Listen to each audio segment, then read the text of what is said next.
For example, your identity, who you are a coach. If you want to become a real coach, if you want to become a potential coacher, right? That is called identity-based habits. So now you know the difference, right? For example, if you are an author, you want to publish a book. Publishing a book is a outcome. That is your goal. So you published a book, you reached your goal. That is outcome-based goal.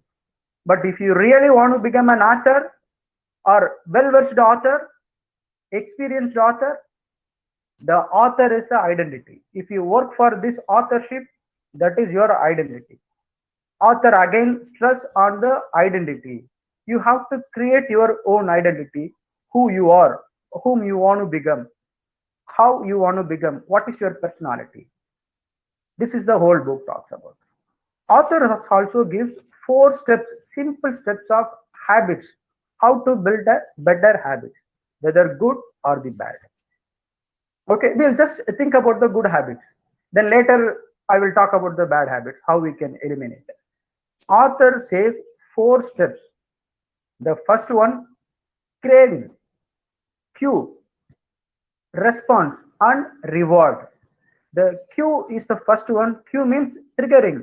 What kind of things it is triggering you? You want to become a physical fitness? You want to become a runner? You want to become an athlete? That is your cue. What type of person or what type of target that you want to achieve? Craving, that has to attract. That has to attract. How? You have to find a reward, the final destination.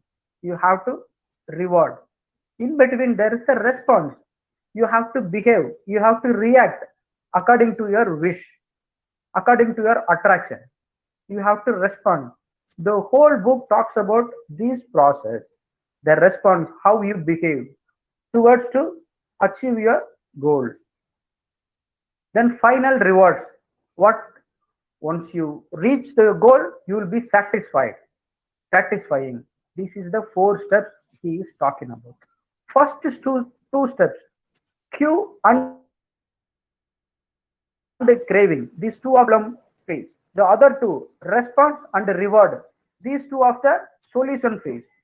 These 4 we understand, we connect to the first 3 layers. You will be reaching your goal without any distraction. The author also says 4 laws. Make it obvious, that is visible. See, there is an ultimate aim. The human body has 11 million sensor receptors. 11 million sensor receptors. Out of 11 million, 10 million used for only sights, vision purpose. So that much it is attracting. See, the kids you always see, they are very, very keen watching the a cartoon, advertisements, the colorful dramas. How? Because of their vision. If you advise people, if you talk, they don't even care about it. But listening, it will be attractive. So that is called 10 million sensor receptors in our body. Helps to motivate us. So what author says, make it obvious. Doing this sensor receptors to attract your habits. Make it attractive. For example, if you want to drink 5-liter water in a day, normally you drink 1 to 2 liters, but you want to drink for 5 liters for the healthy reason. How it happens? You have to keep the water bottle everywhere, wherever you go. Front of your house, in the balcony, in your bedroom, in your kitchen, in your TV area, wherever you go, everywhere you have to see the water can, so that you will feel thirsty to drink a water. I started that habits nowadays. The same way, so it is attracted. After a few times, then I start, it is getting attracted. Then you have to make it easy. The third law, you have to make it easy. How? First, you cannot drink 5 liters because you don't have a habit of drinking 5 liters. You drink only 2 liters. Okay, you add extra 100 milliliters, 100 ml extra. Then again you add another 100. Then next week you can add 200 ml extra.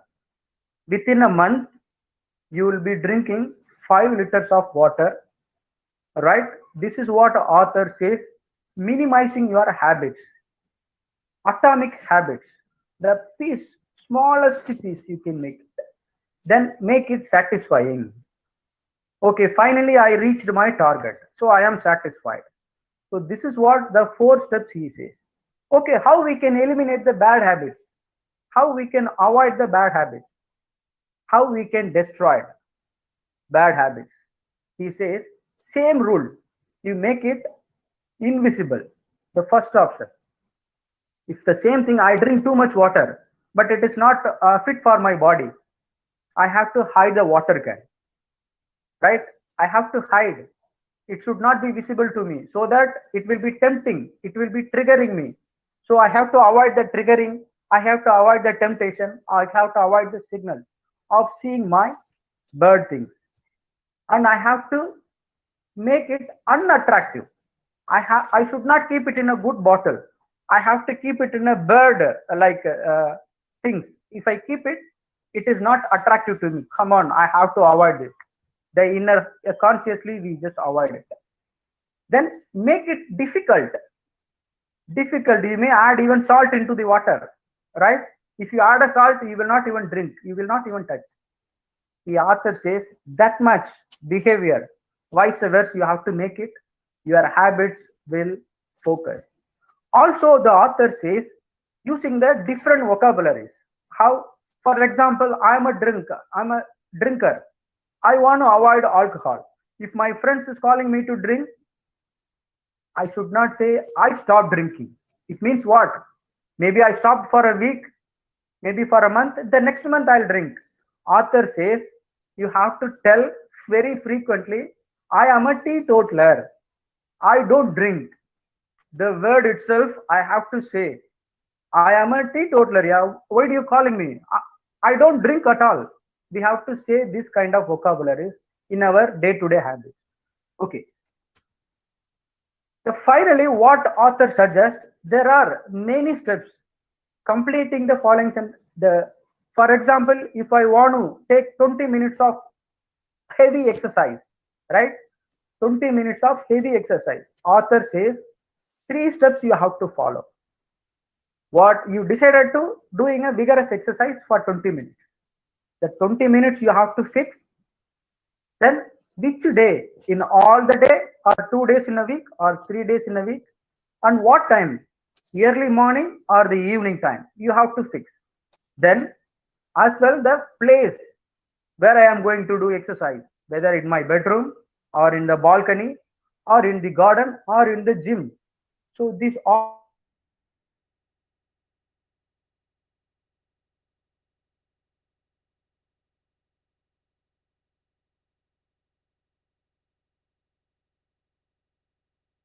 I have to fix all these 4 points into my habits.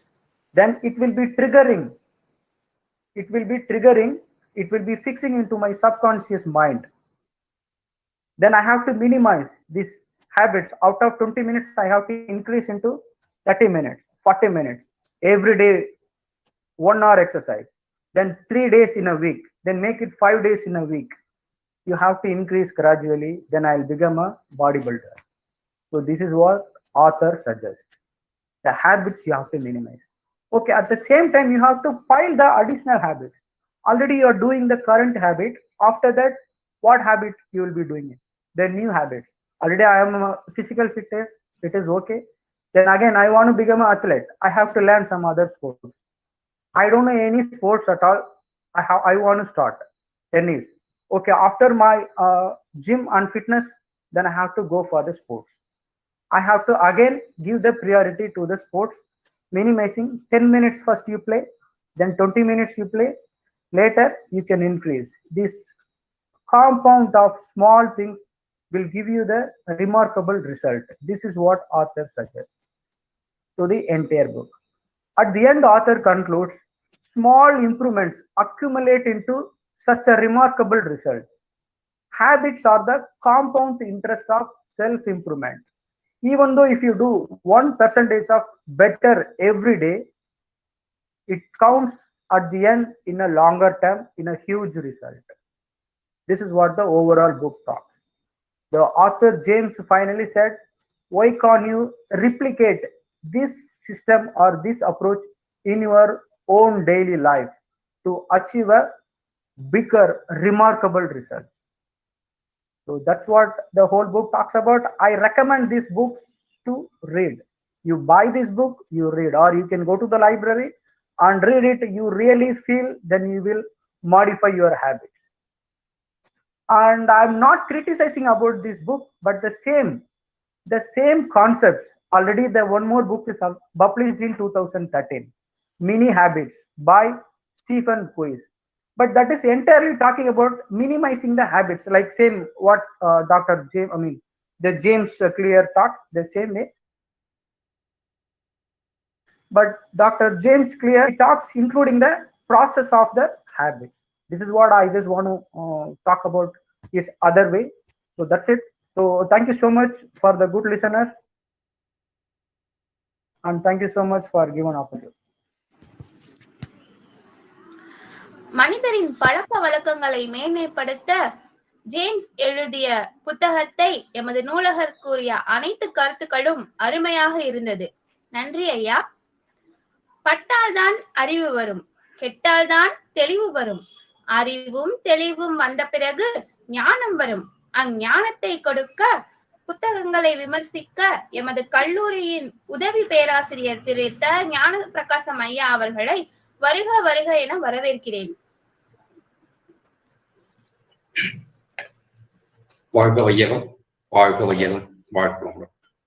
எனது ஆசான்களை வணங்கி இந்த நிகழ்வை துவங்குவதில் மிக்க மகிழ்ச்சி அடைகிறேன்.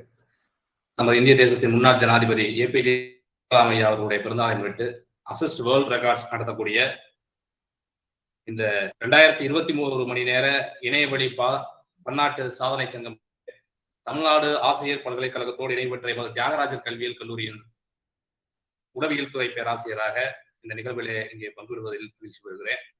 எல்லோருக்கும் என்னுடைய அன்பு கலந்த வணக்கங்கள். 2021 மணி நிகழ்வு இது. இதில் நான் இன்றைய தலைப்புல புத்தகங்களே புதுயுகம் என்ற இந்த நிகழ்வில் நான் சொல்றதுக்காக தேர்ந்த புத்தகமும் அவ்வளவு லேசுப்பட்ட புத்தகம் கிடையாது. இந்த புத்தகத்தினுடைய பக்கங்கள் 22,400 பக்கங்கள். இந்த புத்தகம் 1932 அத்தியாயங்களை கொண்டது. 26 புத்தகங்கள் பிரித்து எழுதப்பட்டிருக்கிறது.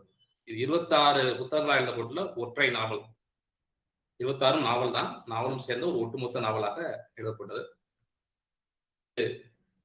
கடந்த ஒரு ஓராண்டுகளாக இந்த நாவலை நான் படிச்சுட்டு இருக்கேன். இது எழுதி முடிக்கப்பட்டது 2018 எழுதி முடிக்கப்பட்டது. அடுத்த ஓராண்டுகளாக இந்த நாவலை நான் தொடர்ச்சியா படிக்கிறேன். குறிப்பா போன முதல் கொரோனா தாக்குதல்ல ஹாஸ்பிட்டலைஸ் பண்ணியிருந்த போது இந்த புத்தகத்தை படிப்பதற்கான புத்தகமா படிக்கல, அது இணையத்துல தான் படிச்சேன். 22,400 புத்தகத்தையும் புத்தகமா வாங்கி படிக்கிற அளவுக்கு நமக்கு ஒத்து வரல. அப்ப படிப்பதற்கான ஒரு அந்த நோய்வாய்ப்பட்டுக்கூடியதுல படிக்கிறதுக்கான வாய்ப்பு கிடைச்சது. அதுல இருந்து இன்ன வரைக்கும் படிச்சுக்கிட்டு இருக்கேன்.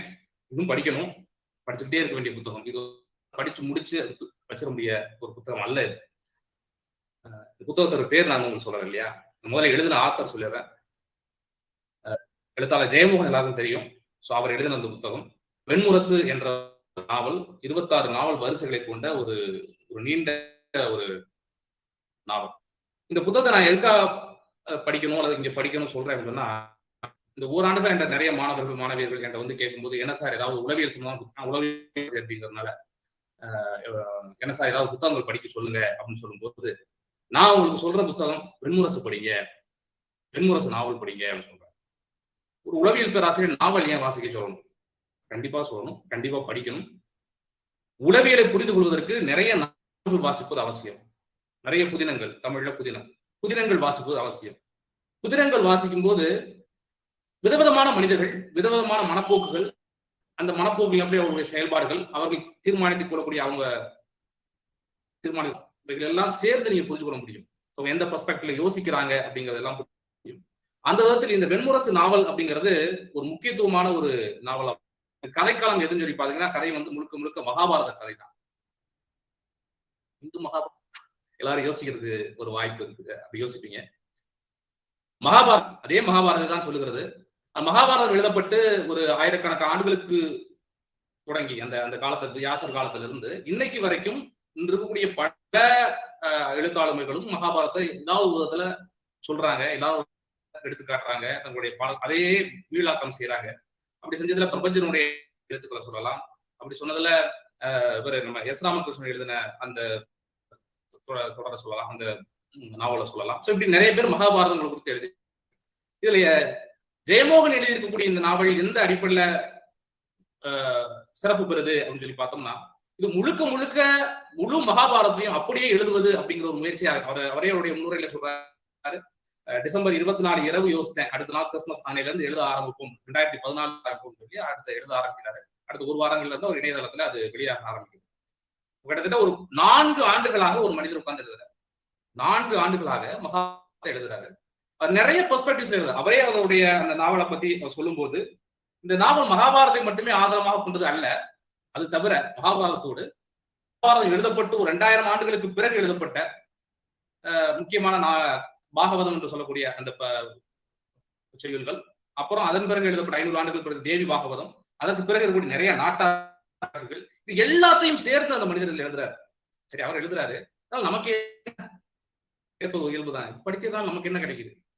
இது என்ன ஒரு மிக முக்கிய விஷயம் இருக்குன்னு சொல்லி பார்த்தோம்னா, இந்த ஒரு 2000 ஆண்டு 2000 ஆண்டு அந்த தொடர் கதை வழக்கு நமக்கு என்ன சொல்லுதா, திரும்ப திரும்ப மகாபாரதம் பேசுறதுக்கான காரணம் என்னன்னு சொல்லி பார்த்தோம்னா, அது சொல்ல அதுதான் முக்கியம். எல்லா இடத்துலையும் நிற்பது அறம். ஏன் இந்த மாதிரி சொல்லணும்னா, ஒவ்வொரு காலகட்டத்திலும் அந்த அறம் பொருத்தி பார்க்கப்படுது, அந்த கால சூழலுக்கு ஏற்றது மாதிரி அந்த கதை விளக்கப்படுது. இப்படிதான் எல்லா கதைகளுமே இருக்கு. குறிப்பா புராண கதைகள் எல்லாமே அப்படிதான் பார்க்கணும்.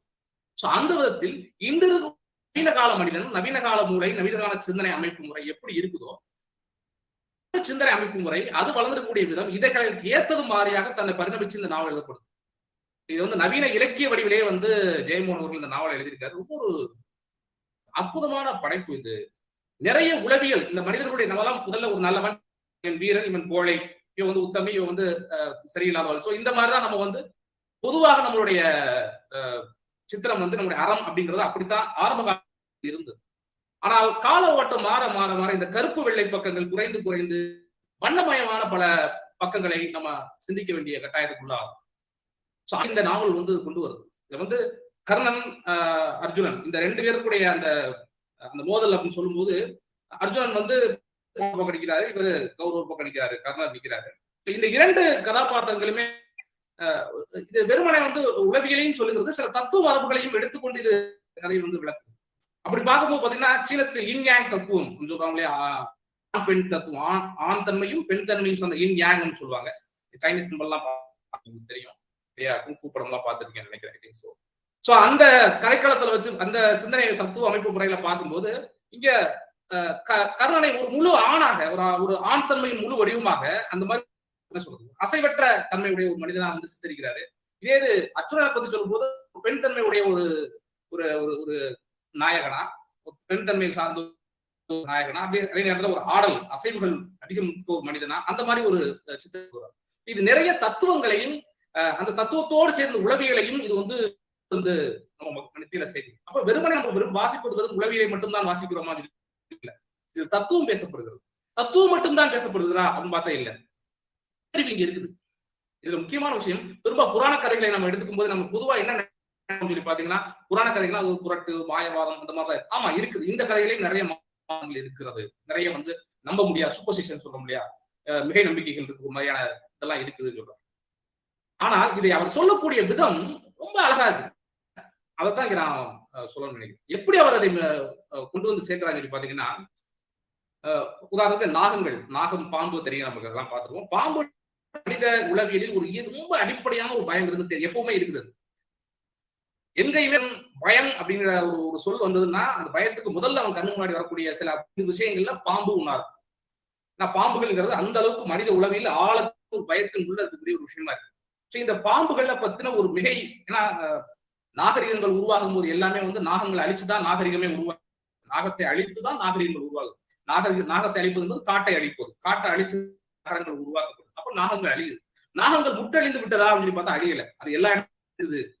அப்போ இந்த ரெண்டையும் இணைச்சு அவர் வந்து இந்த இந்த கதை காலத்துல இந்த கதை வந்து கொண்டு வராரு.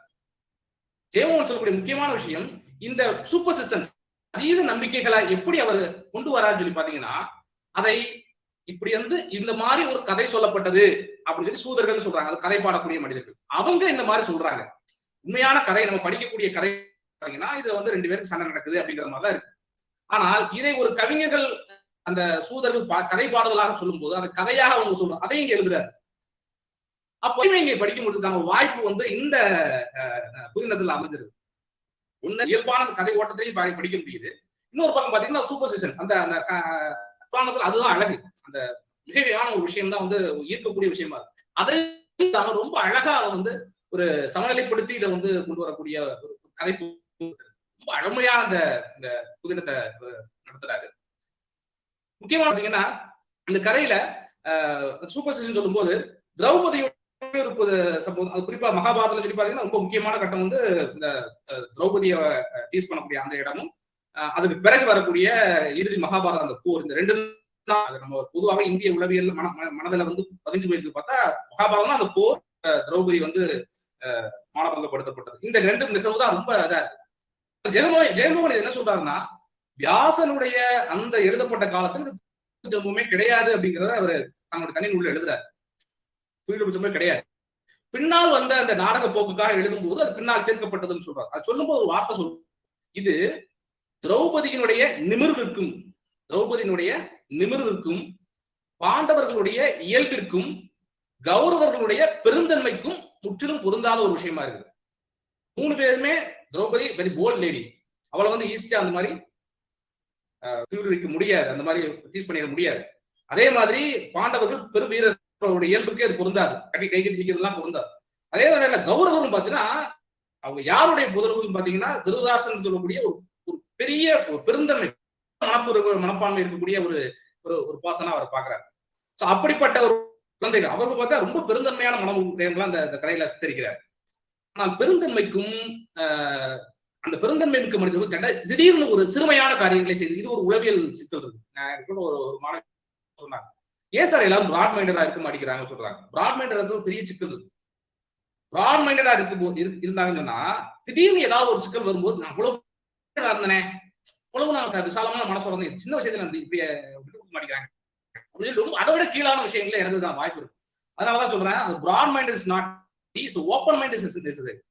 மைண்ட் எப்படின்னா ஓப்பன், வந்து நான் செய்யறேன், நீ செய், எனக்கு எதாவது நீ பண்ணியா பண்ணிட்டு போ, அதை எப்படி நான் டாக்கி போனா நான் டாக்கி போனேன், நான் சண்டை போடுவேன். அதுதான் ஓப்பன் மைண்ட் சொல்றது, திறந்த மனதோடு இருப்பது. இங்க திருதரா கௌரவர்களுக்கு வந்து ஒரு திறந்த மனது கிடையாது, பிராட் மைண்ட் ரொம்ப விசாலமா இருந்தாங்க, விரிந்த மனதோடு இருக்கக்கூடிய காட்டுறாரு. ஆனால் ஒரு சிக்கல் வரும்போது சும்மா ஒரு சின்னதுதான், அவங்க ஒரு இடத்துக்கு போறாங்க, கீழே தண்ணி மாதிரி தெரியுது, தரை மாதிரி கால் வைக்காத வழுக்கி விழுந்துறாரு. திரௌபதி சும்மா லைட்டா பார்த்து அப்படி சிரிச்சு போயிடுறாங்க, இவ்வளவுதான். இது அவனுக்கு ஒரு பெரிய கொந்தளிப்பாகும். ஏன்னா அந்த விசாலமான மனது, நான் பெரிய ஆளு, நான் விரிந்த ஒரு மனம் உடையவன் அப்படின்னு காட்டிக்கொண்டு அந்த மனப்பான்மை, அந்த மனப்பான்மை தலைவனாக இருக்கக்கூடிய கௌரவ தலைவனாக இருக்கக்கூடிய துரியாதனன் என்ன சக்குன்னு ஒரு குத்துது, இப்படி பண்ணிட்டாலே அந்த ஒரு நெருப்பு அவனுக்கு விடாம எரிய வைக்குது. சோ அவனுடைய இயல்புக்கே முற்றிலும் பொருந்தாத மாதிரி அந்த திரௌபதியுடைய அந்த துயிலுறுப்பு சம்பவம் நடக்குது. ஒவ்வொரு கட்டத்திலையும் பாத்தீங்கன்னா அந்த துயிலுறுப்பு சம்பவத்திலே ரொம்ப முக்கியமா அவர் சொல்லக்கூடிய விஷயம் சொல்லி பாத்தீங்கன்னா, அந்த நம்ம பொதுவா நம்ம திரைப்படங்கள்லயும் எல்லாம் பார்த்தோம், அந்த மாதிரி ஒரு டீஸ் பண்ணுவாங்க, உடனே கிருஷ்ணர் வந்து கை கட்டுவாரு, கையில இருந்து சேலம் மாதிரி போகும், சோ அதை காத்தப்படுதுன்னு சொல்லி காட்டுவாங்க. இங்க இவர் செஞ்சக்கூடிய ஒரு பெரும் புரட்சி என்ன அப்படின்னு சொல்லி பாத்தீங்கன்னா, துரியோதனுக்கு ஒரு மகள் இருக்கா, சின்ன பொண்ணு, 10 வயசு பொண்ணு மகள் இருக்கா. அவ இதை வந்து பாக்குற எல்லாரும் கை கட்டி நிக்கிறாங்க. கௌரவர்கள்ல வந்து 99 பேர் கை கட்டி நிக்கிறாங்க, விகர்ணன் ஒருத்த மட்டும் தான் வந்து எதிர்த்து கேட்கறான். எல்லாருமே கை கட்டி சும்மா நிக்கிறாங்க. பாண்டவர்கள் அடிமையாயிட்டு நிக்கிறாங்க, ஒண்ணுமே செய்ய முடியல. கர்ணன் முதற்கொண்டு செய்வது சரிதான் அப்படிங்கிற வந்து கண்டிக்கப்பட வேண்டியதுதான் அப்படிங்கிற மாதிரிதான் அவனும் வந்து டீஸ் பண்றான், மோசமான வார்த்தைகளை பயன்படுத்துறான். அங்க ஒரு யாராலும் எதுவுமே செய்ய, குடிமக்கள் ஒண்ணும் செய்ய முடியல, பீஷ்மர் ஒண்ணும் செய்ய, யாரும் ஒண்ணும் செய்யல. ஒரு பெண் வந்து நிக்கிறான், அவ பேரு மகள் பேர் வந்து கிருஷ்ணை, அவன் கருப்பா இருக்கக்கூடிய பொண்ணு அவ பேரு. சோ அந்த கிருஷ்ணை அப்படிங்கிற ஒரு பொண்ணு வந்து தான் அப்பாவை கண்டிக்கிறான் அந்த இடத்துல, என்ன செஞ்சுக்கிட்டு இருக்க நீ அப்படின்னு சொல்லி வந்து அதை கேட்டது உடனே அந்த 100 மனைவியர்கள் இருக்காங்களே, அந்த 100 பேருடைய 3 மனைவிகள் அவங்க ஓடி வந்து தங்களுடைய விதவிதமான பண்ண செய்திகளை வந்து அவர் கொடுத்து காப்பாத்துறாங்க. ஸோ இதை வந்து ஒரு பகுத்தறிவு எழுதுறாரு. ஆனா இத நாளைக்கு ஒரு கதையில கேட்கும்போது அந்த இப்ப மாதிரியான யூடியூபோ இப்ப மாதிரியான நம்ம வசதிகளோ இல்லாத ஒரு கட்டத்துல இருக்கக்கூடிய அந்த காலத்துல சூதர்கள் கதை மூலமா போகுது. வந்து காப்பாத்தினா, கிருஷ்ணன் வந்து காப்பாத்தினா, கிருஷ்ணன் வந்து சேலை கொடுத்தான், அந்த மாதிரி அந்த கதை பண்ணுற மாதிரி அந்த கதை அமைப்பை வந்து அவர் நேர்த்தியா சொல்லிட்டு போறாரு. இந்த நாவலை நீங்க வாசிக்கிறது ரொம்ப ஒரு முக்கியமான ஒரு விஷயமா கருதாரு. இது வந்து 2 நாள் வாசித்து முடிக்கவும் கூடாது. படிச்சுக்கிட்டே இருக்க வேண்டிய ஒரு நாவல். நிறைய ஒரு அகமாற்றங்களை ஏற்படுத்தும். நான் அதை தான் திரும்ப சொல்றேன். என்னுடைய மாணவர்களுக்கு நான் குறிப்பா இந்த நாவலை பரிந்துரைக்கான காரணம் அதுதான். நிறைய புரிதல்களை ஏற்படுத்தும். நிறைய மனிதர்களை நம்ம பார்க்கிறோம். நான் இந்த நாவலை படிக்கும் போது நான் கடந்து வந்த மனிதர்கள் எத்தனை பேரை நான் எந்த மாதிரி தவறுதலா புரிஞ்சிருக்கேன், அல்லது அவங்க தவறாக நான் எப்படி நினைச்சிருந்திருக்கேன் அப்படிங்கிறது எல்லாத்தையும் எனக்கு வந்து இருக்கக்கூடிய ஒரு முக்கியமான ஒரு நூலா வந்து இந்த நாவல். அது மாதிரி போர்க்கலை இந்த கதைகள்ல போர் ரொம்ப ஒரு உச்சமான தன்மையா சொல்லப்படுது. போர் வந்து மூர்க்கத்தனம், அதுல இருக்கக்கூடிய இன்டெலிஜென்ஸ் எல்லாத்தையுமே வலியுறுத்துது. போருடைய போக்கை தீர்மானிக்கிறது. ஆனா அதே நேரத்துல கடைசியில அந்த போரில் இழப்புல விரக்தியில ஃபர்ஸ்ட் அது நிறைய பேர் இருக்காங்க. இந்த பக்கம் நிறைய பேர் போர் முக்கியமா சண்டை போடுறாங்க. நான் போற அந்த நாட்கள்ல நம்ம நண்பர்களை இழக்க புரட்சியாக இழக்க அவங்க கடைசியில எந்த அளவுக்கு ஒரு விரக்திக்கு வராங்க அப்படிங்கிறது. அப்ப கடைசியில ஆரம்பத்துல பாத்தீங்கன்னா ரொம்ப நேர்மையான முறையில சண்டை நடக்குது. ஆனா போக போக அந்த நேர்மை குறைவதற்கான காரணம் எண்ணிக்கை குறைய ஆரம்பிக்கும். போருடைய ஆட்கள் எண்ணிக்கை குறையும் போது அப்ப என்ன செய்யறாங்கன்னா துரோணர் வந்து தவறான, அதாவது நீதிக்கு புறம்பான முறையில கொல்லப்படுவதும், கர்ணன் கொல்லப்படுவதும் கொல்லப்படுவதற்கான காரணம் என்னன்னா ஆட்களோட எண்ணிக்கை குறையுது. இன்னும் கொஞ்சம் ஆளையாவது காப்பாற்றணும், இந்த போரை முடிச்சிடணும் அப்படிங்கிறதுனால அந்த போருடைய எண்ணிக்கை கண்ணனுடைய ஸ்டேட்மெண்ட் ஆகும்.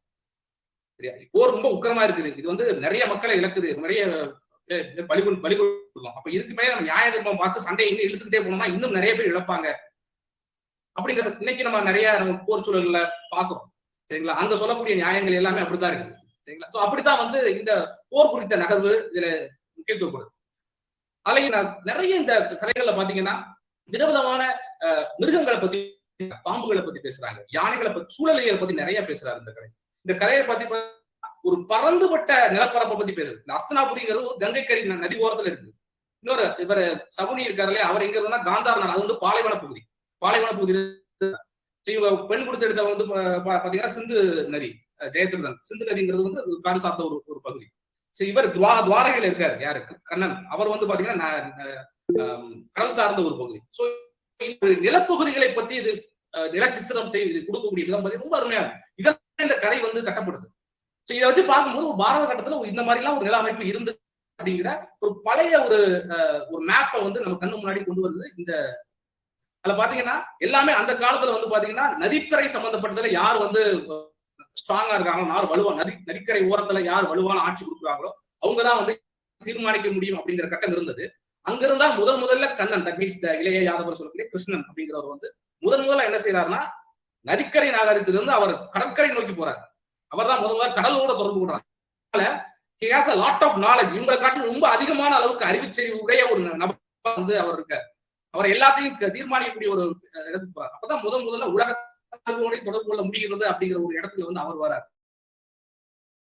இந்த மாதிரியான சித்தரிப்புகள் நிறைய குலக்கதைகள் சொல்லும்போது மனித மானுடவியலை பத்தி சொல்றாங்க. கார்ல் மார்க்ஸ், எங்கல்ஸ்ல இருந்து நிறைய பேர் மானுடவியலை பத்தி இது பண்றாங்க. இவரும் அதனுடைய குல சொல்லும்போது இது தாய் வழி சமுதாய அமைப்பு, தந்தை வழி சமுதாய அமைப்பு, எப்படி வந்து நாடுகள் உருவாச்சு, குலங்களின் அடிப்படையில் அந்த நாடுகள் உருவாயிருக்கு. சோ வங்க நாடு, சுங்க நாடு, இந்த மாதிரி ஒவ்வொரு நாடுகளும் எந்த குலத்தில் இருந்து உருவாகி வந்தது அப்படின்னு சொல்லி பார்க்கும்போது ஒரு எத்னோகிராபிக்கல் ஸ்டடி இருக்கு இதுக்குள்ள. இது ஒரு பெரிய ஒரு நாவல், பெரிய ஒரு புதினம். இந்த புதினத்தை எல்லாரும் படிக்கணும். கொஞ்சம் கொஞ்சமா படிச்சு கொஞ்சம் கொஞ்சமா உள்வாங்கி இத உள்ளுக்குள்ள வச்சுக்கணும். இது பாரதத்தினுடைய ஒரு பெரிய விளிமையா அப்படி அதுக்காக மட்டும் நான் சொல்ல, இது வந்து நம்முடைய பாரதத்துடைய ஒரு பண்டையான பெருமை அப்படிங்கிறது. இந்த புரிதலை ஏற்படுத்திக்கிட்டதுக்கு பிறகு நம்ம பார்க்கக்கூடிய சூழலை, நம்ம பார்க்கக்கூடிய மனிதர்கள், நம்ம பார்க்கக்கூடிய உளவியல் சிக்கல்கள், எதிர்கொள்ளக்கூடிய சிக்கல்களை, இது எல்லாத்தையுமே இத புரிந்து கொண்டு நடப்பதற்கு இந்த புதினம் வந்து ரொம்ப முக்கியமா இருக்கும். நேரம் குழு வந்து பேசணும். நான் இதை இன்னும் கொஞ்சம் சுருக்கமா இதை முடிச்சிடலாம் நினைக்கிறேன். இந்த கதை அமைப்பு அப்படின்னு சொல்லும்போது இது முழுக்க மகாபாரத கதை. இந்த கதையினுடைய அடிப்படையான விஷயம் என்னன்னு அறம் வந்து இங்க பேசப்படுது. அது வரைக்கும் முன்னாடி இருந்த அறம் சொல்லி பாத்தீங்கன்னா வேதங்களின் அடிப்படையாக கொண்ட அறம். இந்த கிருஷ்ணர் இளைய யாதவர் அப்படிங்கிற அந்த ஒரு தான் அவர் நிறைய தத்துவங்கள் எல்லாம் படித்து தெரிந்து எது உண்மை பொருள் அப்படிங்கறத புரிந்த ஒரு மனிதராக வேதத்தின் முடிவு கொள்கை, வேதாந்தம் அர்த்தமே எனக்கு அப்பதான் வேதம், அந்தம் என்றால் முடிவு, வேதாந்தம் வேதத்தின் முடிவு கொள்கை, வேதாந்த முடிவு கொள்கையாக, வேத முடிவு கொள்கையாக இவர் ஒரு கொள்கை இருக்கிறார். இந்த கொள்கைக்காக இவர் திரட்டக்கூடிய ஒரு அணியாக பாண்டவ அணி நிற்கிறது. பழைய மரபை சார்ந்த அந்த அணி அவங்களுடைய அணியாக கௌரவர் அணி நிற்கிறது, சத்திரிய மரபை சார்ந்த அணியாக நிற்கிறது. இதுல கர்ணன் அப்படிங்கிறது ஒரு முக்கியமான ஒரு நகர்ப்புற நாகர்கள் இனம் அப்படிங்கிறது ஒரு இனம் இருக்குது. இது நம்மளுடைய எத்னோகிராஃபில நாகர் இனம் எதை மையப்படுத்தக்கூடியதுன்னா ஒரு பழங்குடி இனமா இருக்குது. நாகங்களை வெளிப்பட்டு வரக்கூடிய அந்த தொடர்பு இருக்கக்கூடிய ஒரு இனமா இருக்குது. அந்த நாக இனம் அப்படிங்கிறது காடு அப்படிங்கிற குறிப்பிட்ட பகுதியில் இருக்கு. அந்த காட்டை இந்த அழிக்கிறாங்க. யாரு? திரௌபதி உத்தரவின் பேர்ல அர்ஜுனரும் கர்ணனும் சேர்ந்து அழிக்கிறாங்க. கிருஷ்ணன் போய் அழிக்கிறாங்க. அப்ப நாகர் இனத்தை அழிக்கக்கூடிய வேதத்தை அவங்களுடைய மரபை எதிர்க்கக்கூடிய ஒரு பர்சனல் ஒரு குழுவாக இவங்க உருவாங்க. இவங்களுடைய வேதம் வேதத்தின் முடிந்த ஒரு நிலை. நாக வேதம், அதுக்கு பிறகுதான் வேதங்கள் வருது. அந்த வேதங்கள் எல்லாம் ஒரு முடிந்த நிலையாக கிருஷ்ணன் இருக்கார். அவர் தான் தன்னுடைய அறத்தை தன் வலியுறுத்தக்கூடிய அறத்தை முன்னிறுத்துறார். ஆனால் இவங்களை ஜெயிக்க முடியாதனால இந்த கர்ணன் போய் உதவி கேட்கிறாங்க. சோ அப்ப இந்த கர்ணன் அப்படிங்கிறது நாகபாசன், நாகர்களை நேசி பொறுத்தனாக இவங்க நிக்கிறாங்க. சோ இவர் இந்த சைட்ல துரியோதனன் சைட்ல நின்றுட்டு சண்டை போறாரு. இதுல துரியோதனுடைய அந்த குணம் கிருஷ்ணரே என்ன சொல்றாருன்னா, இனி வரக்கூடிய எளியுகத்தின் நாயகனாக துரியோதனன் தான் இருப்பான். அவரே அதை சொல்றாரு. ஏன்னா துரியோதனுடைய கேரக்டர் அப்படிப்பட்ட ஒரு கேரக்டர். முதல்ல ஆரம்பத்தில் நிறைய பொறாமைகள் இருக்குது. அவன் மன்னனாவதுக்கு முன்னாடி நிறைய பொறாமைகள் இருக்குது. பீமன் மேல எல்லாருமே இருக்குது, எல்லாமே இருக்குது. அவன் நட்பும் இருக்கிறது, பகையும் இருக்கிறது, எல்லாமே இருக்கு. யுத்தத்தினுடைய கடைசி அந்த சண்டைக்கும் போது எல்லா தம்பிகளையும் இழந்துட்டான். பீமனோட ஆக்ரோஷமாக போது பீமனால அவன் எதிர்த்து நிக்க முடியல. பீமனால துரியோதனை எதிர்த்து சண்டை போட முடியல. ஆனா ஆயுதங்களை கீழே விட்டு அவன் ஆயுதமே இல்ல பீமன்ட்ட. ஆனா அடிக்க மாட்டேங்கிறான்.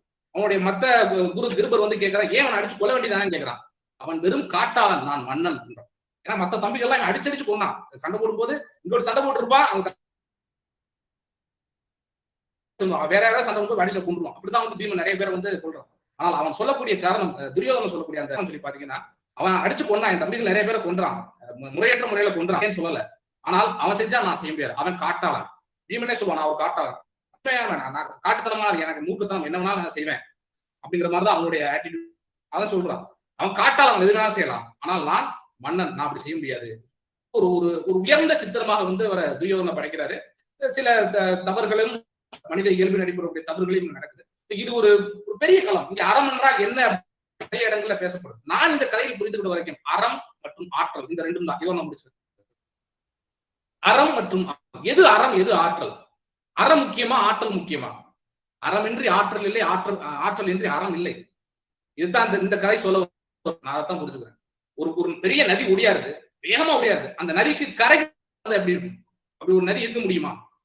கண்டிப்பா முடியாது. ஒரு நதி இவ்வளவுதான் அப்படின்னு சொல்லி பாத்தீங்கன்னா இந்த கரைக்குள்ள ஓடும். இன்னும் அந்த நதியோட ஆற்றல் பெருக ஆரம்பிச்சுன்னு சொன்னா, ஆற்றல் பெருகுதுன்னு சொல்லி பாத்தீங்கன்னா அதோட கொள்ளளவு அதிகமாகும், தண்ணியோட அளவு அதிகமாகும். அப்பதான் அதோட வேகம் அதிகமாகும். அப்ப இதோட அளவு விரிவாகும். அப்போ எவனோட ஆற்றலோடு இருக்கிறானோ அவனுக்கான விரிவு, அறம் விரிவு இருக்குது. ஆனாலும் அதே நேரத்தில் அந்த எல்லை கட்டிக்குள்ளதான் இருக்குது. அந்த எல்லையை விட்டு அது போக முடியாது.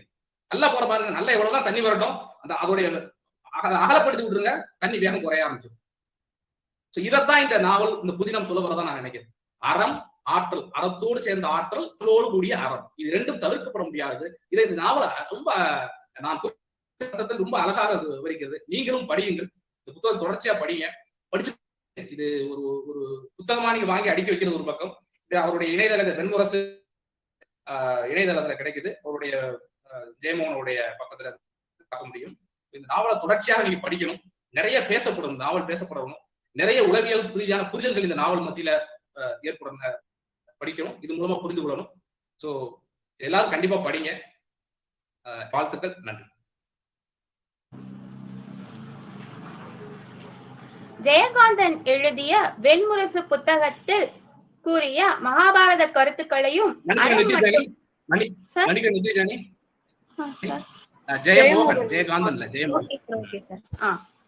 ஜெயமோகன் எழுதிய வெண்முரசு புத்தகத்தில் கூறிய மகாபாரத கருத்துக்களை அறம் மற்றும் ஆற்றலை பற்றியும் மிக சிறப்பாக விமர்சித்த எமது கல்லூரியின் உதவி பேராசிரியருக்கு எனது நன்றியை தெரிவித்துக் கொள்கிறேன். காலத்தால் செய்யும் உதவியும் காலம் தாழ்த்தாமல் சொல்லும் நன்றியும் காலங்கள் போனாலும் நெஞ்சிலே நிலைத்திருக்கும். எனவே நம் நெஞ்சிலே நீங்காதவாறு நன்றியுரையை வழங்குமாறு எமது கல்லூரியின் உதவி பேராசிரியர் திரு சு. ராஜகுமார் ஐயா அவர்களை அன்புடன் வரவேற்கிறேன். Thank you, Nitya Janani. A warm good evening to all.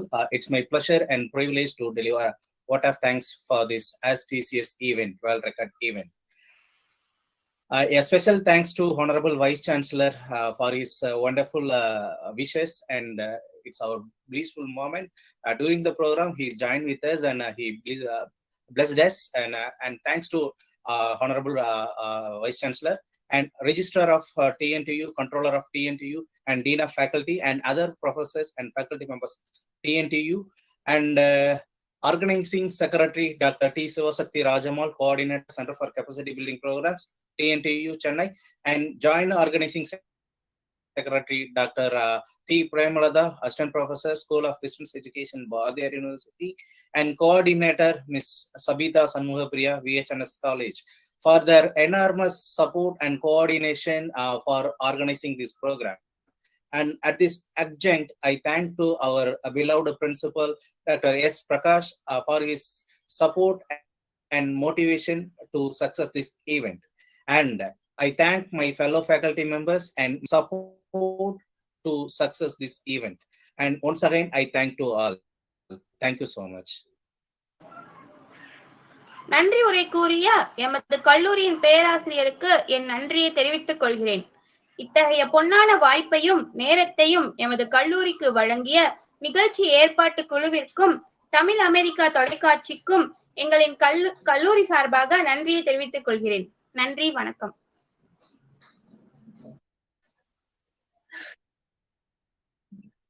மீண்டும் அடுத்த உலக சாதனை நிகழ்வில் சந்திப்போம்.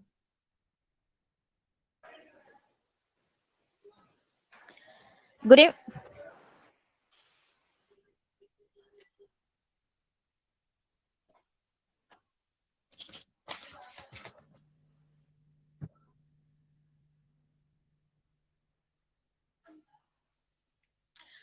evening, one and all present here. This is Mrs. B. Abhirami, Assistant Professor of Commerce with the Computer Application. I'm privileged to get this opportunity for comparing this event. On behalf of our National President, Dr. ABJ Abdul Kalam Sir, birthday celebration, Tamil Nadu Teachers Education University is conducting a world record of the longest multinational confluence in virtual mode. An account of the outstanding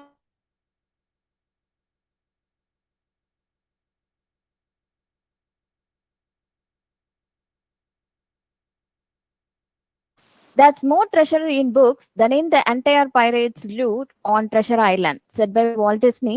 Yes, books are treasure of our brain.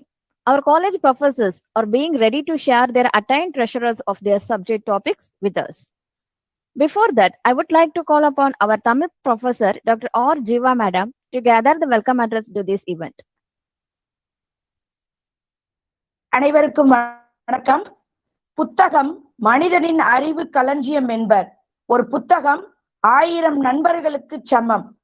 இக்கருத்தை மெய்ப்பிக்கும் விதமாக 21ஆம் நூற்றாண்டு இந்திய புத்தகங்கள் என்னும் நிகழ்ச்சி உலக சாதனைக்காக 1200 மணி நேரம் நடத்தக்கூடிய இந்நிகழ்ச்சியாகும். டெட்டாக் என்ற தலைப்பில் சிறப்புற நடந்து கொண்டிருக்கின்றது. இந்நிகழ்ச்சி சிறந்த முறையில் நடைபெறுவதற்கு காரணமாக இருக்கக்கூடிய தமிழ்நாடு ஆசிரியர் கல்வியியல் பல்கலைக்கழகம் மற்றும் பள்ளி ஆசிரியர்களுக்கான திறன் மேம்பாட்டு பயிற்சி மையத்திற்கு முதற்கண் வணக்கத்தை தெரிவித்துக் கொள்கின்றேன். மேலும் அசிஸ்ட் உலக சாதனைக்கான 24 உட்தலைப்புகளுடன் 24 கல்வி நிறுவனங்கள் பங்கு பெறும் 24 மணி நேர பன்னாட்டு தொடர் வலையரங்கமாகும் இது. அதில் எம் கல்லூரி பங்கு பெறுவதற்கு உறுதுணையாக இருந்தவர் நிமிர்ந்த நன்னடை நேர்கொண்ட பார்வைக்கு சொந்தக்காரர் எம் கல்லூரி முதல்வர் அவர்கள். அன்னார் அவர்கள் தலைமையுரையாற்றுவதற்காக இங்கு வருகை புரிந்துள்ளார். அவர்களை முதற்கண் வருக வருக என எம் கல்லூரி சார்பாக வரவேற்கின்றேன். அடுத்தபடியாக எம் கல்லூரி பேராசிரியர் பெருமக்கள் தங்களுடைய புத்தக விமர்சனம் பற்றிய கருத்துக்களை சிறப்புரையாற்ற வந்துள்ளனர். முனைவர் சோபனா தேவி, வணிகவியல் துறை பேராசிரியர், emotional intelligent, making emotion work for you and not against you என்னும் தலைப்பில் சிறப்புரையாற்ற வருகை புரிந்துள்ளார். அன்னார் அவர்களை வருக வருக என வரவேற்கின்றேன். கணிதவியல் துறை பேராசிரியர் முனைவர் P Mahalakshmi, mathematical modelling and competition of real time problems என்னும் தலைப்பில் சிறப்புரையாற்ற வந்துள்ளார். அவர்களை வருக வருக என வரவேற்கின்றேன். திருமதி அழகுலட்சுமி, இயற்பியல் துறை பேராசிரியர், அவர்கள் நேனோ டெக்னாலஜி என்ற தலைப்பில் சிறப்புரையாற்ற வந்துள்ளார். அவர்களை வருக வருக என வரவேற்கின்றேன். திருமதி ஜோதீஸ்வரி, வணிக நிர்வாகவியல் துறை பேராசிரியர், happiness and work, be religion motivated and successful என்ற தலைப்பில் சிறப்புரையாற்ற வருகை புரிந்துள்ளார். அன்னார் அவர்களை வருக வருக என வரவேற்கின்றேன்.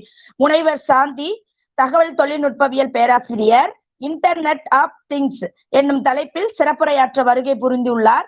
அன்னார் அவர்களையும் வருக வருக என வரவேற்கின்றேன். முனைவர் கலைசிகாமணி, வணிகவியல் துறை பேராசிரியர், சுயநீதி பாடப்பிரிவு, மைக்ரோ எக்கனாமிக் என்ற தலைப்பில் சிறப்புரையாற்ற வருகை புரிந்துள்ளார். அன்னார் அவர்களையும் வருக வருக என வரவேற்கின்றேன். இறுதியாக திருமதி விஜயலலிதா, நுண்ணுயிரியல் துறை பேராசிரியர், அவர்கள் பிரிவென்ஷன் ஆஃப் இன்ஃபெக்ஷன் டிசீஸ், அதாவது நோய் தொற்று தடுப்பு மற்றும் பாதுகாப்பு, இன்றைய சூழ்நிலையில் நமக்கு தேவையாக உள்ள அந்த தலைப்பில் சிறப்புரையாற்றுவதற்காக வருகை புரிந்துள்ளார். அன்னார் அவர்களையும் வருக வருக என வரவேற்கின்றேன். அடுத்தபடியாக இந்நிகழ்ச்சியை ஒருங்கிணைத்த எம் கல்லூரி நூலக முனைவர் ஜி அமுதா அவர்களை வருக வருக என வரவேற்கின்றேன். இந்நிகழ்ச்சி நம் கல்லூரியில் நடைபெறுவதற்கு பெரிதும் துணை புரிந்த துணை ஒருங்கிணைப்பாளர் திருமதி சபிதா சண்முகப்பிரியா, ஆங்கிலத்துறை முனைவர் பட்ட ஆய்வாளர் அவர்கள், அன்னார் அவர்களையும் வருக வருக என வரவேற்கின்றேன். மேலும் இந்நிகழ்ச்சி பல கல்லூரிகள் பள்ளியில் நடைபெறுவதற்கு பெரிதும் துணையாக இருக்கின்ற ஒருங்கிணைப்பாளர் முனைவர் தா சிவசக்தி ராஜம்மாள் அவர்களையும் வருக வருக என வரவேற்கின்றேன். மேலும் இந்நிகழ்ச்சியை சிறப்பாக தொகுத்து வழங்குவதற்காக வந்துள்ள கம்ப்யூட்டர் அப்ளிகேஷன் பேராசிரியர் திருமதி அபிராமி அவர்களையும் வருக வருக என வரவேற்கின்றேன். இந்த வாய்ப்பு அளித்தமைக்கு நன்றி கூறிக்கொள்கின்றேன். நன்றி. I request our honorable principal of our college, Captain Dr. P. Sundarabanian sir, to furnish the presidential address of this event.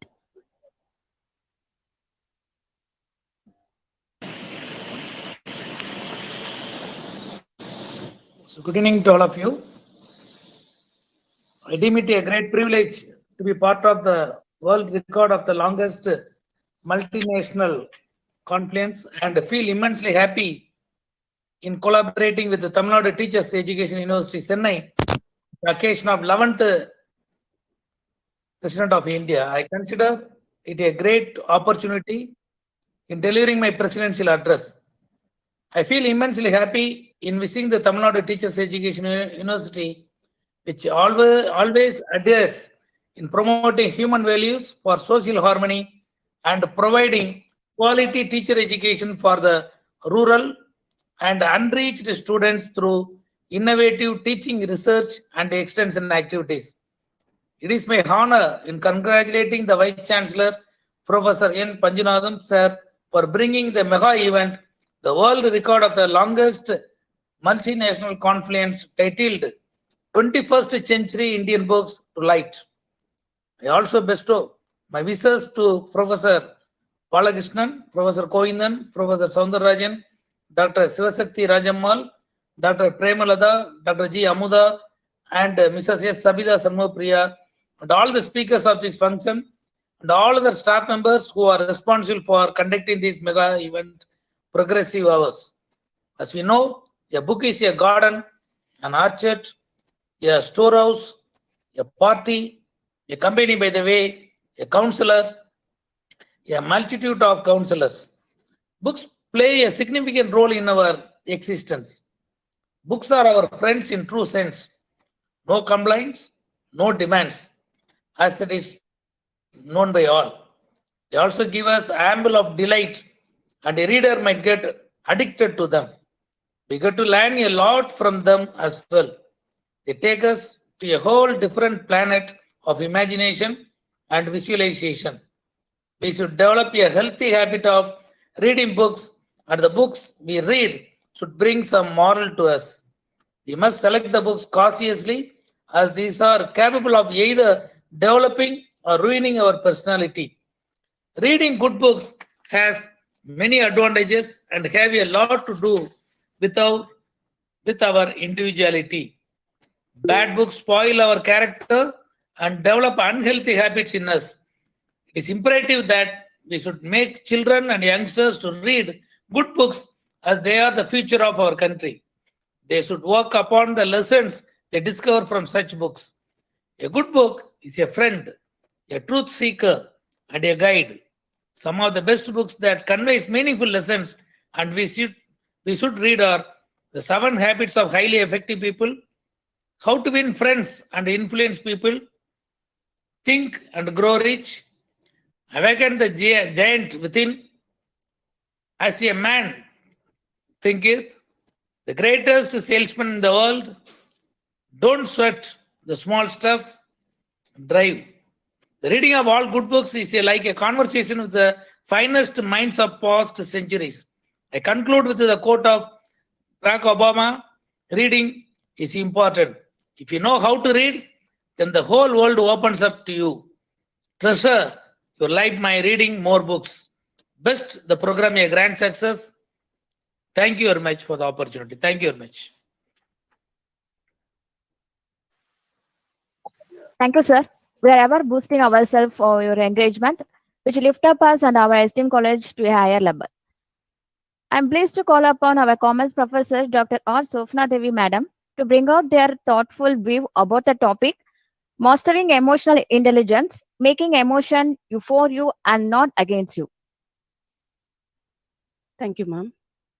Pleasant evening, everyone. Glad to meet you on this TED Talk. I have chosen the book titled Mastering Emotional Intelligence, Making Emotions Work for You and Not Against You for today's TED Talk. The author of the book is Pratik P. Surana.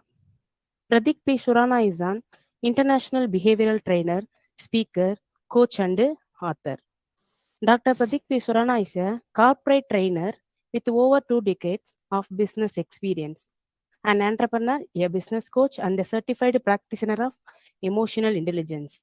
With the international certification of his belt, Pratik has authored 2 books, Cool Down Before You Burn Out, and Great Ideas That Will Keep You Stress-Free and Relaxed at Work, which chiefly deal with emotional intelligence, workplace happiness, and work-life balance, have been bestsellers in their categories. Pratik has been a business ma'am video on பண்ணி பேசுங்க ma'am. கண்டிப்பா video on பண்ணிருக்கணும் ma'am. Video ஆன்ல தான் ma'am இருக்கு. Ma'am video ஆன்ல தான் இருக்கு. எனக்கு இங்க காட்டல. Okay. Pratik has been a business strategy, leadership, and organizational culture trainer who delivered training program across the globe. As a co-founder of Quantum Group, which has 3 companies under its flagship till date, Pratik has been a mentor to various business and startups. In my general observation about this book, sir, the intention of his book is to assist people to gain insight into their own self-preservation. The pathway to personal success starts with the self and then moves outward. The ideas he offers in his book are confirmed by his own 20+ years of experience and observation in the field of training, mentoring, operations, and management in India and across the world. What are the main ideas focused in this book? Actually, the book talks about success at work is 80% dependent on emotional intelligence and only 20% dependent on IQ. If we are aware of emotions, there is the question of managing them. This needs some elaboration. We do not generally control all our emotion consciously, but we are often required to control certain emotions on certain occasions. This control of behavior is inculcated in us while we grow up in a community. Hence, as cultured and civilized being, we do learn to control some emotion on some occasions. However, this is part of being shaped by the society or community. We do not make conscious effort to control extreme joy or extreme grief deliberately. The book talks practical aspect of emotion, how emotions can be managed well. I cordially thank the coordinator of this program for giving me this wonderful opportunity. We had a brief talk with the book, which always try to talk with us. Thank you, everyone.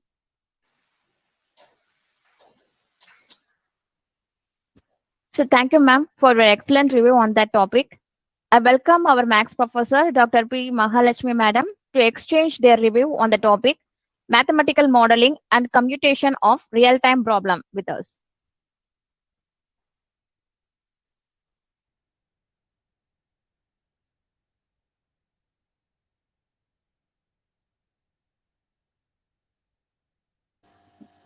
Ma'am, unmute பண்ணுங்க ma'am. Unmute பண்ணுங்க ma'am.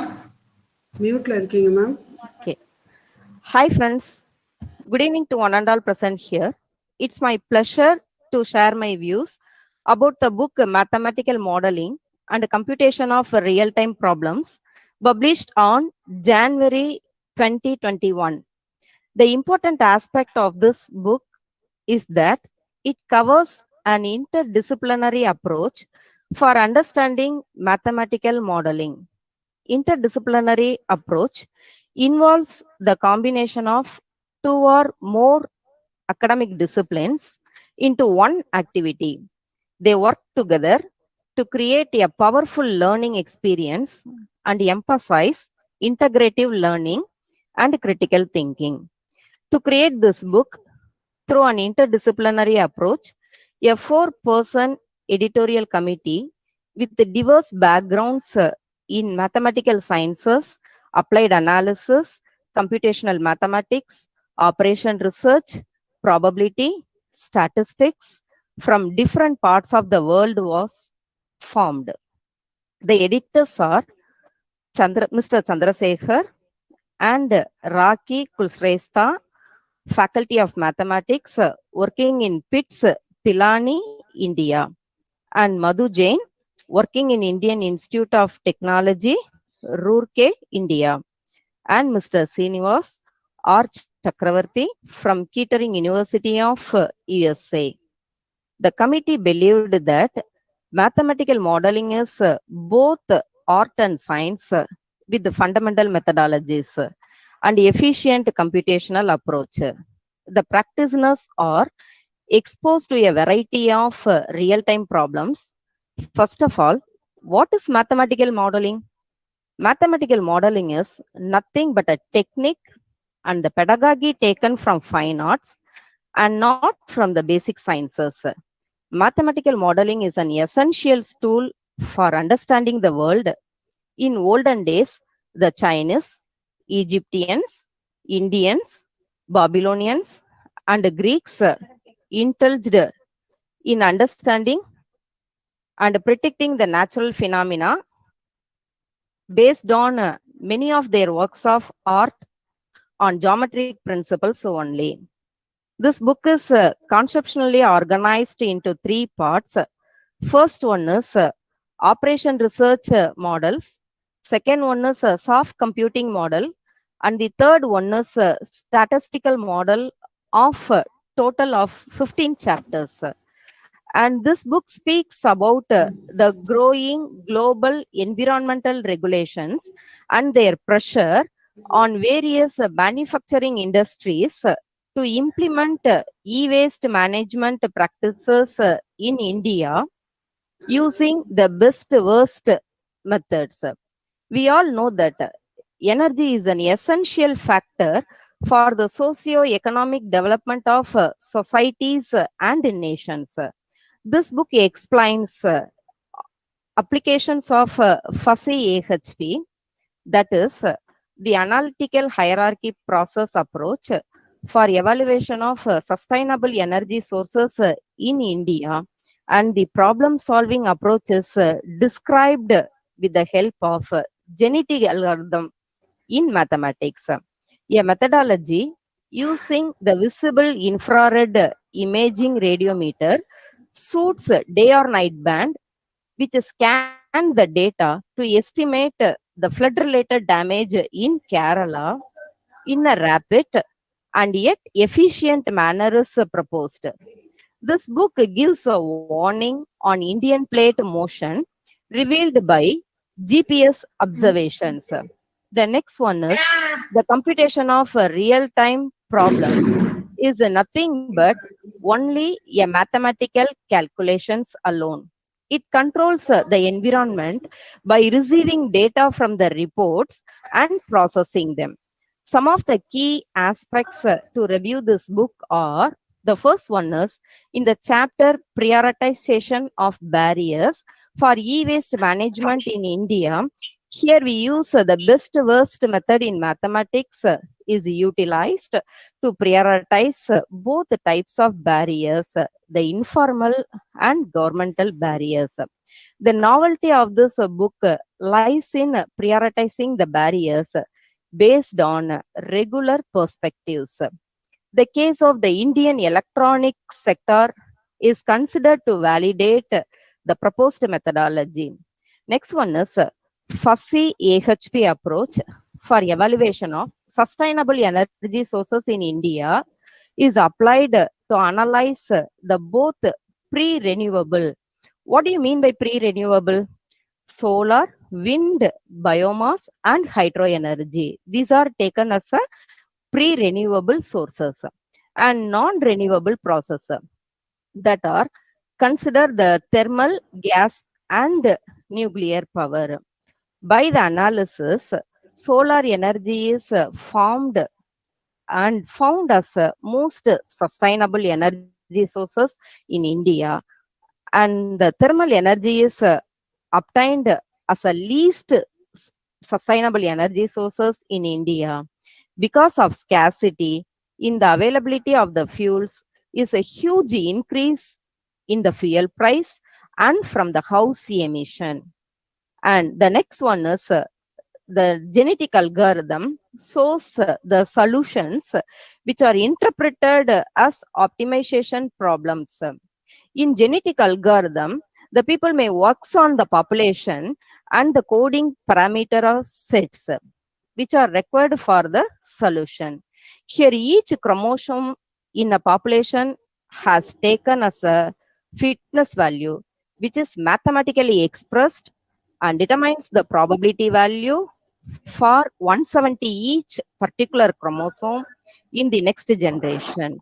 Finally, some areas where the mathematical model used highly are climatic modeling, aerospace, science, space technology, environment, water resources, etc. After reading this book, it is clear that this book covers a broad scope in the areas of statistical science, stochastic process, fluid dynamics, supply chain, optimization, and its applications. It also discusses the advanced topics and the latest research findings. Also, this book is an excellent compendium for the researchers, tutors, and the graduate students. This book offers a content-rich platform for integrated researchers. Hence, this book will be very useful for the students, teachers, and the researchers whose goal is learning advanced topics and the latest research in mathematical models. Thank you so much. Thank you very much for giving me the wonderful opportunity to take part in this program. Thank you once again. Abraham Lincoln said that pure mathematics is, in its way, the poetry of logical ideas. Apply the logic of mathematics in interdisciplinary domains, provide the vital keys for unlocking the several high-tech technology concepts. Thank you, madam, for giving the crispy description on this book. I summon our physics professor, Mrs. A. Alaglashmi, madam, to tell the knowledge of the topic, nanotechnology. Good evening to all. I like to review a book, Nanotechnology. First, I like to say a few words about the author. Dr. S. Shanmugam, consultant diabetologist and echocardiologist and visiting professor in nanotechnology, St. John's College, Palayam Kottai, Tamil Nadu. He dedicated this book to the memory of his family members who passed away due to the lack of medical equipments as well as technology. The motivation of this book is to create a better understanding of nanotechnology. Chapter 1 starts with pre-nanotechnological concepts of James Clerk Maxwell and Richard Alov Zygmunt's. Though all the books starts with Richard Feynman's concept, this book gives some more ideas about the original concepts. A brief introduction about the applications of nanotechnology in medicine, chemistry, environment, energy, information and communication industry also explained here. Chapter 2, Nanochemistry.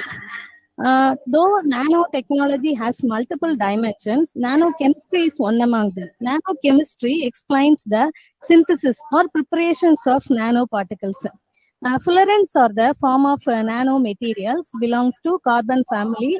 These are all the recent developments in nanotechnology. Here, the concepts, history, properties of fullerenes are explained in a very nice manner. Nanoparticles, nanocarbon tubes are also explained here. He gave a special touch on colloidal gold also. The third chapter deals with nanophysics. Nanophysics concepts are explained in terms of quantum confinements, quantum dots, quantum wires, quantum well, quantum point contact, and nanocrystals. These are the very recent developments of nanotechnology. Here the topics are explained with though they are very hard to understand, but here his explanations are excellent and it's understandable also. Fourth chapter deals with nanoelectronics. Here we are all having electronic gadgets like mobile phone, laptops, computers. The size are reduced only because of the development of nanoelectronics. The fabrication of nanomaterials. Here explained in a very simple and excellent manner. Nano circuitry is a novel and interesting topic. Here the production applications are explained in an effective manner.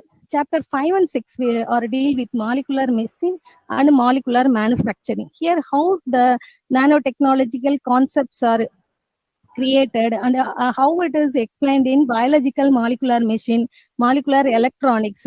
The topics are different from one to another, but they are correlated and explained very nicely. Nanomedicine and nanobiology are explained in 7th chapter. Here, after COVID-19, we are all well aware that how medical equipments are we need nowadays. Here, the author explains how the cancer nanotechnology is used for both the diagnosis and the therapeutical application also. He explained how cancer cells are detected and how they are cured using nanotechnology. Nanorobotics is also used in surgery nowadays. Here he explains a good knowledge about nanorobotics. Then chapter 8 explains instruments and methodology. Though nanoparticles are synthesized, then we should know the instruments and the methodology to analyze them. Here the instrument techniques of atomic force microscope, scanning tunneling microscope, scanning electron microscopes are explained with its principal application and the working models. Chapter 9, environment and social issues. Here, this chapter only explains how versatile the book was. All the books explains the positive side of nanotechnology, but he criticized the negative aspects also. Though it is having a very low negative impact, but it is explained and how it is reduced. How can we neglect the negative impact also explained here. Here, how nanotechnology is used to purify the water. Here, we are in very well need of pollution control. Here he explained it is in a very well manner. Conclusion, I like to appreciate Dr. S. Shanmugam for his very good work. Though he is a doctor, so the doctoral touches everywhere in every chapter. The biological concepts are everywhere in physics, chemistry, all those concepts. The social response and how much he tried to make it simple to understand everyone. How nanotechnology, how much he simplified it is also clearly seen along them. I strongly recommend this book not only for students but also for those who want to understand nanotechnology. Thank you so much for this wonderful opportunity. Thank you. Nowadays, nanotechnology impulses its foot to all the fields that give major impact on the survival of the human race. Nice, ma'am. Well explanation in chapter wise, which really incites us to read that book. Next, I would like to call upon our business administration professor, Mrs. K. Jodhishwari madam, to convey their realized perspective on the book Happiness at Work. Be resilient, motivated, and successful no matter what. Thank you, ma'am. Hello, everyone. I'm here to talk about happiness at work. Being happy all the time. That's what every human being wants. Life full of happiness. That's what every human being needs. So happiness at work, what is the meaning of it?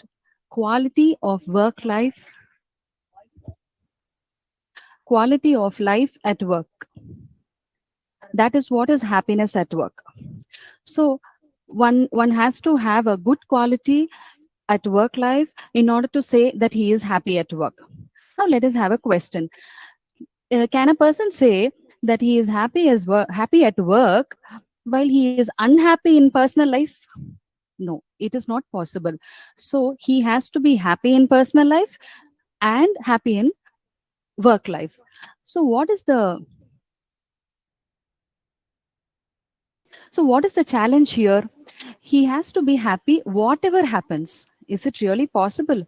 Now let us see some factors which determines happiness at work. Say job satisfaction, emotional attachment, work commitment, self-involvement and motivation, and psychological well-being. Now, when we analyze all these factors, none of these factors is exclusively work-oriented factors. Every factor has personal touch in it. So we have to face all the challenges in order to achieve the personal happiness and in order to achieve the happiness at work. So the question is, whatever happens, we have to be happy. We have to face all the challenges. So this is where Professor Shri Kumar Rao's book caught my interest. He writes the book under the title Happiness at Work. Be resilient, motivated, and successful no matter what.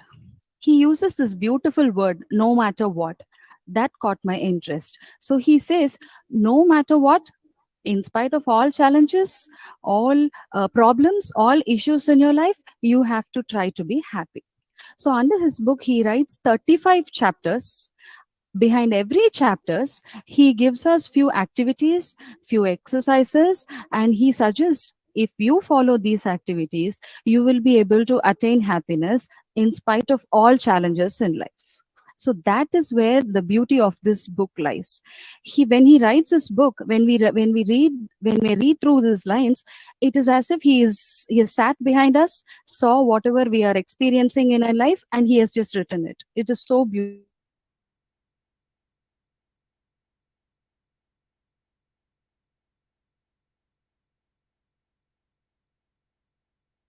One place he says, just let it go, how the baby does.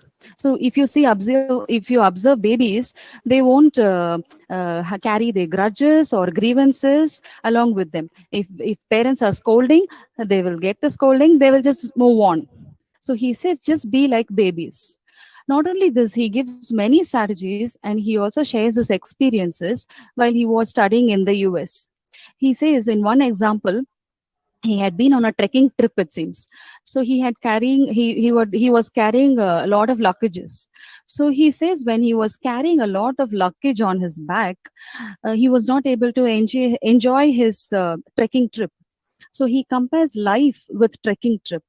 So he says, if you're going to carry all negative thoughts, all grudges, grievances, unhappy moments, unhappy memories, you're going to only carry a lot of luggage on your back, which is going to withdraw you away from happiness. So he says, just let it go. Don't carry all these on your mind. Don't make your life's journey a bad journey. So this author had given me a lot of strategies in order to overcome all the challenges of life. personal work or professional work. He gives us a lot of strategies to overcome all the challenges and achieve happiness at work. Thank you so much for the opportunity. Happiness inspires productivity. Be happy with what you have while working for what you want. Wonderful review, ma'am. Your review extract the flavor of this book. Thank you, ma'am. I invite our information technology professor, Dr. B. Shanti Madam, to tell their updated information on the book IoT, Internet of Things.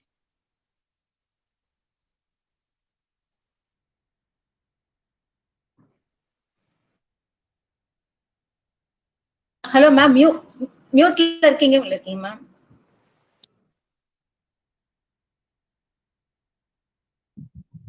Okay, ma'am. Good evening to all. I chosen the book name is Internet of Things, IoT. Authors are Sriram K. Vasudevan. He's an embedded system engineer with 11 years of experience in IT and academics. Abhishek S. Nagarajan is a young and dynamic computer science engineer. And RMG Sundaram is a software architect in Wipro Technologies, Germany. The introduction of IoT. The field of information technology is revolving, and over the last few decades, a lot of changes have taken place. The cloud computing, mobile computing, internet revolution, and the social media network have been introduced and changed the society. But the amazing technology is intended to change the world communication and data collection techniques with the Internet of Things, IoT. IoT is one of the major revolutions in information technology taking place in the modern world. What are the protocols for IoT are Bluetooth, Zigbee, Z-Wave, X.4, Thread, Wi-Fi, cellular, NFC, Sigfox, Newell, LoRaWAN. And we can use cloud with IoT also possible. It offers security and reliability and also facilitates data integration also. Now let us move on. Applications of IoT. There are a lot of applications are available. Now I can mention few of them. First one, smart agriculture. Food is an integral part of life, without which we cannot survive. However, it is an unfortunate fact that a lot of food is wasted in developed countries like America, while people serve in poor countries like Sudan. One way to feed everyone is better agricultural practices, which can be enhanced using IoT. This can be done by first collecting data for a farm, such as soil quantity, sunlight level, seed type, rainfall density from various sources like farm sensors, satellites, local weather stations, and then using this data with machine learning and IoT to create custom recommendations for each farm that will optimize and planting procedure, aggregation levels are required, and fertilizer amount. All this will result in better yield or crops with a focus on reducing world hunger in the future. One of the best examples of this smart agriculture with IoT is sun culture, which is initiated by Microsoft AI for Earth. Smart vehicles. This is also one of the applications of IoT. Smart vehicles are self-driving cars, as they can be called, are pretty dependent on IoT. These cars have a lot of features that are integrated with each other and need to communicate, such as the sensor and handle the navigation, various antennas, controls for speeding or slowing the car. Here, the Internet of Things technology is critical, especially in the sense that self-driving cars needed to be extremely accurate, and all the parts need to communicate with each other in milliseconds on the road. The examples are Tesla car is one of the examples of smart vehicle. It is a self-driving car. In this car, no need any special drivers and all. Then smart home. The most famous application of IoT is in smart home. All the home applications like lighting, air conditioner, and a lock into a single system that can be controlled from your smartphone. These IoT devices are becoming more and more popular these days because they allow you complete freedom to personalize your home as you want.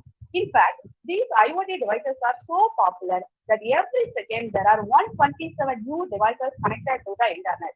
Examples are Google Home, Amazon Echo Plus, Flex Q lighting system. Smart pollution control. Pollution is one of the biggest problems in the most of the cities in the world.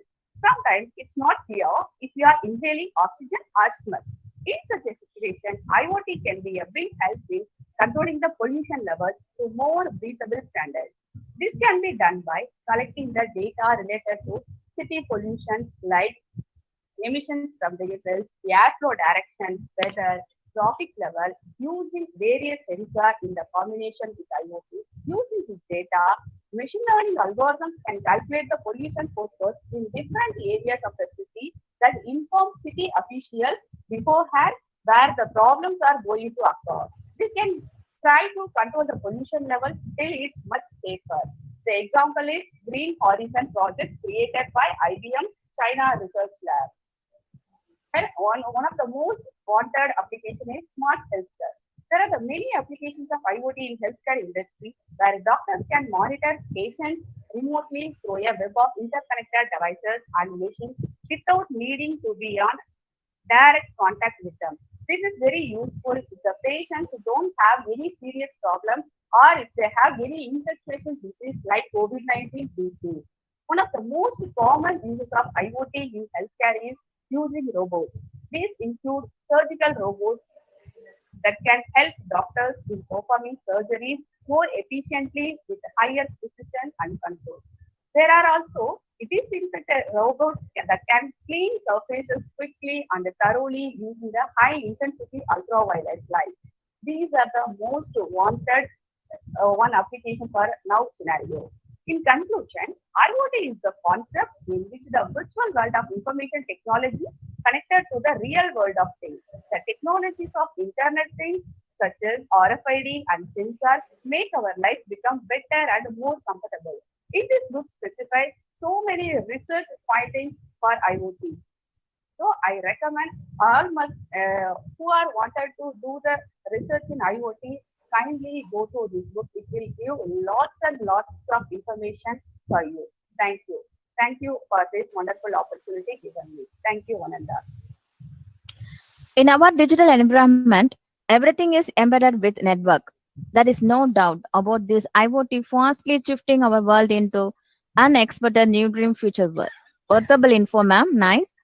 Next, I propose our economic professor, Dr. J. Kalesigamani, madam, for sharing their cracking points on the book Microeconomics with us. Thank you, ma'am. ஒருமைத்தல் தான் கற்ற கல்வி ஒருவருக்கு ஏழ்மையும் ஏமாப்பு வைத்து ஒரு பிறப்பில் தான் கற்ற கல்வியானது அப்பிறப்பிற்கு மட்டுமல்லாமல் அவனுக்கு 7 பிறப்பிலும் உதவும் தன்மையுடையது. The learning which a man has secured in one birth will aid him pressure during 7 births. On the occasion of birthday of APJ Abdul Kalam, President of India, I am also proud to participate in the world record of the longest multinational Confluence virtual organized by Tamil Nadu Teachers Education University. Thank you very much for giving me this golden opportunity. I thank our college honorable management dignity, honorable principal Dr. P. Subramanian sir, coordinator self-finance program, honorable Sanjeevan sir, and committee members. Books of the treasure of thoughts for this. The name of the book I choose, Advanced Economic Theory Microeconomic Analysis by H.L. Abuja, Professor H. Chan and Company Limited, New Delhi, 21st edition, 2nd April 2018, 1,364 pages. Let us first get to know the author of the book. Dr. H.L. Abuja is one of the senior author of H. Chan and Company Limited. He obtained his MA degree in economics with a distinction from Punjab University, Chandigarh in 1961. In the same year, he won the Mechanical Development Prize from Punjab University for his paper, Investment Criteria and Development Planning. He continued his academic pursuit and received his doctorate from Delhi University in 1982 for his development safety for a labor surplus economy. He has immense experience in teaching. He does papers on advanced economic theory, micro and macro, development economics and problems of Indian economic reports translated at the Kushika University. He substantially taught at the Raleigh Delhi College. He was a number of academic council of Delhi University for a period of 5 years. That is 1987 to 92.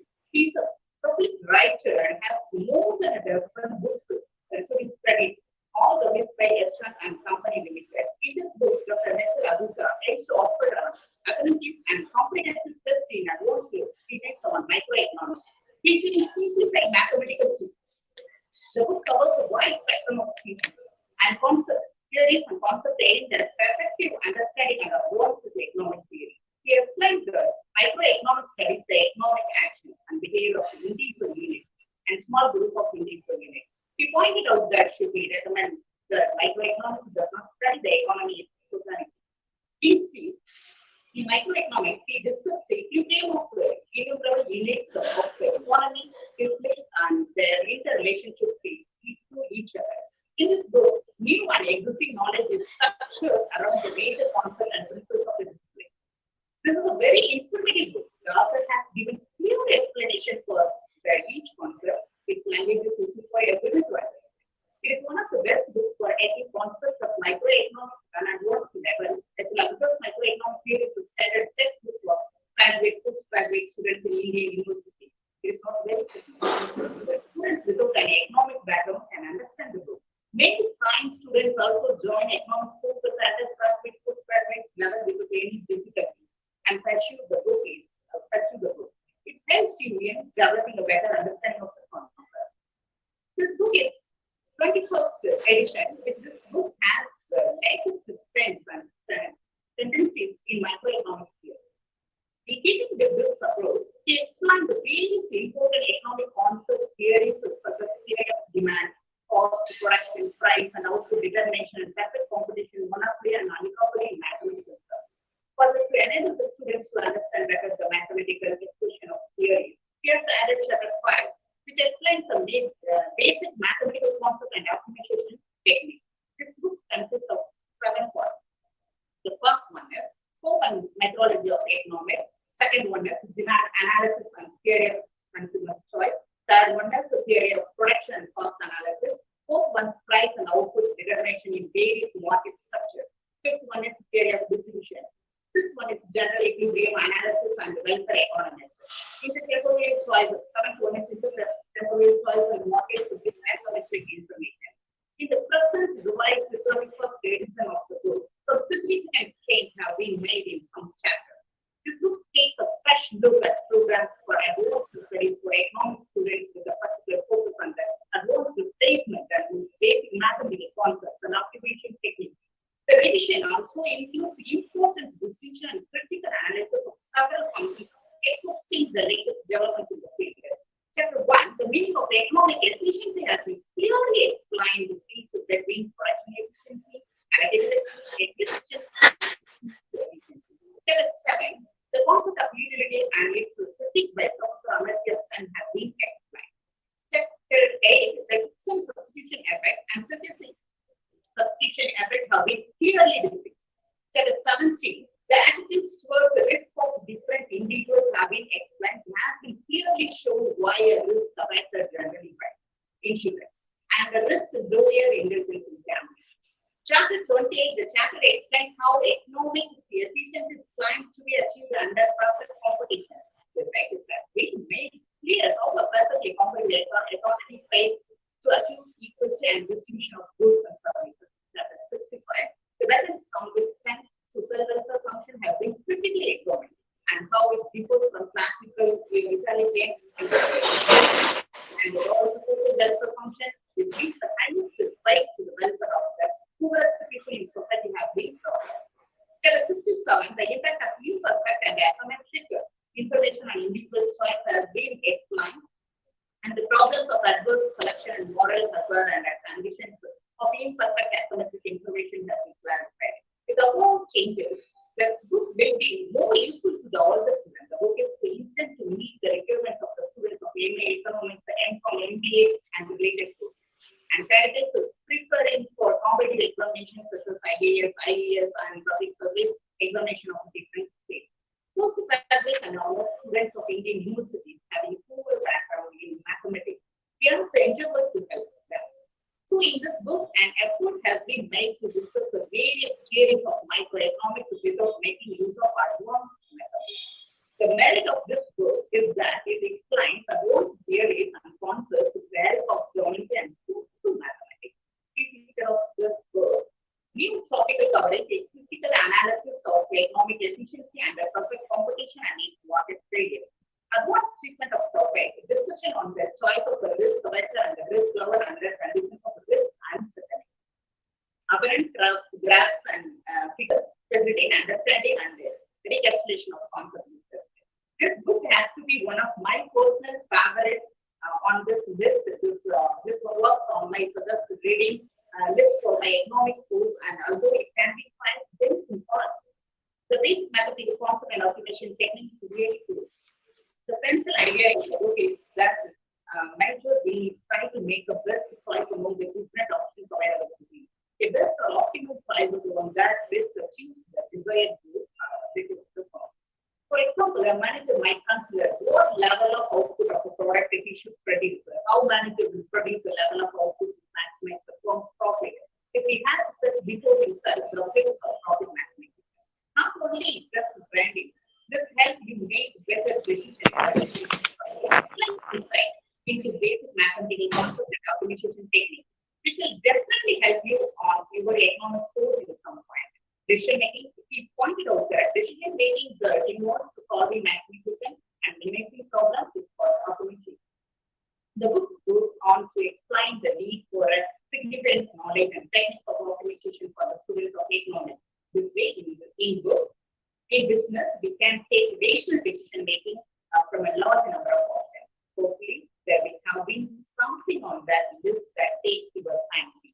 In this book content, the list will give you a good insight into at least one economic theory, and you will be able to present them in your learning experts. So they are definitely worth of reading. Happy reading, keep reading. Thank you very much. Thank you for exchanging your insight thoughts on this topic. Next, I call upon our microbiology professor, Mrs. A.R. Vijaylalita Madam, to deliver their reviewed points on the topic Prevention of Infectious Disease.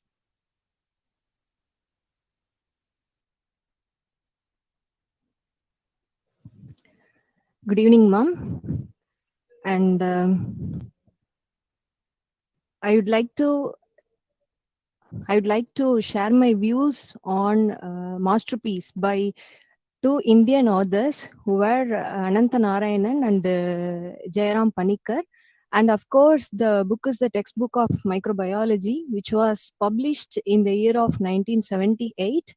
And it has been the most trusted textbook of microbiology for more than 4 decades. And it has evolved with the recently emerging field of medical microbiology. And to stay abreast of the recent developments across the global and the local infectious disease spectra, it has given integrated approach combining microbiology with the system-based approach on human diseases. Infections and infectious diseases are a great burden to our society nowadays. To reduce this burden, an integrated approach is given in this book, combining disease prevention, health promotion, and also patient treatment. So to begin to understand how we can overcome these infectious diseases, we should have a clear idea about the aspects of microbiology. So microbiology is broadly classified in this book as a study of bacteria, fungi, protozoan, viruses, and helminths. So we share our life, including our body, with millions of microscopic organisms, and we must learn how best we can live with them. So to understand this, and after studying this, so in this book it was given that there has been so many families, groups are clearly mentioned in this book, and after studying this we come to know how these microorganisms are living within us, and how they live in the environment, and how they cause disease and infections in us, and also how these infections can be overcome. So it was mentioned that infectious diseases have caused an average of 70 million deaths every year. Also, nosocomial infections, they are a big threat to our society as they are overcoming the use of antibiotics. So there are some precautionary steps is also mentioned in this book clearly as given by the CDC, that is Center for Disease Control and Prevention. So there are two tiers of prevention is mentioned in this book. The first tier is a use of some standard precautionary steps and also some universal precautions like the use of hand wash and use of mask as we are following nowadays, and both are intended to reduce the risk of transmission. And the second tier is the use of isolation. This type of precaution is used when the organisms are more pathogenic and of great concern to our society. So, in addition to these standard precautions, some special precautions are also mentioned to reduce the cross reactivity with the microorganisms, especially MRSA, that is methicillin resistant Staphylococcus aureus.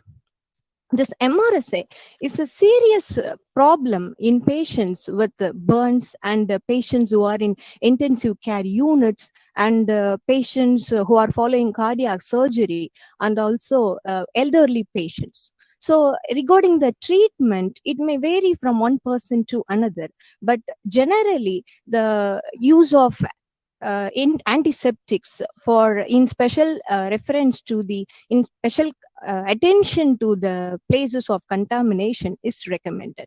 Also, the use of dressings which is impermeable to bacteria can also be used for reducing these infections with the MRSA.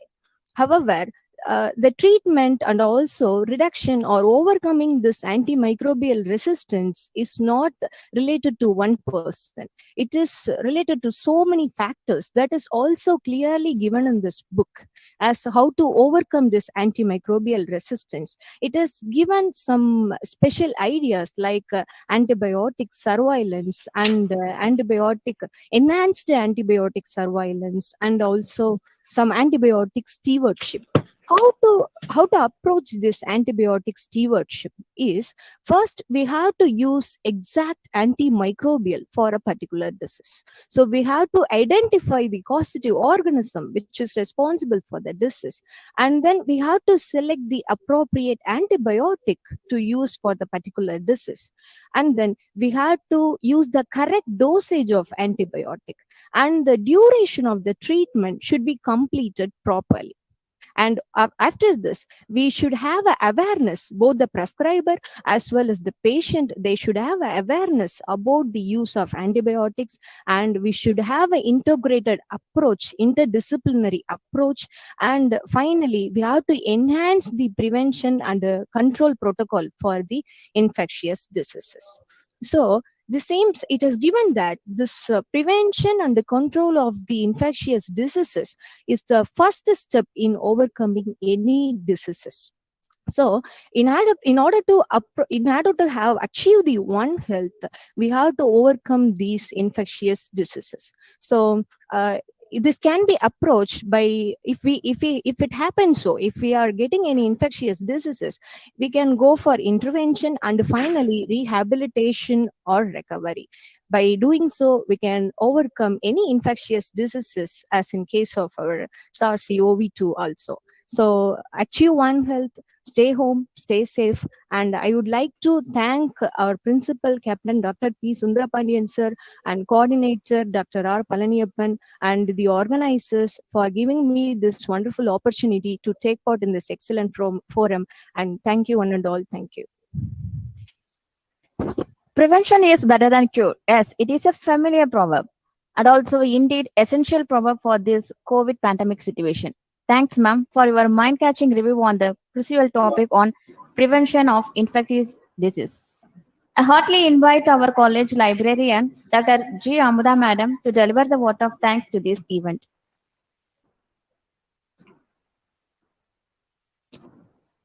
பிறந்து சிறந்த மொழிகளிலே சிறந்தே பிறந்த M தாய்மொழியாம் தமிழினை வணங்கி இந்நிகழ்ச்சிக்கு நன்றியுரை கூறுவதை பெருமகிழ்ச்சி அடைகிறேன். 1200 மணி நேர ஒரு சிறந்த கருத்தரங்கு. இந்த கருத்தரங்க ஒரு பகுதியாக அசிஸ்ட் உலக சாதனைக்கான 24 உட்தலைப்புகளுடன் 24 கல்வி நிறுவனங்கள் பங்கு பெறும் 24 மணி நேர பன்னாட்டு தொடர் வலையரங்கு நிகழ்ச்சியை சிறப்பாக நடத்தி கொண்டிருக்கக்கூடிய தமிழ்நாடு ஆசிரியர் பயிற்சி பல்கலைக்கழகம் சென்னை அவர்களுக்கு முதற்கண் என் நன்றியை தெரிவித்துக் கொள்கிறேன். மேலும் இந்நிகழ்ச்சியின் ஒரு பங்கேற்பாளராக எமது கல்லூரிக்கு தேர்ந்தெடுத்து வாய்ப்பினை அளித்தமைக்கும் என் சிறப்பு நன்றியை தெரிவித்துக் கொள்கிறேன். இந்த 24 உட்தலைப்புகளின் ஒரு மொத்த தலைப்பு எண்ணங்களின் கருவூலம் புத்தகங்களே. உண்மை, புத்தகங்கள் இன்றைய பெருந்தொற்றின் ஒரு பேண்டமிக் சிச்சுவேஷன்ல சிறப்பு பங்கு வகித்திருக்கிறது. அந்த புத்தகம் மட்டும் இல்லையெனில் மக்களுக்கு கொஞ்சம் ஒரு ஒரு பெரிய இழப்பே இருக்கிற மாதிரி இருக்கும், தனிமை. சோ அத்தருணத்தில் இத்தகைய கருந்தங்க தேர்ந்தெடுமைக்கு முதற்கண் என் நன்றியை தெரிவித்துக் கொள்கிறேன்.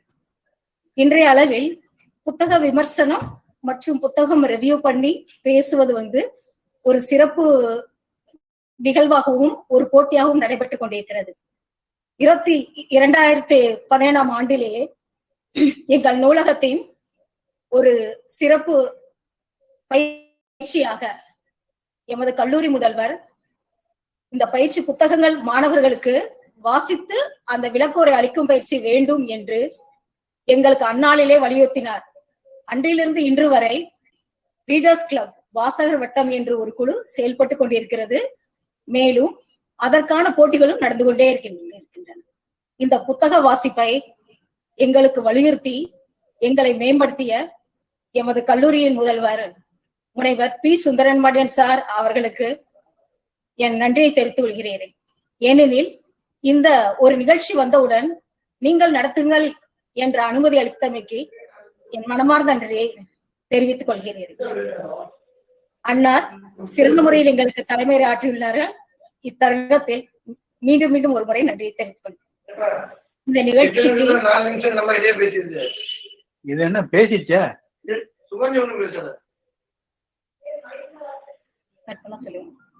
மேலும் இந்நிகழ்ச்சிக்கு எமது கல்லூரி ஆசிரியர்கள் கிட்டத்தட்ட தலைப்பு 21ஆம் நூற்றாண்டில் இந்திய புத்தகங்களை தேர்ந்தெடுத்து எமது கல்லூரி ஆசிரியர்கள் கிட்டத்தட்ட ஒரு 7 புத்தகங்களை பற்றிய விளக்குரையை நம்மிடம் அளிக்கிறார்கள்.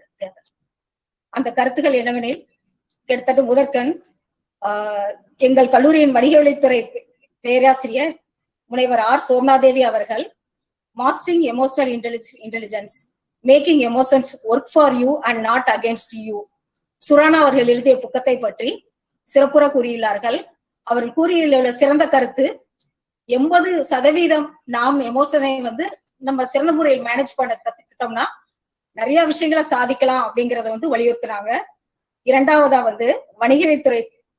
இரண்டாவதாக கணித பேராசிரியர் முனைவர் பி. பிகாலட்சுமி அவர்கள் மேத்தமெட்டிக்கல் மாடலிங் எனும் புத்தகத்தை பற்றி மாடலிங்குடைய வளர்ச்சியை பத்தி கூறினாங்க. கிட்டத்தட்ட அவங்க எந்த புத்தகத்தை தேர்ந்தெடுத்தாங்கன்னா mathematical modelling and computation of real time problems எழுதி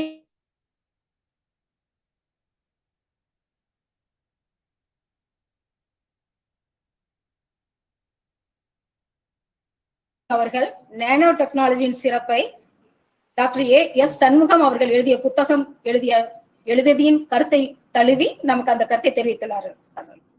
அவர்களுக்கு என் மனமார்ந்த நன்றியை தெரிவித்துக் கொள்கிறேன். அடுத்ததாக பிபிஏ துறையின் பேராசிரியர் மிசஸ் கே. ஜோதீஸ்வரி அவர்கள் happiness at work, be resilient, motivated, successful, no matter what அப்படின்னு இன்றைய தலைப்புக்கு தேவையான நம்முடைய வேலை செய்யும் போது ஹாப்பினஸ் மிகவும் முக்கியமானது என்றதை ஸ்ரீராம் ராவ் எனும் ஆத்தர் எழுதிய புத்தகத்தை தழுவி அந்த விளக்குரை அளித்தார்கள். அவர்களுக்கு என் மனமார்ந்த நன்றியை தெரிவித்துக் கொள்கிறேன். அடுத்ததாக எங்களது கல்லூரியின் இன்ஃபர்மேஷன் டெக்னாலஜி துறை பேராசிரியர் இன்டர்நெட் ஆஃப் திங்ஸ் எனும் புத்தகத்தை எழுதிய ஆத்தர் ஸ்ரீராம் கே. வாசுதேவா. அவர்கள் கூறிய கருத்தை தன்னுடைய சிறப்பாக நம்மிடம் எதிர்த்துள்ளார்கள். அவருக்கு என் மனமார்ந்த நன்றியை தெரிவித்துக் கொள்கிறேன்.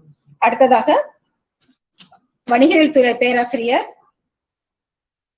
ஜே கலசியாமணி முனி, பொருளாதாரம் கற்றவர், மைக்ரோ எக்கனாமிக்ஸ் புத்தகத்தை பற்றிய கருத்துக்களை அகுஜா என்ற ஆர்த்தர் எழுதிய கருத்தை நம் முன் கொண்டு வந்து சிறப்பாக உரையாற்றினார்கள். அவர்களுக்கும் என் மனமார்ந்த நன்றியை தெரிவித்துக் கொள்கிறேன்.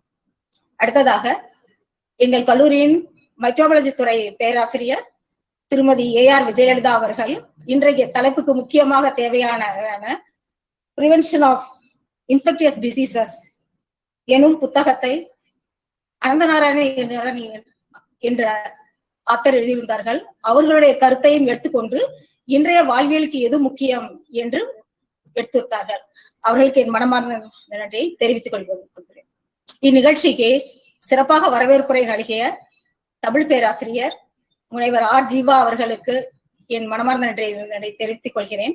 இந்நிகழ்ச்சி சிறப்புற நடப்பதற்கு கிட்டத்தட்ட ஒருங்கிணைப்பாக இருந்த தமிழ்நாடு ஆசிரியர் கல்வியர் பல்கலைக்கழகம் பேராசிரியர்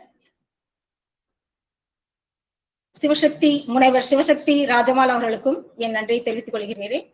எங்கள் கல்லூரியின் ரிசர்ச் ஸ்டூடெண்ட் திருமதி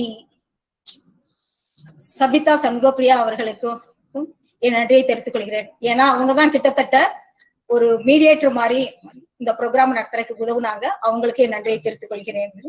மேலும் டெக்னீஷியனாக இருந்த கணபதி அவர்களுக்கும் என் மனமார்ந்த நன்றியை தெரிவித்துக் கொள்கிறேன். இந்நிகழ்ச்சிக்கு கூடவே இந்த புனைபுரிந்த ராம்பிரசாத் மாணவர் என்பவருக்கும் என் நன்றியை தெரிவித்துக் சோ தலைப்பு புத்தக விமர்சனம்.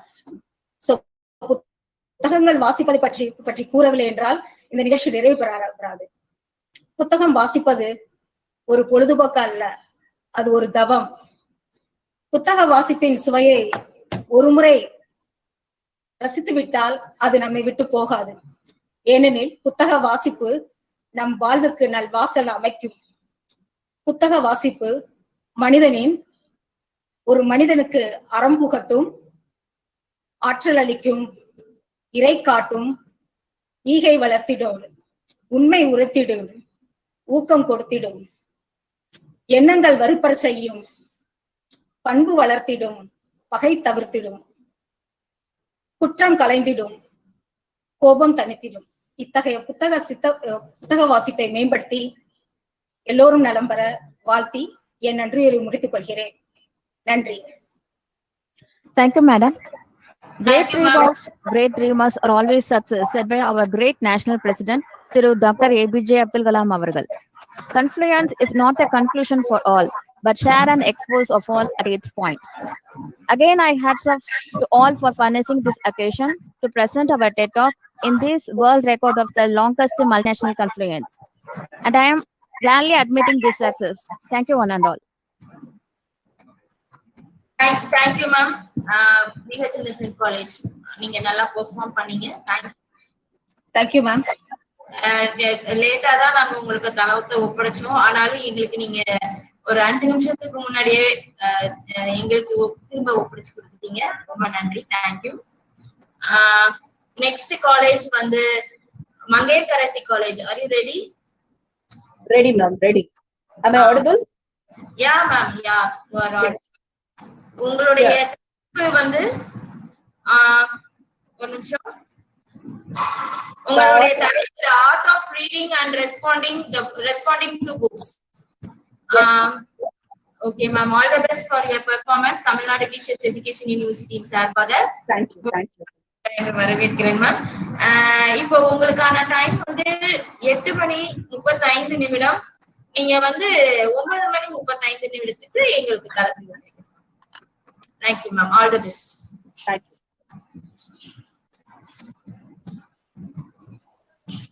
துவங்கலாமா மேம்? Shall we start? தொடங்கலாம் மேம்.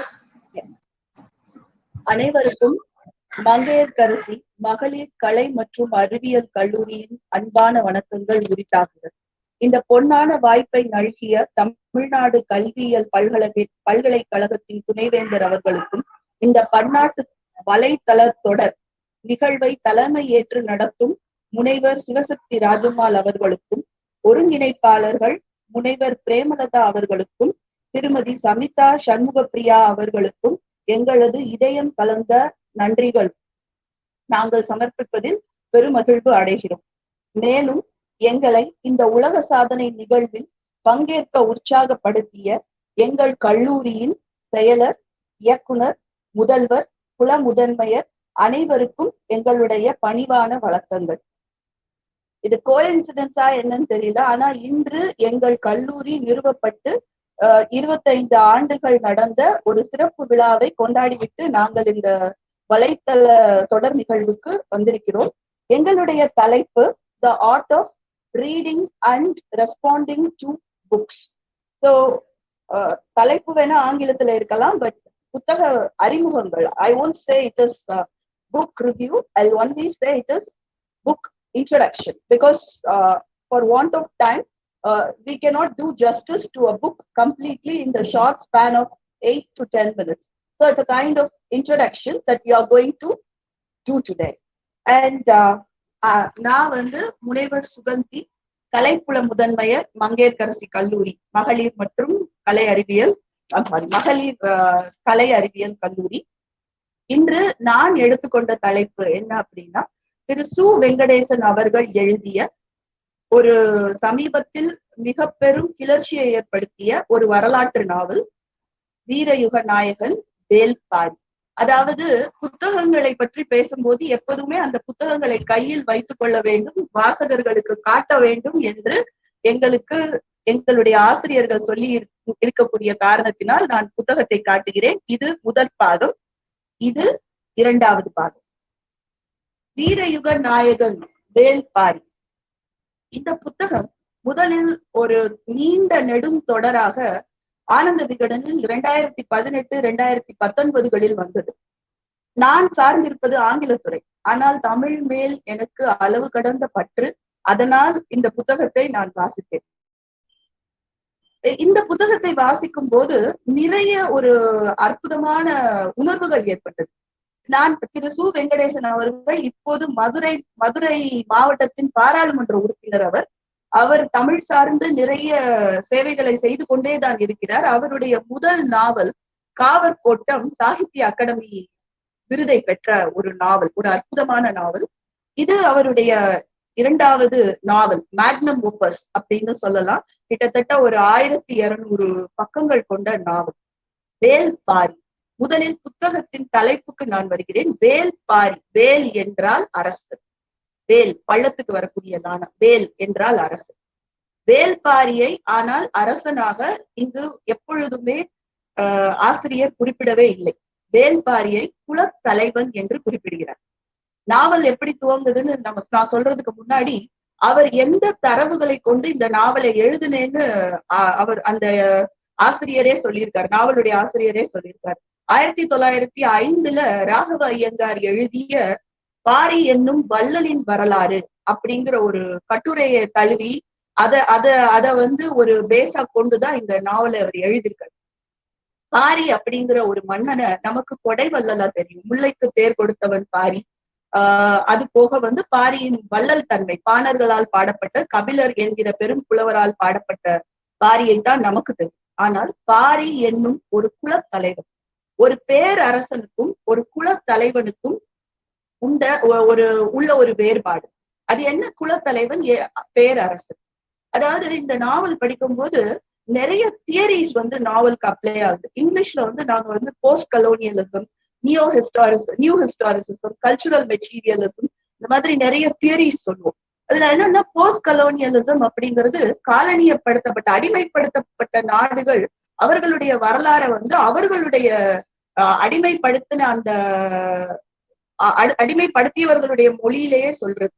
அதுதான் வந்து போஸ்ட் கலோனியலிசம், இல்லைன்னா பின் காலனியத்துவம். அப்போ இது குலத்தலைவன் அப்படிங்கும் போது அவன் வந்து தலைவன் தான், அரசன் இல்லை.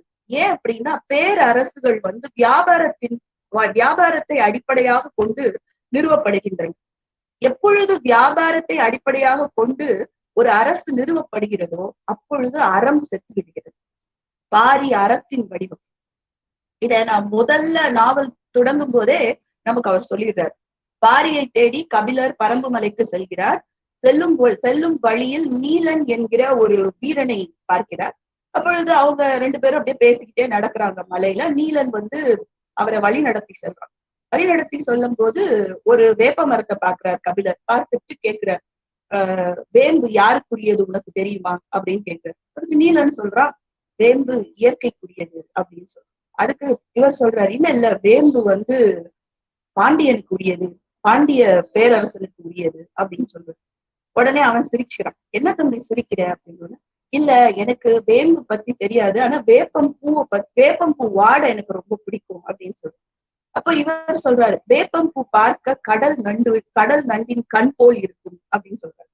அவன் சொல்றான், ஐயா நான் மலையில் பிறந்து மலையில் வாழ்ந்தவன், கடலை பார்த்ததில்லை நான் அப்படின்னு. அதுக்கு கபிலர் சொல்றாரு, கடல் ஆழமானது, அகலமானது, மனிதனாக பிறந்த ஒவ்வொருவனும் பார்க்க வேண்டிய ஒரு அற்புதம் பாது, அதை போய் பார்க்கலன்னு சொல்றீங்க. அப்ப அவன் சொல்றான், ஆழமானது, அகலமானது, நீளமானது எல்லாம் சரி, எங்கள் பாரியின் கருணையை விடவான்னு கேட்கிறான். அப்ப அந்த ஒரு சொல், எங்கள் பாரியின் கருணையை விட எதுவும் ஆழம் இல்லை, அகலம் இல்லை, நீளம் இல்லை. அதுதான் தலைவனோட இன்ட்ரோடக்ஷன். நான் என்ன சொல்வேன்னா, ஹீரோ இன்ட்ரோடக்ஷன் அப்படின்னு சொல்வேன். ஒரு கதாபாத்திரத்தை இதுக்கு மேல சிறப்பா யாருமே அறிமுகப்படுத்த முடியும். இன்னொன்னு என்ன அப்படின்னா, வரலாறு. அதாவது பாண்டிய மன்னர்கள் மதுரையை ஆள்வதற்கு முன் மதுரை என்கிற பெயர் கிடையாது. அதுக்கு பெயர் கூடல் நகரம். கூடல் நகரம் அப்படிங்கும் போது கூடல் வாசிகள் யாரு, கூடல் நில தலைவன் யார் அப்படின்னா ஆகுதை. ஆகுதைக்கு ஆகுதைங்கிற அந்த மன்னனுக்கு அரைக்கூவலே கொடுக்காமதான் பாண்டியன் அவனை கொண்டுட்டு பாண்டிய பேரரச ஸ்தாபிக்க. பாண்டிய பேரரசை ஸ்தாபிச்சதுக்கு அப்புறம் அவன் தன்னுடைய வியாபாரம், அதாவது கொற்கை முத்துக்களை கொண்டு போய் ரோமானியர்களிடம் விற்கிறான். அதே மாதிரி இந்த வியாபார தொடர்பு பார்த்தோம்னா பாண்டியர்களுக்கும் ரோமானியர்களோட இருக்கு. அதே மாதிரி சோழர்களுக்கு மிலேச்சர்களோட இருக்கு, சேரர்களுக்கும் இருக்கு. ஆனா இந்த 3 மன்னர்களும் பாரியை எதற்காக எதிர்த்தாங்க அப்படின்னா, நம்ம என்ன நினைப்போம், இவங்களை விட அவன் புகழ் கொண்டவன், வள்ளல் தன்மை அதிகம், அதனால அவனுடைய புகழை ஒடுக்குறதுக்காக பாண்டிய மன்னர்கள் பாரியை கொல்லணும்னு நினைச்சாங்க, இல்ல இந்த மூவேந்தர்கள் கொல்லணும்னு நினைச்சாங்க அப்படின்னு நாம நினைக்கிறோம். ஆனா இவர் சொல்லக்கூடிய காரணம் என்ன அப்படின்னா, அதாவது ஒரு மலை அப்படின்னா அதுல பலவிதமான அற்புதங்கள் இருக்கும், பலவிதமான விலங்குகள் இருக்கும், பலவிதமான காய்கனிகள் இருக்கும், பலவிதமான மூலிகைகள் இருக்கும். மலை அப்படிங்கிறது ஒரு அசையாத சொத்து. அப்போ அந்த மலைக்கு தலைவனாக இருக்கக்கூடிய ஒருவனை வீழ்த்தினால் மலையில் இருக்கும் அனைத்து சொத்துக்களையும் நாம் அபகரித்துக் கொள்வோம். இப்ப ஈஸ்ட் இந்தியா கம்பெனி எப்படி இந்தியாவுக்கு நம்ம கிட்ட வியாபாரம் நடத்தி நம்மளை அடிமையாக்குனாங்களோ, அது மாதிரி மலை தலைவன் கிட்ட அவங்க நிறைய சம்மந்தம் பேசுறாங்க. எடுத்தோன்ன பாரியை எதிர்த்து போர் தொடுத்தே போகல. உன்னுடைய மகள்கள் அங்கவை சங்கவையை எங்க மகன்களுக்கு கட்டி கொடுங்க அவங்க கேட்கிறாங்க. பாரி மறுக்கிறார். அதனால பாரியை எடுத்து போர் தொடுக்கணும் அப்படிங்கிற ஒரு முடிவுக்கு வராங்க. இன்னொன்னு நிறைய குறிப்புகள், அதாவது அங்க கொற்றவை கூத்து அப்படின்னு ஒண்ணு நடக்குது. கொற்றவை கூத்து என்ன அப்படின்னா, அங்க இருக்கிற ஒவ்வொரு குலம், அதாவது அழிக்கப்பட்டு பரம்பில் தஞ்சம் புகுந்த ஒவ்வொரு குலமும் தன்னுடைய இனத்தின் வரலாறை கூத்து அங்க நிகழ்த்தி காட்டுறாங்க. அதுதான் கொற்றவை கூத்து. அப்போ அந்த கொற்றவை கூத்து நீங்க இத என்ன அப்படி பாக்குற, இதுல ஒரு அற்புதமான விஷயம் என்னன்னா, இது ஒரு 3000 ஆண்டுகளுக்கு முன்னால் வாழ்ந்த ஒரு மன்னனின் கதை அப்படின்னு நம்ம சொல்லலாம். But it is still relevant. ரொம்ப இப்பயும் அது ரொம்ப பொருத்தமா இருக்கு. ஏன் அப்படின்னா, நம்ம ஆப்பிரிக்கர்களுடைய அடிமைத்தனப்படுத்தப்பட்ட அந்த கதையை பார்த்தாலும் சரி, இல்ல நீங்க மார்ட்டின் லூதர் கிங்கோட ஸ்பீச்சஸ் கேட்டாலும் சரி, we could relate to it. அந்த அடிமைத்தனம் காலம் காலமாக நிகழ்ந்து கொண்டே இருக்கிறது. ஒரு மனிதன் இன்னொரு மனிதனை பலத்திற்காகவும் பணத்திற்காகவும் அடிமைப்படுத்துவது. அப்ப இந்த கொற்றவை கூத்த பத்தி பேசிக்கிட்டு இருக்கும் போது, அப்பதான் முதல்ல பாண்டிய பேரரசர் எப்படி ஆகுதைய சூழ்ச்சியால வீழ்த்தினாருன்னு நீலன், கபிலரை மலைக்கு கூட்டிட்டு போனா அதே நீலன் விளக்குறான். அவன் தான் அந்த கூத்த ஆடுறான். கூத்த ஆடி அப்படியே ஆடி ஆடி மயங்கி விழுந்துடுறான். மயங்கி விழுந்துட்டு மறுநாள் அவன் காதலியின் மடியில் படுத்து கிடக்குறான். அப்ப அவனுடைய காதலியின் பெயர் மயிலா. அவன் சொல்றா, நேத்து கூத்தாடிய அந்த நீலனா வெறி கொண்டுல ஆடின நீ, உனக்கு பின்னாடி இப்படி ஒரு வரலாறு இருக்குன்னு எனக்கு தெரியாது, அப்படின்னு அவ கண்ணீர் வடிக்கிறான். அப்போ நீலன் வந்து சொல்றான், ஆகுதை வந்து கூடல் நகரை ஆண்ட போது அங்க வந்து அசுலமா அப்படிங்கிற நிறைய பறவைகள், சிறு குருவி போன்ற பறவைகள் இருந்ததாம். அந்த பறவைகள் என்ன செய்யுமா, யாழ் மீட்டுபவர்கள், கூடல் நகரில் யாழ் மீட்டுபவர்களை வந்து அப்படியே சுத்தி சுத்தி சுத்தி சுத்தி மொய்க்குமா. ஆகுதை இறந்த பிறகு, ஆகுதையின் அகால மரணத்திற்கு பிறகு, இறந்த பிறகுன்னு சொல்லக்கூடாது, ஆகுதை கொலை செய்யப்பட்ட பிறகு என்ன ஆச்சு அப்படின்னா, அந்த யாழ் கருவில அசுலமா பறவைகள் வந்து மோதி மோதி இறந்து விட்டன. ஆகுதையை பிரிய முடியாமல், ஆகுதையின் பிரிவை ஆற்ற முடியாமல், அந்த பிரிவை தாங்க முடியாமல் அசுலமா பறவைகள் வந்து யாழ் கருவியில் மோதி தங்கள் உயிரை துறந்தனர். அதுபோல்தான் நீயும் நானும். நான் ஆகுதை, நீ அசுலமா, நமக்குள் பிரிவு இல்லை அப்படின்னு சொல்றோம். இது எனக்கு மிகவும் பிடித்த இடம். இந்த மொத்த நாவலையும் விளக்குறது அப்படிங்கிறது சாத்தியம் இல்லை. ஏதோ என்னால் முடிந்தவரை எனக்கு மனம் கவர்ந்த சில அத்தியாயங்களை மட்டும் உங்களுடன் பகிர்ந்து கொண்டதில் மிக்க மகிழ்ச்சி அடைகிறேன். அடுத்ததாக எங்கள் கல்லூரியின் தமிழ்துறை தலைவர் முனைவர் திருமதி ஜெயபூர்ணிமா அவர்களை பரமசிவம் அவர்கள் எழுதிய பண்பாட்டு அசைவுகள் என்கின்ற நூலை அறிமுகப்படுத்துமாறு பணிவன்புடன் கேட்டுக்கொள்கிறேன். நன்றி. அனைவருக்கும் இனிய மாலை வணக்கம். எனக்கு இந்த வாய்ப்பினை அளித்த அனைவருக்கும் எனது நன்றியை தெரிவித்துக் கொள்கிறேன். இங்கு நான் எடுத்துக்கொண்ட புத்தகம் பண்பாட்டு அசைவுகள், ஆசிரியர் பரமசிவம் அவர்கள். பரமசிவம் ஐயா அவர்களை பற்றி சிறு குறிப்பு. பண்பாட்டு குறித்த முன்னோடி ஆய்வாளர்களான மயிலசினி வெங்கடசாமி அவர்கள், அயோத்திதாச பண்டிதர் அவர்கள், சாத்தான்குளம் ஆர் ராகவன் அவர்கள், சிவசுப்பிரமணியம் அவர்கள் என்ற வரிசையில் முக்கியமான இடம் வகித்தவர் பரமசிவம் ஐயா அவர்கள். அவர்கள் மனோன்மணியம் சுந்தரனார் பல்கலைக்கழகத்தில் தமிழ்துறை பேராசிரியராக பணியாற்றி ஓய்வு பெற்று கடந்த டிசம்பர் 25ஆம் நாள் தன் நல்லுயிரை ஈத்தார். இன்றைக்கு வரைக்கும் அவருடைய அந்த நினைவேந்தல் தமிழகம் முழுவதுமாக நடந்து கொண்டு வருகிறது. கடந்த 2 நாட்களுக்கு முன்னர் அரசு அறிவிப்பு ஒன்று, அவருடைய புத்தகங்கள் அனைத்தும் நாட்டுடைமையாக்கப்பட்டது என்ற செய்தியை நான் இங்கு பதிவு செய்ய விரும்புகிறேன். அன்னாருடைய பண்பாட்டு அசைவுகள் அந்த புத்தகம் 200 பக்கங்களை கொண்டது. காலச்சுவடு பதிப்பகத்தால் வெளியிடப்பட்டது. 7 பெரும் பிரிவுகளை உள்ளடக்கியது. 7 பெரும் பிரிவுகளுக்கு உள்ளே சிறு சிறு கட்டுரைகளை அவர் தந்துள்ளார். கட்டுரைகள் பக்க அளவு சிறியதாயினும் அவர் சொல்லக்கூடிய விஷயங்களினுடைய வீரியம் மிக மிக அதிகம். அதில் என்னை கவர்ந்த சில கட்டுரைகளை நான் இங்கு முன்வைக்க விரும்புகிறேன். முதலில் சோறு விற்றல் அப்படிங்கிற ஒரு தலைப்பு அவர் கொடுத்திருந்தார். சோறு விற்பாங்களா அப்படிங்கிற ஒரு செய்தி. அன்னதானம், தானத்திலே சிறந்த தானம் என்பது வந்து அன்னதானம். மணிமேகலையில சொல்றாங்க உயிர் மருந்து அப்படின்னு சொல்றாங்க. சமணர்கள் வந்து 4 வகை கொடைகள்ல உணவு என்பதை முதலாவதாக வைத்துள்ளார்கள்.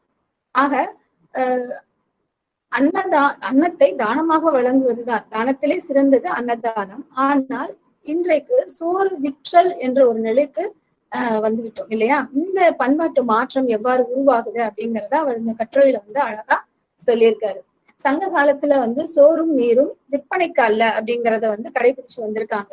சோறு அப்படிங்கிற அந்த பதம் சொல் இருக்கு இல்லையா, அதற்கு நமக்கு எத்தனை பேருக்கு தெரியும் தெரியல. சதைப்பிடிப்புள்ள பகுதி அப்படிங்கிறத சொல்றோம். சோறு அப்படின்னா நம்ம நினைச்சிட்டு இருக்கோம் நெல்லுச்சோறு அப்படின்னு நினைக்கிறோம் இல்லையா, அரிசி சோறு. அது இல்ல, நிறைய பொருள்ல வந்து அது வழங்குது. கம்பு சோறு, குதிரைவாளி சோறு, இப்படி வரிசையா சொல்லிட்டு கத்தாழை சோறுங்கிறதையும் சொல்றாரு. அப்ப அதை வச்சுதான் நம்ம வந்து புரிஞ்சுக்க முடியும். சதை பற்றுள்ள பகுதி தான் சோறு. அன்னைக்கு அதை விற்பனைக்கு இல்லை. ஆங்கிலேயர்கள் வருகைக்கு அப்புறம் தான் அதை வந்து என்ன செய்யறாங்க, சிறு சிறு சிற்றுண்டிகளாக இப்ப பெரிய உணவகங்களாக கொண்டு வந்தது. சங்க காலத்துல பெருஞ்சோற்று நிலைன்னு ஒண்ணு உண்டு. அதுல வந்து பார்த்தோம்னா நமக்கு அரசர்கள் வந்து போருக்கு முன்னையும் பின்னையும் வந்து அமர்ந்து தன் படை வீரர்களோட அமர்ந்து அவர்கள் வந்து சோறு உண்ட செய்தியை வந்து குறிப்பிடுறாங்க. அப்ப வந்து ஊன் துவை அடிசில் அப்படின்னு சொல்றாங்க. இன்னைக்கு நாம வந்து அதாவது ஊன் பிளஸ் துவை, அதாவது அத கரிசோறு, இப்ப நம்ம இன்னைக்கு வந்து சொல்றோம் இல்லையா பிரியாணி, அதை வந்து அன்னைக்கே வந்து சாப்பிட்ட குறிப்பை வந்து சங்க இலக்கியங்கள்ல இருக்குது. அதை ஐயா இந்த இடத்துல வந்து பதிவு பண்ணியிருக்காங்க. இந்த சோறு விற்றல் அப்படிங்கிற ஒரு இது எனக்கு ரொம்ப பிடிச்சிருந்தது. அடுத்ததாக உவா அப்படிங்கிற ஒரு சொல். உவா என்பது நிலவு அப்படிங்கிற ஒரு பொருள். அதாவது கார் உவா வெல் உவா அப்படின்னு சொல்றாரு. காருவா என்பது அமாவாசையையும், வெல் உவா என்பது பௌர்ணமி முழு நிலவையும் குறிக்கிறது. உவா என்றால் மதி, மதிக்கு இன்னொரு பெயர் அறிவு. இதை நான் எதற்காக சொல்கிறேன் என்றால், இன்றைக்கு நாம் நாளைக்கு சரியாக செப்டம்பர் 5ஆம் தேதி நம்ம எல்லாம் ஆசிரியர் தினம் கொண்டாட இருக்கிறோம் இல்லையா? அந்த வாத்தியார் அப்படிங்கிற சொல்லுக்கு வேர் சொல்லாக இந்த உவா இருந்தது அப்படிங்கிறத ஐயா வந்து இங்க சொல்லியிருக்காங்க. இதே வந்து மயிலசீனி வெங்கடசாமி ஐயாவும் சரி, பண்டிதர் அயோத்தி பண்டிதரும் அவரும் அது வந்து அவங்க புத்தகத்துல வந்து அதை பதிவு பண்ணியிருக்காங்க. இந்த இடத்துல நான் அதை சொல்லணும். அப்ப உவா என்ற சொல், இப்ப வந்து ஊவே சுவாமிநாத ஐயர் நம்ம கேள்விப்பட்டிருக்கோம் இல்லையா, தமிழ் தாத்தா. அவருடைய பேருக்கு முன்னால போடுவாங்க, அவருக்கு மட்டும் இல்ல, இன்னும் சில பண்டிதர்களுக்கு முக்கியமானவங்களுக்கு போடுவாங்க மகோபாத்தியாதர் அப்படின்னு போடுவாங்க. மகோ உபாத்தியாயர் அப்படின்னா அதுல வந்து உபாத்தியாயர் அப்படிங்கிற ஒரு சொல் வருது இல்லையா. உவால இருந்துதான் அந்த உபாத்தியாயர்ன்ற சொல் வந்ததாகவும், அந்த உபாத்தியார் தான் வாத்தியார் என்ற சொல்லாக பின்னால வந்ததாகவும் வந்து குறிப்பிடுறாங்க. அப்ப இந்த ஒரு மூலச்சொல் உவா என்ற அந்த மூலச்சொல் வந்து எங்கிருந்து வந்தது அப்படிங்கறத சொல்றாரு. நம்ம நிலவை குறிப்பதற்காக பயன்பட்ட சொல். நிலவு என்பது முழு நிலவு, அதை அறிவை குறிக்கக்கூடிய மதி என்ற சொல்லோடு தொடர்புடையதாக இருக்கிறது அப்படிங்கறதையும் இங்க பதிவு பண்றாரு. அடுத்து பார்த்தோம்னா பள்ளி என்ற சொல். இன்னைக்கு பள்ளிக்கூடங்கள் இருக்கு, கல்லூரிகள் இருக்கு. இது அவ்வளவு ஒரு ரொம்ப ஒரு சுவாரஸ்யமான ஒரு இதா சொல்றாங்க ஐயா. இப்ப மதுரையை சுற்றி பார்த்தோம் என்றால் நமக்கு எண்பெரும் குன்றம், மதுரையை சுற்றி ஒரு அரணாக இருக்கிறது, எண்பெரும் குன்றங்கள் இருக்கிறது. இந்த எண்பெரும் குன்றங்கள்லயுமே சமணர் படுக்கைகள் உண்டு. யானைமலை போய் பார்த்தோம்னா 6 கல் படுக்கைகள் அங்க உண்டு. அதே போல ஒவ்வொரு புளியங்குடி மலம், வரிச்சியூர் மலை, இது எல்லாத்துலயுமே வந்து மதுரையை சுற்றி இருக்கக்கூடிய எல்லா மலைகள்லயுமே, அரிட்டாப்பட்டி நம்ம எடுத்து பார்த்தோம்னா அவ்வளவு ஒரு கல் படுக்கைகள் உண்டு. இந்த சமணர்கள் வந்து அமணர்களாக அறியப்பட்டதனால, அதாவது ஆடை இல்லாதவர்கள் என்பதனாலே அவர்கள் வந்து கீழே சென்று வெளியில போக மாட்டாங்க. ஏன்னா பெண்கள் எல்லாம் உள்ள ஓடி போய் கதை வச்சுக்குவாங்க. பிச்சை எடுத்து சாப்பிட்டுருக்காங்க. அந்த டைம் மட்டும்தான் அவங்க என்ன செய்யறாங்கன்னா அந்த ஊருக்குள்ள போறாங்க. இப்பேற்பட்டவர்கள் வந்து மலையிலே தான் வாழ்ந்திருக்காங்க. அவங்க படுக்கிறதுக்காக ஏற்படுத்திய ஒரு இடம் தான் வந்து பள்ளி. பள்ளி என்பது படுக்கை அப்படிங்கிற நமக்கு பொருள்பட நமக்கு தெரியும். பள்ளி அறை அப்படின்னு சொல்லுவோம் இல்லையா. இப்போ இந்த பள்ளி என்பது அங்க இருக்கக்கூடிய அருகே இருக்கக்கூடிய ஊர்கள்ல இருக்கக்கூடிய சிறு குழந்தைகளை வந்து அனுப்பி படிக்க வைப்பதற்கு இவங்க வந்து சமணர்கள் வந்து குகைகள்ல மருந்து, அதாவது மருத்துவமும் கல்வி பணி, மருத்துவ பணி கல்வி பணி ரெண்டையுமே வந்து ஆச்சிருக்காங்க. அதுல வந்து அந்த குழந்தைங்க போய் மாணவர்கள் போய் அந்த படுக்கை, கல் படுக்கை இல்லையா, அந்த கல் படுக்கை மீது இருந்து படித்ததனால் அதற்கு பள்ளி என்று பெயர் வந்ததை இங்க ஐயா அழகா சொல்றாரு. அதே போலதான் கல்லூரி, இது எல்லாமே சமணர்களுடைய கொடையாக இங்க நம்ம பார்க்கலாம். அதே போல சமணர்கள் வந்து இலக்கண நூல்கள், நீங்க அனைத்து இலக்கண நூல்களும் எடுத்து பார்த்தீங்கன்னா வீர சோழியத்துல இருந்து, நன்னூல்ல இருந்து, தொல்காப்பியத்துல இருந்து எடுத்து பார்த்தோம்னா எல்லாமே சமணர்களுடைய கொடை என்பதையும் நான் இங்க வந்து பதிவு பண்ண விரும்புறேன். ஐயா அது அழகா அவருடைய கட்டுரையில சொல்லியிருக்காங்க. அப்புறம் பண்டாரம், பரதேசி, இந்த சொற்கள் வந்து ரொம்ப ஈர்ப்புடைய சொற்களாக இருந்தது இந்த கட்டுரைகளை நான் படிக்கும்போது. பண்டாரம், பரதேசி என்பதை நாம் இன்றைக்கு ஒரு பொருள்பட சொல்லிக் கொண்டிருக்கிறோம். ஆனால் ரெண்டும் எதிர்ப்பதங்கள் அப்படிங்கறத ஐயா தன்னுடைய கட்டுரையில வந்து சொல்லியிருக்காங்க. பண்டாரம் என்ற சொல் வந்து கருவூலம் என்று பொருள்படும். இப்போ அதாவது கோவில்கள்ல வந்து நிறைய நகைகள், அதாவது இறைவனுக்கு வேண்டிய அந்த ஆடைகள், ஆபரணங்கள் எல்லாமே வைக்கக்கூடிய இடத்திற்கு பெயர் கருவூலம். நீங்க பார்க்கலாம், பேங்க்ல வந்து கருவூலம் இருக்கும், அங்க வந்து பணம் இருக்கும். அப்ப இருக்கக்கூடியது பண்டாரம், இல்லாதது பரதேசி அப்படிங்கிற அந்த 2 எதிர்ப்பதத்தை வந்து ஐயா அழகா அந்த கட்டுரையில சொல்லியிருக்காங்க. மூல பண்டாரம் வழங்குகிறான் வந்து முந்துமினோ அப்படின்னு சொல்லிட்டு இறைவனையே வந்து மாணிக்கவாசகர் வந்து பண்டாரம் என்று அழைக்கிறார் கோயில் திருப்பதிகத்துல. அப்ப இது எப்படி காலப்போக்குல ஒரு சாதியினரை மட்டும் குறிக்கக்கூடிய சொல்லாக வந்தது அப்படிங்கிறதுக்கு ஐயா அருமையான ஒரு விளக்கம் சொல்லியிருக்காங்க. கோவில்ல இருக்கக்கூடிய அந்த கருவூலத்தை காவல் காப்பதற்காக பணியாளர்கள் அமர்த்தப்படுகிறார்கள். அந்த பணியாளர்கள் நின்று கொண்டே வேலை பார்க்காமல் அமர்ந்து அந்த இறைவனுக்கு வேண்டிய பூக்களை எல்லாம் கட்டக்கூடிய பணியில் அமர்த்தப்பட்டிருக்கிறார்கள். ஆக இந்த பணியை மேற்கொண்டவர்களே நாள் அடைவில் பண்டாரத்தார் என்று அழைக்கப்பட்டார்கள். இந்த ஒரு எவ்வளவு ஒரு முக்கியமான ஒரு பதிவுன்னு பாருங்க.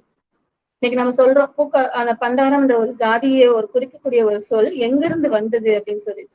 அப்ப இருப்பது பண்டாரம், இல்லாதது பரதேசி. பரதேசி என்ற சொல்லுக்கு தேசாந்திரி, வேற்று நாட்டவர், நாடோடி அப்படிங்கறதெல்லாம் அவர் சொல்றார். அடுத்ததாக என்னை கவர்ந்த ஒரு இது வந்து மத்தியான பறையர். இது நீங்க அதாவது மனிதர்கள் வந்து மதம் விட்டு மதம் மாறலாம், ஆனால் ஜாதி விட்டு ஜாதி மாறுறது அப்படிங்கிறது ஒரு புராண கதையின் மூலமாக இறைவன் வந்து ஒரு தாழ்ந்த குலத்தவனாக ஒரு வேள்வியில திருவாரூர் கோவில்ல ஒரு வேள்வி நடக்குது. அந்த வேள்விக்கு போயிடுறாரு. அங்க இருக்கக்கூடிய அந்தணர்கள் பதறி போய் வேள்வி தீட்டுப்பட்டு விட்டதாக அவர் கருதுகிறார்கள். அந்த நேரத்துல அவங்க என்ன செய்யறாங்க அப்படின்னா அந்த இறைவனை வந்து விரட்டுறாங்க. இறைவன் கோவப்பட்டு சாபம் விட்டு மத்தியான நேரத்துல இந்த வேள்வி நடக்கிறதுனால அந்த இடத்துக்கு அவர் போகும்பொழுது அந்த அந்தணர்கள் பதறும் பொழுது சாபத்தை கொடுத்து விடுகிறார். நீங்கள் இனிமேல் நிரந்தர பறையர்களாக ஆக வேண்டும் அப்படின்னு சொல்லிட்டு. ஆனா அந்தணர்கள் பதறி போய் சாப விமோசனம் கேட்கிறாங்க. இறைவன் வந்து மத்தியானம் ஒரு நாளிகை மட்டும் நீங்க வந்து பறையர்களாக மாறணும் அப்படின்னு சொல்லி சாபம் கொடுத்துறாரு. இது வரைக்கும் திருவாரூர் கோவில்ல கடந்த சில மாதங்களுக்கு முன்பு கூட இந்த நிகழ்வு வந்து அதாவது அந்த நேரத்துல மத்தியானத்துல பார்ப்பனர்கள் அதாவது அந்தணர்கள் மத்தியானத்துல குளிக்கிறாங்க. அவங்களுக்கு பேரு மத்தியான பறை. ஏன்னா ஒரு நிமிஷம் பறையரா மாறினதுக்கு அப்புறம் திருப்பி அவங்க அந்தனரா மாறுறதுக்காக தீட்டு கழிப்பதற்காக குளிக்கிறார்கள் அப்படிங்கிற ஒரு செய்தியையும் ஐயா சொல்லியிருக்காரு. அடுத்தது கடைசியா இறுதியா ஒண்ணு பண்பாட்டு அசைவுகள் அப்படின்றது தலைப்பை வந்து ஐயா கொடுத்ததுக்கு ஒரே ஒரு சின்ன ஒரு நிகழ்வை மட்டும் சொல்லி நான் முடிக்கிறேன். ஒரு துக்க வீட்டுக்கு ஐயா போயிருக்காங்க. அந்த வீட்டுல ஒரு சம்பவம் நடக்குது. ரொம்ப கனம் கூடிய ஒரு நிகழ்வு அது. அந்த ஒரு 30 வயதுக்கு தக்க ஒரு இளைஞன் வந்து இறந்து போயிடுறான். அவருடைய மனைவி வந்து உள்ள இருக்காங்க. ஒரு மூதாட்டி வர்றாங்க. வந்து நீர் செம்பு நிறைய தண்ணி கொண்டு வந்து அந்த அங்க உட்கார்ந்துருக்காங்க. துக்கத்துக்கு வந்த அவங்க ஆண்கள் பெண்கள் எல்லாம் அங்க கூடி அமர்ந்திருக்கக்கூடிய அந்த முற்றத்திலே அந்த நீர் செம்பை வைத்து அந்த நீர் செம்பிலே அருகம் அதாவது பூவை ஒரு பூ போடுறாங்க. அந்த அம்மா வயதானவங்க உடனே அந்த கூட்டத்துல எல்லாருமே ஒரு மாதிரி முகமெல்லாம் இறுகி போயிருக்கு. 2வது பூ போடுறாங்க, எல்லாரும் ஒரு மாதிரி பதறிடுறாங்க. 3வது பூ போடுறாங்க, ஐயோ அப்படின்னு அவங்களுக்குள்ளார ஒரு பதட்டம் வருது. இது ஏன் என்னன்னு கேட்கும் பொழுது அங்க இருக்கக்கூடிய அந்த உறவினர் சொல்றாரு, அந்த பெண் இப்ப 3 மாதம் கர்ப்பவதியாக இருக்கிறாங்க அப்படின்னு சொல்றாரு. அது எதுக்கு இப்ப செய்யணும் இந்த நிகழ்வான்னு சொல்லும் பொழுது இன்றிலிருந்து 7வது மாதம் அந்த பெண் குழந்தை பெற போகிறாள். அந்த குழந்தைக்கு தகப்பன் இறந்து போன இந்த இளைஞன் என்பதை ஊருக்காக அறிவிப்பதற்கு அப்படின்னு சொல்றாங்க. எவ்வளவு ஒரு முக்கியமான விஷயம் இது. இது வந்து ஒரு எந்தவித பேச்சுவார்த்தையே கிடையாது. இதுல சிறு அசைவுகள் தான். இந்த சின்ன அசைவுகள் எப்படி ஒரு பெரிய பண்பாட்டு புதையலே வந்து கொடுக்குது அப்படிங்கறதுதான் ஐயா சொல்லிட்டு நம்மளுடைய இந்த புத்தகத்துக்கு வந்து பண்பாட்டு அசைவு அப்படிங்கிற சொல்ல வந்து சொல்லியிருக்காரு. ஒரு சொல்லோ ஒரு தொடரோ பழமொழி இப்படி ஏதாவது ஒண்ணுல இருந்து ஒரு சமூக புரிதலை வந்து வழங்குவதுதான் தோப்பா ஐயாவுடைய கருத்து புலப்பாட்டு முறையாக இருந்திருக்கிறது. ஆக இந்நூலை தமிழ் சமூகத்தினுடைய ஒரு கருவூலமாக அதாவது பண்பாட்டு கருவூலமாக கருதலாம். வாய்ப்பளித்தமைக்கு நன்றி, வணக்கம். நன்றி முனைவர் ஜெயபூர்ணிமா அவர்களே. அடுத்ததாக I would like to call upon Ms. Nirmala, Assistant Professor, Department of English, to review the book by Dr. Sashi Tharoor. The title of the book is An Era of Darkness. Though it is an English book, the review would be in Tamil for better understanding. Thank you. அனைவருக்கும் வணக்கம். எனக்கு இந்த வாய்ப்பை அளித்ததுக்கு மிக்க நன்றி.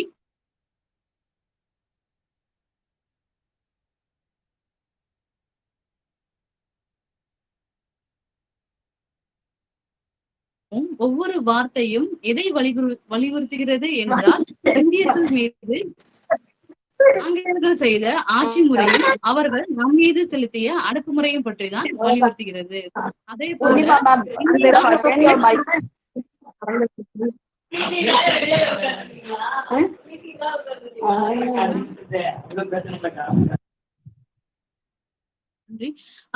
India மீது அவர்கள் செலுத்திய ஆட்சி முறை பற்றி தான் வலியுறுத்துகிறது. அதே போல இந்தியாவோட எக்கனாமிக்கல் ஷேர் அப்படின்னு பார்த்தா அதாவது ஆங்கிலேய ஆட்சிக்கு முன்பு வெறும் 23% தான் இருக்கிறது. அதுவே ஆங்கிலேய ஆட்சிக்கு பின்பு அவர்கள் இந்தியா விற்று போன பின்பு 3% குறைகின்றது. அதாவது 1600களில் இங்கிலாந்தோட வேர்ல்டு எக்கனாமிக் ஷேர்னு பாத்தீங்கன்னா வெறும் 1.8% தான். அதுவே 1940களில் இங்கிலாந்தோட எக்கனாமிக் ஷேர் வந்து 10% கூடுகிறது. இதற்கு காரணம் என்னவென்றால் இந்தியா வந்து ஒரு தேர்ட் ரெவன்யூ கண்ட்ரியா இருக்கு. So half of the amount வந்து எங்க போகுதுன்னா இங்கிலாந்துக்கு தான் போகுது. இதுவும் வந்து இங்கிலாந்து வந்து வளர்ச்சி அடைறதுக்கு ஒரு முக்கிய காரணமா இருக்கு. பணம் மட்டும்தான் கொடுத்திருக்கோம் அப்படின்னு பாத்தீங்கன்னா கிடையாது. பணம் மட்டுமல்ல, அதாவது முதலாம் உலக போரின் போது கிட்டத்தட்ட 1 மில்லியன் மக்கள் வந்து போருக்காக பயன்படுத்தப்பட்டிருக்காங்க.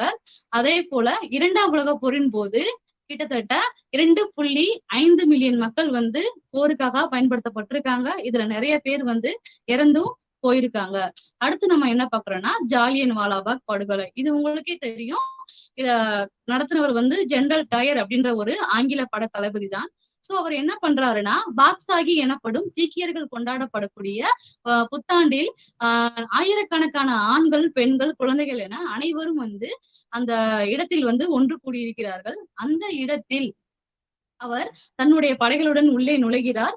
எந்தவித அறிவிப்புமின்றி நிராயுத பாணியாக நின்ற அனைத்து மக்களையும் வந்து சுட்டு தள்ளுவதற்காக உத்தரவிடுகிறார். இதில் வந்து ஆயிரக்கணக்கான பேர் வந்து பாதிப்படைகிறாங்க. அதாவது 379 பேர் வந்து கொல்லப்படுறாங்க. 1200 பேர் வந்து காயமடைகிறாங்க. அங்க காயமடைந்த மக்களுக்கு தண்ணி கொடுக்க கூடாது, உதவி செய்யக்கூடாது அப்படின்றக்காண்டி 144 உத்தரவை வந்து அவரு போடுறாரு. அதே போல 1833 வந்து என்னன்னா சிவில் சர்வீஸ் எக்ஸாம் வந்து இந்தியாவுக்கு வந்துருச்சு. ஆனா இந்தியர்கள் யாரும் அதை எழுதுறதுக்கு அனுமதிக்கப்படல. 1860க்கு மேலதான் வந்து இந்தியர்களுக்கு நமக்கு சிவில் சர்வீஸ் எக்ஸாமுக்கு அனுமதி வந்து வழங்கப்பட்டது.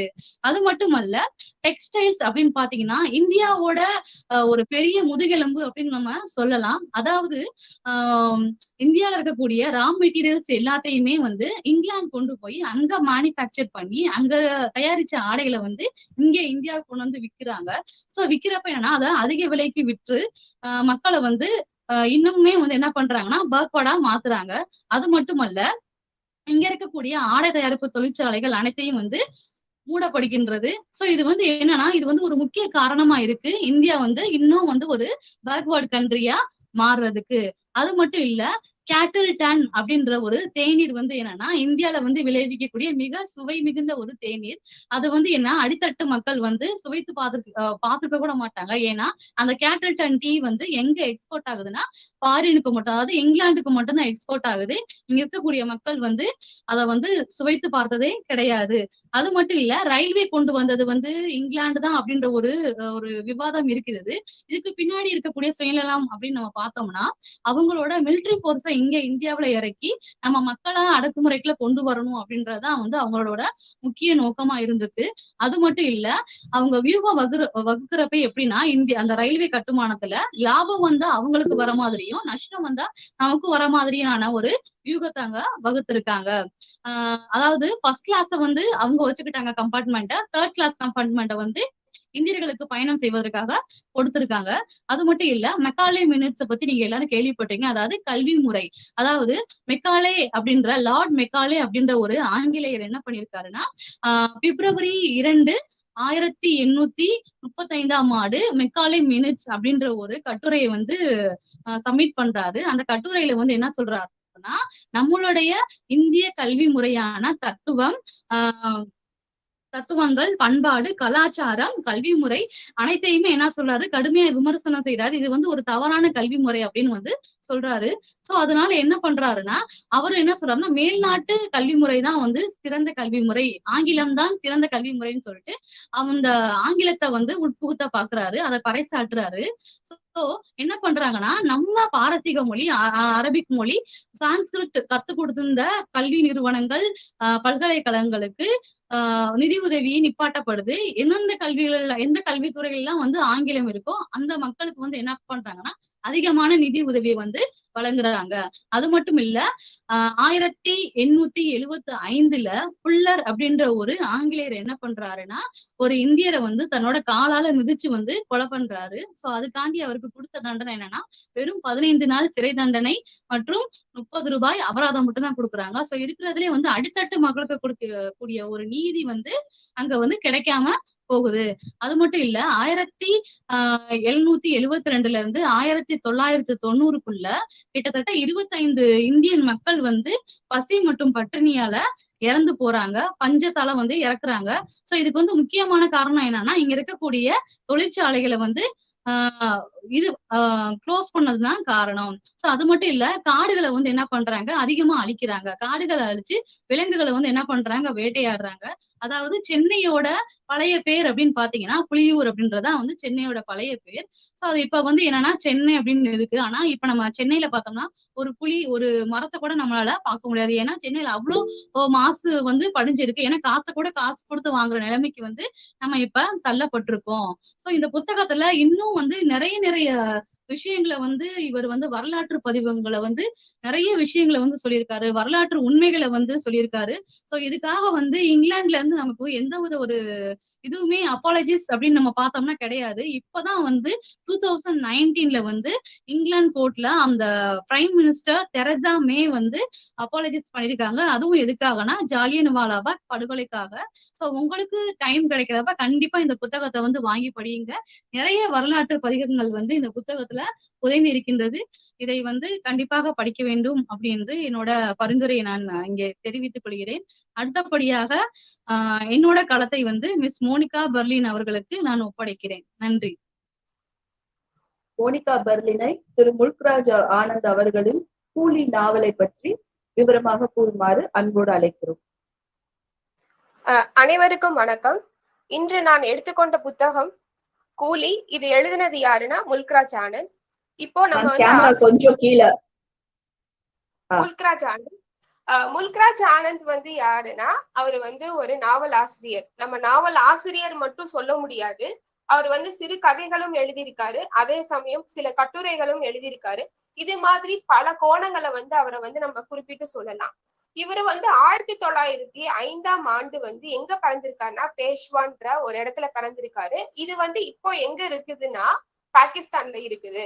இவர் எழுதுற முதல் நாவல் நம்ம பார்த்தோம்னா அன்டச்சபிள் வந்து இதை எதை பத்தி சொல்லியிருப்பாருன்னா, அவரு மெயினா அடித்தட்டு மக்களோட அன்றாடம் அவங்க வந்து அனுபவிக்கக்கூடிய கஷ்டங்களை வந்து அவர் என்ன பண்ணிருப்பாருன்னா மிக அழகாக கூறியிருப்பாரு. இப்ப எடுத்துக்காட்டுக்கு அன்டச்சபிள்ல வந்து ஒரு முக்கிய கதாபாத்திரம் பார்த்தா யாருன்னா பக்கா வந்து என்ன பண்ணுவானா, அவன் வந்து ரொம்ப ஒரு கீழ்த்தனமான ஒரு தொழிலை செஞ்சுட்டு இருப்பான். அதனால அவன் என்ன பண்ணுவானா பல கஷ்டங்கள் துன்பங்களை வந்து பட்டுட்டு இருப்பான். அத வந்து ஒரு நாள் கூட நிகழ்வாக வந்து அவர் மிக அழகாக சொல்லியிருப்பாரு. இப்ப நம்ம கூலி பார்த்தோம்னா கூலி வந்து ஒரு 20 மொழிகள்ல வந்து இதை வந்து என்ன பண்ணிருக்காங்கன்னா மொழிபெயர்க்கப்பட்டிருக்கு அப்படின்றத சொல்றாங்க. இது வந்து எப்ப வெளியிட்டாங்கன்னா 1936 இது வெளியிட்டதுக்கு அப்புறமேட்டு இந்தியால வந்து ஒரு நல்ல ஒரு வரவேற்பை பெற்ற ஒரு நாவல்னு கூட இதை நம்ம சொல்லலாம். இந்த நாவல்ல வந்து அவர் மெயினா 2 கருத்தை வந்து சொல்லியிருப்பாரு. ஒண்ணு வந்து எதை சொல்லியிருப்பாருன்னா ஜாதி அமைப்பு. நம்மளுக்கே தெரியும், இப்ப வந்து ஜாதி அமைப்புனா இது உயர் ஜாதி, கீழ் ஜாதி, மேல் ஜாதி இப்படின்னு சொல்லிட்டு நம்ம என்ன பண்ணிக்குவோம்னா பிரிச்சுக்குவோம். அதை பத்தி ஒரு கருத்தா சொல்லியிருப்பாரு. இன்னொன்னு வந்து எதை சொல்லியிருப்பாருன்னா ஆங்கிலேயருடைய அடிமை. நம்மளுக்கு தெரியும் 1947க்கு முன்னாடி நம்ம வந்து யாரோடைய இதுல இருந்தோன்றது தெரியும். ஆங்கிலேயருடைய அடிமையில தான் நம்ம இருந்தோம். இத பத்தி அவர் என்ன பண்ணிருப்பாருன்னா தெளிவா சொல்லியிருப்பாரு. இவரோட எல்லா நாவலையும் பாத்தீங்கன்னா நம்மளுக்கு வந்து சுதந்திரத்துக்கு முன்னாடி இந்தியா எப்படி இருந்தது, மக்கள் எப்படி வந்து கஷ்டப்பட்டாங்க ஆங்கிலேயர்னால, அத பத்தி தெளிவாக சொல்லியிருப்பாரு. இப்ப கூலில வந்து முக்கியமான கதாபாத்திரம்னு பார்த்தா ஒரு சிறுவன், ஒரு 14 வயது சிறுவன். அவன் பேர் வந்து முன்னு வந்து என்ன பண்ணிருப்பான், முன்னு வந்து படுற கஷ்டத்தை, அவன் ஒரு கூலியா இருந்து படுற கஷ்டத்தை வந்து என்ன பண்ணிருப்பாங்கன்னா இந்த அதை மையமா கொண்டு இந்தியால உள்ள மக்கள், அந்த கூலி மக்கள் எவ்வளவு கஷ்டப்படுறாங்க, வறுமை கோட்ல எவ்வளவு வந்து பாடுபடுறாங்கன்றத மிக அழகாக இந்த நாவல்ல சொல்லியிருப்பாரு. முதல்ல இந்த நாவலை எப்படி கொண்டு போறாங்கன்னா, முன்னும் வந்து ஒரு 14 வயது சிறுவன். அவன் வந்து ஒரு அனாதை. தன்னுடைய மாமாவுடைய அரவணைப்புலதான் இருப்பான். ஒரு சில காரணங்களால அவங்க மாமாவால என்ன பண்ண முடியாதுன்னா அவனை வந்து அவனோட கல்வியை தொடர முடியாது. அதனால அவங்க மாமா என்ன சொல்லுவாருன்னா, நீ என்ன பண்ணு, உன்னுடைய வழியை நீ பாத்துக்கோ, உனக்கு வந்து ஒரு வேலையை தேடி நீ போ, நீ உன்னோட வாழ்க்கையை பாத்துக்கோ அப்படின்னு சொல்லி அனுப்பிவிட்டுருவாங்க. தன்னுடைய மாமாவோடைய உதவியோட அவன் என்ன பண்ணுவான்னா ஷான் நகருக்கு போவான். இவன் இருக்கிறது வந்து பிலாஸ்பூர். சோ பிலாஸ்பூர் வந்து என்னதுன்னா அது ஒரு கிராமம், அது வந்து ஒரு மலை பகுதியில உள்ள ஒரு கிராமம். அந்த கிராமத்துல இருந்து ஷான் நகர் வந்து என்னதுன்னா ஒரு நகரப்புற வாழ்க்கை. சோ இவன் வந்து இப்ப கிராமப்புறத்துல இருந்து நகரத்துக்கு போகும்போது என்ன ஆகும்னா அவன் பல கனவுகளோட போவான். நம்ம இனிமேல் நம்ம வாழ்க்கை நல்லா இருக்கும், நம்ம நல்லா ட்ரெஸ் வாங்கலாம், நம்ம நல்லா சாப்பிடலாம் அப்படின்னு சொல்லிட்டு ஒரு கனவுகளோட போவான். அங்க வந்து யாரோட வீட்டுக்கு போவான்னா பாபுன்ற ஒருத்தவரோட வீட்டுக்கு போவான். அவர் யாருன்னா முன்னோடைய மாமாவோடைய கூட வேலை பார்க்கிற உயர் அதிகாரியோட வீடு. அங்க போய் ஒரு வேலையாட்களா போவான். அங்க வந்து அவன் என்ன பண்ணுவான்னா சில பாடுகள் அவன் அனுபவிப்பான். அவங்க பாபுவோட மனைவி என்ன பண்ணுவாங்கன்னா அவனை வந்து ஒரு சமையல் அறையில தான் அவனை இருக்க சொல்லுவாங்க. சமையல் அறையை வந்து அவர் எப்படி குறிப்பிட்டிருப்பாருன்னா ஒரு இருட்டறை, ஒரு டார்க் ரூம் அப்படின்னு சொல்லி வந்து அவரை வந்து முல்க்ராஜ் ஆனந்த் சொல்லியிருப்பாங்க. இப்ப இதுல வந்து ஒரு சம்பவத்தை வந்து முல்க்ராஜ் ஆனந்த் சொல்லியிருப்பாரு. இப்ப பாபு வீட்டுக்கு வந்து ஒரு கெஸ்டா ஒருத்தவர் வருவாரு. அவர் பேர் யாருன்னா மிஸ்டர் ஒயிட். அவரு வந்து அவர் வந்து ஒரு ஆங்கிலேயர். அவருக்கு வந்து ஆங்கிலேயர் தான் சொல்ல முடியும், ஆனா ஆங்கிலத்துல ஒரு அறிவுமே அவருக்கு இருக்காது. அந்த பாபு வீட்டுல வந்து பிரேம்னு ஒருத்தவர் இருப்பாரு. அவர் வந்து மருத்துவம் படிக்கிறதுக்காண்டி அவர்கிட்ட சில கல்லூரிகளை பத்தி கேட்கும் போது அவருக்கு வந்து ஒரு அறிவுமே இருக்காது. ஆனா இதுல முல்க்ராஜ் ஆனந்த் சொல்லியிருப்பாரு, எவ்வளவோ இந்தியன் வந்து படிச்சிருந்தாலுமே அவனை வந்து என்ன பண்ண மாட்டாங்கன்னா மதிக்க மாட்டாங்க. ஆனா இதே இது ஒரு ஆங்கிலேயர் சரியா படிக்கலைனாலுமே அவரை வந்து என்ன பண்ணிருப்பாங்கன்னா ஒரு மதிப்புல வச்சிருப்பாங்கன்றத அவர் தெளிவா இந்த நாவல்ல சொல்லியிருப்பாரு.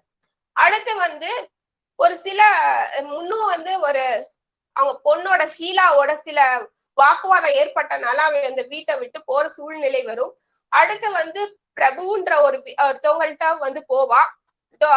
அந்த இடத்துல வந்து அவனுக்கு என்ன ஆகும்னா அந்த பிரபுன்றவர் என்ன பண்ணுவார்னா ஒரு ஊறுகாய் தொழிற்சாலை நடத்தி கொண்டு இருப்பாரு. இதுலயே முல்க்ராஜ் ஆனந்த் என்ன பத்தி சொல்லியிருப்பாருன்னா அந்த தொழிற்சாலையோடைய சூழல் எப்படி இருக்கு, அந்த இடம் ஒரு காற்றோட்டம் இல்லாத ஒரு இடம், எங்க பார்த்தாலும் ஒரு தூசி இப்படி நிறைந்த ஒரு இடமா இருக்கும். அந்த இடத்துல போய் அவன் என்ன பண்ணுவானா போய் வேலை பார்ப்பான். ஆனா அவங்களுடைய அதுல வந்து ரெண்டு வந்து இந்த தொழிற்சாலை வந்து நண்பர்கள் சேர்ந்து நடத்துற தொழிற்சாலையா இருக்கிறனால கணபதின்றவர் என்ன பண்ணுவாருன்னா அவருடைய சில காரணங்களால அந்த தொழிற்சாலை மூட சூழ்நிலை ஏற்படும். திருப்பி முன்னாக்கு வந்து என்ன ஆகும்னா ஒரு வேலை இல்லாத ஒரு சூழ்நிலை ஏற்படும். அப்ப வந்து அவன் என்ன பண்ணுவானா அப்படி போய்கொண்டிருக்கும் போது ஒரு பலகை விளம்பர பலகையை பார்ப்பான். அங்க பார்த்தா சர்க்கஸ் போட்டிருக்கும். சர்க்கஸ் எங்க நடக்கிறதா போட்டிருக்கும்னா பாம்பேக்கு. சோ அங்க உள்ள ஒரு யானை பாகனுடைய உதவி மூலியமா பாம்பேக்கு போவான். அவனுக்கு பாம்பேக்கு போகும்போது சில கனவுகள் இருக்கும். அங்க போனானாது நம்மளுடைய வாழ்க்கை நல்லா இருக்கும் அப்படின்ட்டு. ஆனா பாம்பேயை விட்டு இறங்கின உடனே அங்க மிகவும் அந்த வாகன இறைச்சல், அது அந்த சூழலே அவனுக்கு வந்து பிடிச்சிருக்காது, அவன் நினைச்ச மாதிரி இருக்காது. அதே சமயம் அங்க வந்து என்ன ஆகும்னா அங்க வேலை வந்து தேடுறதே ஒரு மிகப்பெரிய கஷ்டம் அப்படின்றது தெரிய வரும். இப்ப நம்மளுக்கு எடுத்துக்காட்டுக்கு இப்போ உள்ள சூழ்நிலையை நம்ம எடுத்துக்கலாம். இப்ப வந்து நம்மளுக்கு வந்து கொரோனா காலகட்டத்தினால ஒரு வேலை கிடைக்கிறது வந்து ஒரு மிக கடினமானதை வந்து அவர் அந்த காலத்திலேயே இந்த நாவல் மூலியமா நம்மள்ட்ட வந்து என்ன பண்ணிருப்பாருன்னா முல்க்ராஜ் ஆனந்த் சொல்லியிருப்பாரு.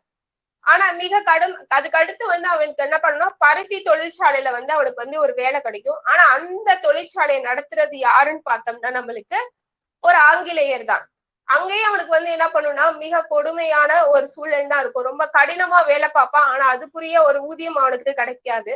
நெக்ஸ்ட் வந்து என்ன ஆகும்னா அங்க வந்து ரத்னான்னு சொல்லிட்டு ஒருத்தவரோட நட்பு ஏற்படும். அந்த நட்பு வந்து என்ன ஆகும்னா அந்த ரத்னான்றவர் யாருன்னா அந்த தொழிற்சாலையில வந்து ஒரு தலைவரா இருப்பாரு. நாளடைவுல என்ன ஆகும்னா ரத்னா வந்து என்ன பண்ணுவார்னா ஆங்கிலேயருக்கு சாதகமாக வேலை செய்யறத பார்த்த உடனே முன்னாக்கு வந்து பிடிக்காது. அவன் என்ன பண்ணுவான் அந்த தொழிற்சாலை விட்டு தப்பித்து திருப்பி வெளியில வருவான். திருப்பியுமே அவனுக்கு ஒரு வேலையின்மையோட நிலைமை தான் வரும். அதுக்கப்புறம் அவன் என்ன பண்ணுவானா இப்படி பசியோட அவன் நடந்து வந்துட்டு இருக்கும் போத எதிரா வந்த ஒரு வாகனத்துல அவனுக்கு அடிபட்டு அவன் வந்து சுயநிலை இல்லாமல் போயிடுவான். 2 நாள் கழிச்சு அவன் கண் திறந்து பார்க்கும் போது அவன் இருப்பான் ஒரு சிம்லா ஒரு இடத்துல இருக்க மாதிரி இருக்கும். அந்த சிம்லால வந்து யாரு காப்பாத்திருப்பான்னா அங்கேயே ஒரு ஆங்கிலேய பெண்ணு தான் அவனை வந்து காப்பாத்திருப்பாங்க. அவங்க என்ன சொல்லுவாங்கன்னா அவனை வந்து நீ எனக்கு வந்து என்னவா இருக்குன்னா ரிக்ஷா ஓட்டுநரா நீ இருக்கியான்னு சொல்லி கேக்குறப்ப முன்னால சொல்லுவான் சரி நான் இருக்கேன். இப்பயும் பார்த்தோம்னா நம்மளுக்கு வந்து ஆங்கிலேயருக்கு நம்ம கீழேதான் இருக்கிற மாதிரி அந்த நாவல்ல வந்து முல்க்ராஜ் ஆனந்த் சொல்லியிருப்பாரு. இந்த சூழல்ல அவன் வந்து ரிக்ஷா டிரைவரா இருப்பான். அது வந்து சிம்லா வந்து ஒரு குளிர் பிரதேசம்னால அவனால என்ன பண்ண முடியாதுன்னா அந்த குளிரை தாங்க முடியாது. நாளடைவுல அவனுக்கு வந்து டிபி நோய் ஏற்பட்டுரும். அந்த நோயால அவன் என்ன பண்ணிடுவானா தன் 15வது வயதுல வந்து அவன் என்ன பண்ணிருவானா இறந்துருவான். இதுல வந்து முல்க்ராஜ் ஆனந்த் என்ன சொல்லியிருக்காருன்னா கூலின்றவங்க என்ன பண்றாங்கன்னா எவ்வளவு கஷ்டப்பட்டு ஒரு வறுமையில இருந்து அவங்க வந்து உழைக்கிறாங்க. ஆனா அந்த உழைப்புக்கேற்ற ஊதியம் வந்து அவங்களுக்கு கிடைக்க மாட்டேங்குது. அதே சமயம் வந்து என்ன ஆகுதுன்னா வேலையின்மை வந்து ரொம்ப அதிகமா இருக்குன்றத இந்த நாவல் மூலியமா தெளிவா என்ன பண்ணிருப்பாரு முல்க்ராஜ் ஆனந்த் காமிச்சிருப்பாரு. இன்னொன்னு வந்து இந்த ஜாதி அமைப்பு பத்தி வந்து அவரு நல்லா சொல்லியிருப்பாரு. அவன் வந்து ஒரு தாழ்ந்த ஜாதின்றனாலதான் அவனுக்கு வந்து ஒரு சரியான வேலை ஒரு சரியான மரியாதை கிடைக்கவில்லை. அதே மாதிரி ஆங்கிலேயர் வந்து நம்ம நாட்டை ஆக்கிரமிச்சதுனால இந்த சூழல் ஏற்பட்டதாகவும் தெளிவாக சொல்லியிருப்பாரு. வாய்ப்பளித்தமைக்கு நன்றி. இப்பொழுது நான் என்னுடன் உடன் பயிலும் சங்கீதா விண்ணரசியிடம் கொடுக்கிறேன். திருமதி சங்கீதா விண்ணரசி, உதவி பேராசிரியர், ஆங்கிலத்துறை, அவர்களை The Truth About Me, என்னை பற்றிய உண்மை, திருநங்கைன்னு கூட சொல்லலாம், திருநங்கை ரேவதி அவர்கள் எழுதிய ஒரு ஆட்டோபயோகிராபி, அதை வந்து மேம் ரிவ்யூ பண்ணுவாங்க. Over to you ma'am. அனைவருக்கும் வணக்கம். எனது பெயர் சங்கீதா விண்ணரசி. இன்றைய புத்தக உரையில் நான் எடுத்துக்கொண்டிருக்க புத்தகம் வந்தது த ட்ரூத் அபவுட் மீ. எல்லாரும் ஸ்கிரீன்ல பாப்பீங்கன்னு நினைக்கிறேன். இது வந்து யார் எழுதியிருக்காங்க அப்படின்னா ரேவதி அப்படின்ற ஒரு டிரான்ஸ் ரைட்டர் வந்து எழுதியிருக்காங்க. ஹிஜ்ராஸ் லைஃப் ஸ்டோரி அப்படின்ற டேர்ம் வந்து இதுல எக்ஸிக்யூட் பண்ணியிருக்காங்க. ஹிஜ்ரா அப்படின்னா என்ன அப்படின்னா ஒரு ஆண் வந்து ஒரு பெண்ணுக்குரிய மனப்பான்மையை கொண்டு வந்து தன்னை பெண்ணாவே பாவிச்சுக்கிறது, ஒரு பெண்ணா வந்து ட்ரெஸ் பண்றது, ஒரு பெண்ணா வந்து எல்லா விதமான செய்கைகளையும் செய்யறதுதான். சோ ஒரு டிரான்ஸ்ஜெண்டரோட ஸ்டோரிய வந்து இதுல எவோபரேட் பண்ணியிருக்காங்க. சோ எப்பவுமே நம்மளோட வாழ்க்கையில வந்து அனுபவங்கள் வந்து நிறைய மாற்றங்களை கொண்டு வருது. சோ இந்த புத்தகத்துல இருந்து எனக்கு என்ன மாற்றம் கொண்டு வந்துச்சு, இந்த புத்தகத்தோட ஜேர்னி வந்து நான் படிக்கணும் எப்படி ஸ்டார்ட் ஆச்சு அப்படின்னா, நான் வந்து என்னோட முதுகலை படிப்பு படிச்சு கொண்டிருக்கும் போது பிரியா பாபு அப்படின்ற ஒரு டிரான்ஸ்ஜெண்டரை மீட் பண்றதுக்கான ஒரு வாய்ப்பு கிடைச்சது. சோ அவங்க கூட ஏற்பட்ட ஒரு பயணம் தான் வந்து இந்த புத்தகத்துக்கான ஒரு தூண்டுதலா இருந்துச்சு. சோ இந்த புத்தகத்துல வந்து ரேவதி அப்படின்றவங்க வந்து இதுதான் ஃபர்ஸ்ட் ஹிஜ்ராவோட புத்தகம் அப்படின்ற மாதிரி சொல்றாங்க. சோ ரேவதியோட புக்க பாத்தீங்க அப்படின்னா இவங்க வந்து துரைசாமி அப்படின்றதுதான் இவங்களோட உண்மையான பெயர்.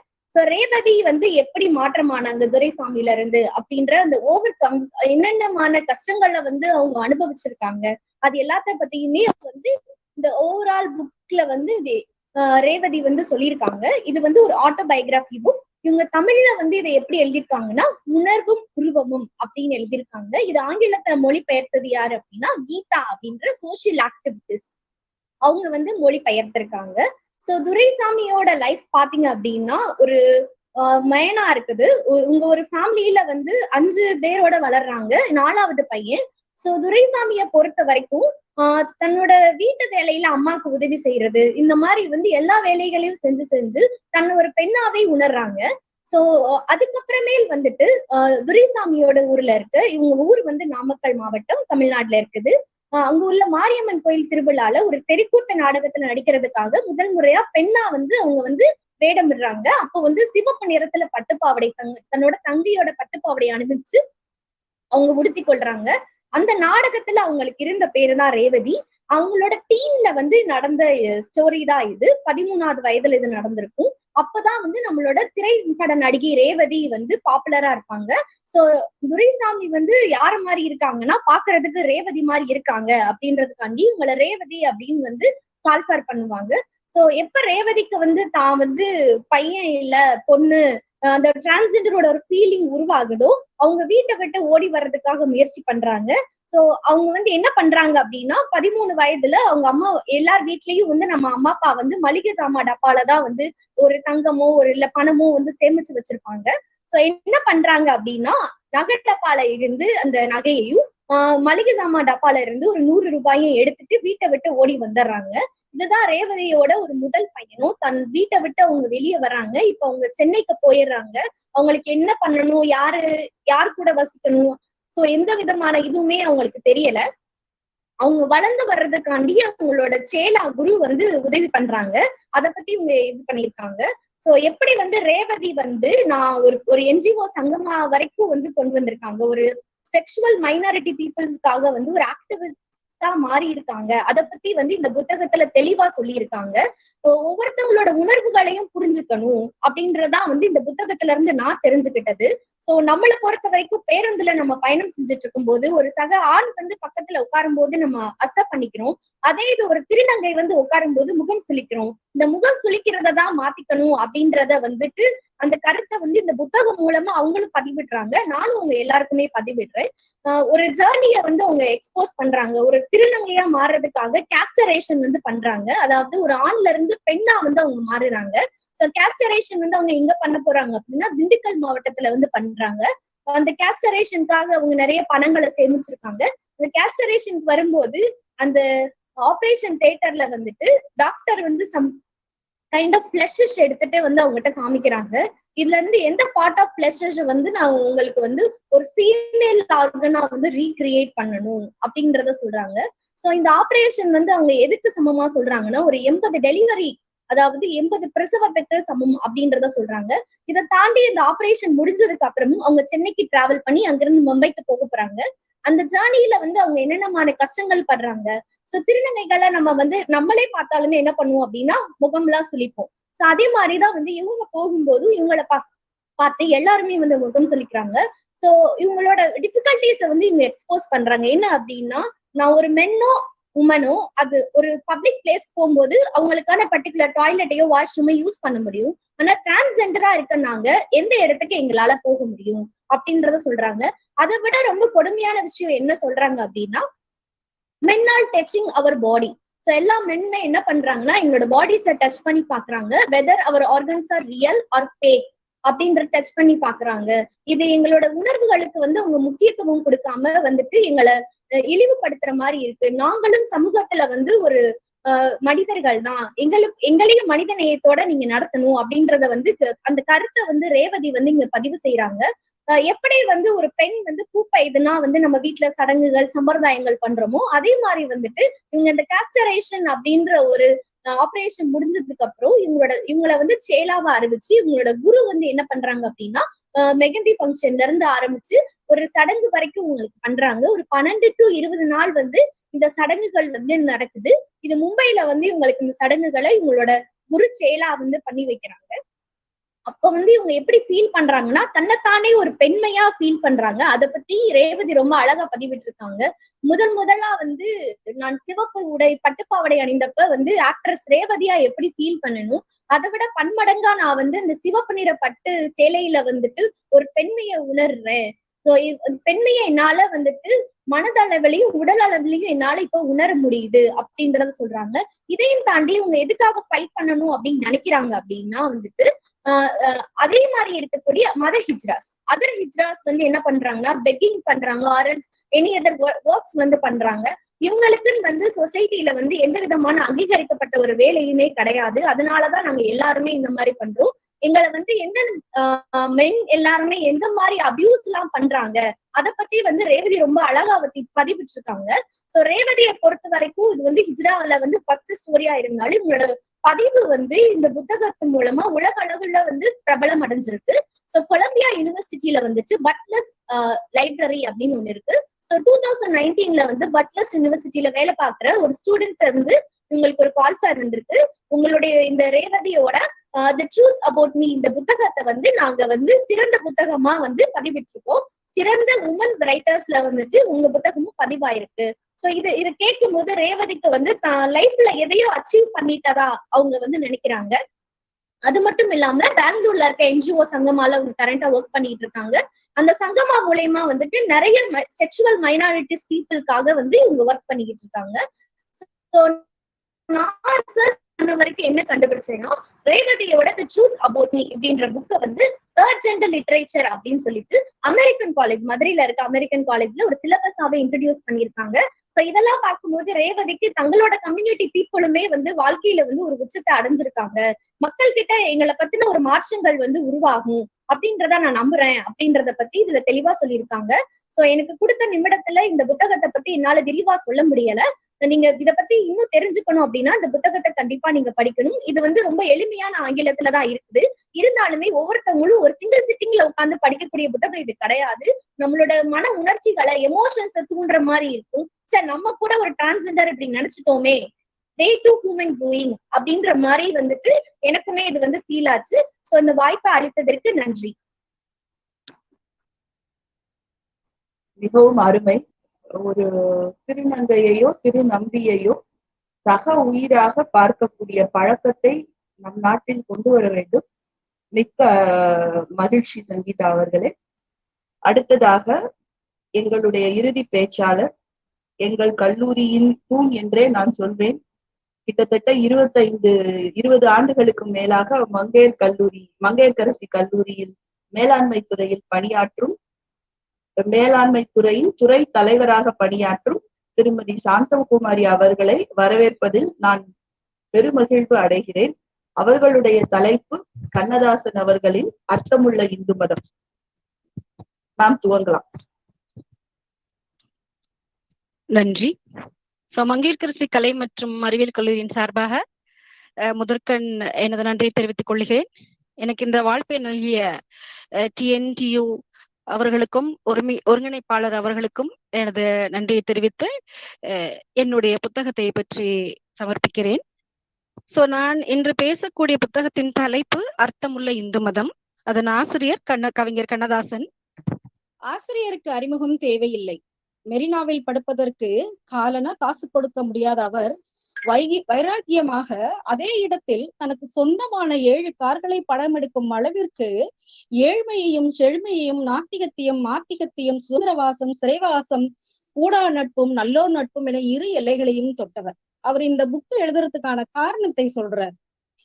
ஒரு தடவை வந்து அவர் ஒரு விபத்தை சந்திக்கிறாரு. அந்த விபத்தை சந்திக்கும் பொழுது ஒரு 4-5 நாள் வந்து மயங்கி இருந்திருக்கிறார். அந்த மயக்க நிலை திரும்பி சுயநினைவுக்கு வந்ததுக்கு அப்புறம் தன்னுடைய முகத்தை வந்து கண்ணாடியில பாக்குறாரு. கண்ணாடியில பார்க்கும் பொழுது நெற்றியில் ஒரு திருநீற்று கீற்று.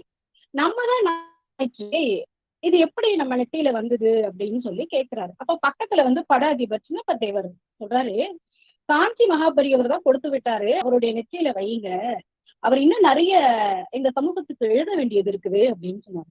அப்ப அவர் மனசுக்குள்ள நினைச்சுக்கிறாரு, ஐயோ நம்ம நாத்திகன் ஆயிடுச்சு, மகாபெரியவரை வந்து நம்ம எவ்வளவு பேசி இருக்கிறோம், அவருக்கு எவ்வளவு பெரிய மனசு அப்படின்னு சொல்லி அந்த மனசு மாறி எழுதுதுன்னுதான் இந்த அர்த்தமுள்ள இந்து மதம். பெயரில் தான் மதம் இருக்கிறத தவிர அதுல சொல்லப்பட்ட விஷயங்கள் எல்லாமே வாழ்வியல் பாடங்கள். இயேசு காவியத்திற்கும் கீதைக்கும் உரை எழுதியவர்.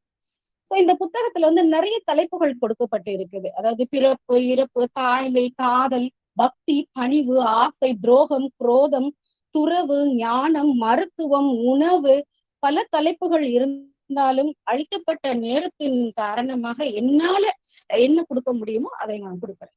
புத்தகம் நெடுமிலும் எதை மேற்கொள்ளிட்டு கொடுக்குறாருன்னு பாத்தீங்கன்னா, வரலாறு, புராணம், மூத்தோர் வாக்கு, வள்ளுவம், இலக்கியம், அதோட தன்னுடைய சுய அனுபவங்கள் மூலமாகவும் அவர் நிறைய விஷயங்களை வந்து கொடுத்திருக்கிறார். முதலாவதாக நான் எடுத்துக்கொள்ள இருக்கிற தலைப்பு பாத்தீங்கன்னா நட்பு. நட்பை பற்றி சொல்லும் பொழுது 3 மரங்களை வந்து இங்க சொல்றாரு. ஒண்ணு வந்து பனை மரம். அந்த பனை மரம் வந்து தானாக முளைத்து பலன் தரக்கூடியது. தென்னை மரம் நட்டு வச்சதுக்கு அப்புறம் அப்பப்ப தண்ணி ஊத்தணும். வாழை மரத்துக்கு தினைக்கும் தண்ணி ஊத்தினாதான் பலன் கொடுக்கும். ஆக நட்புன்றது எப்படி இருக்கணும் அப்படின்னா, பனைமரம் போன்று இருக்க வேண்டும்.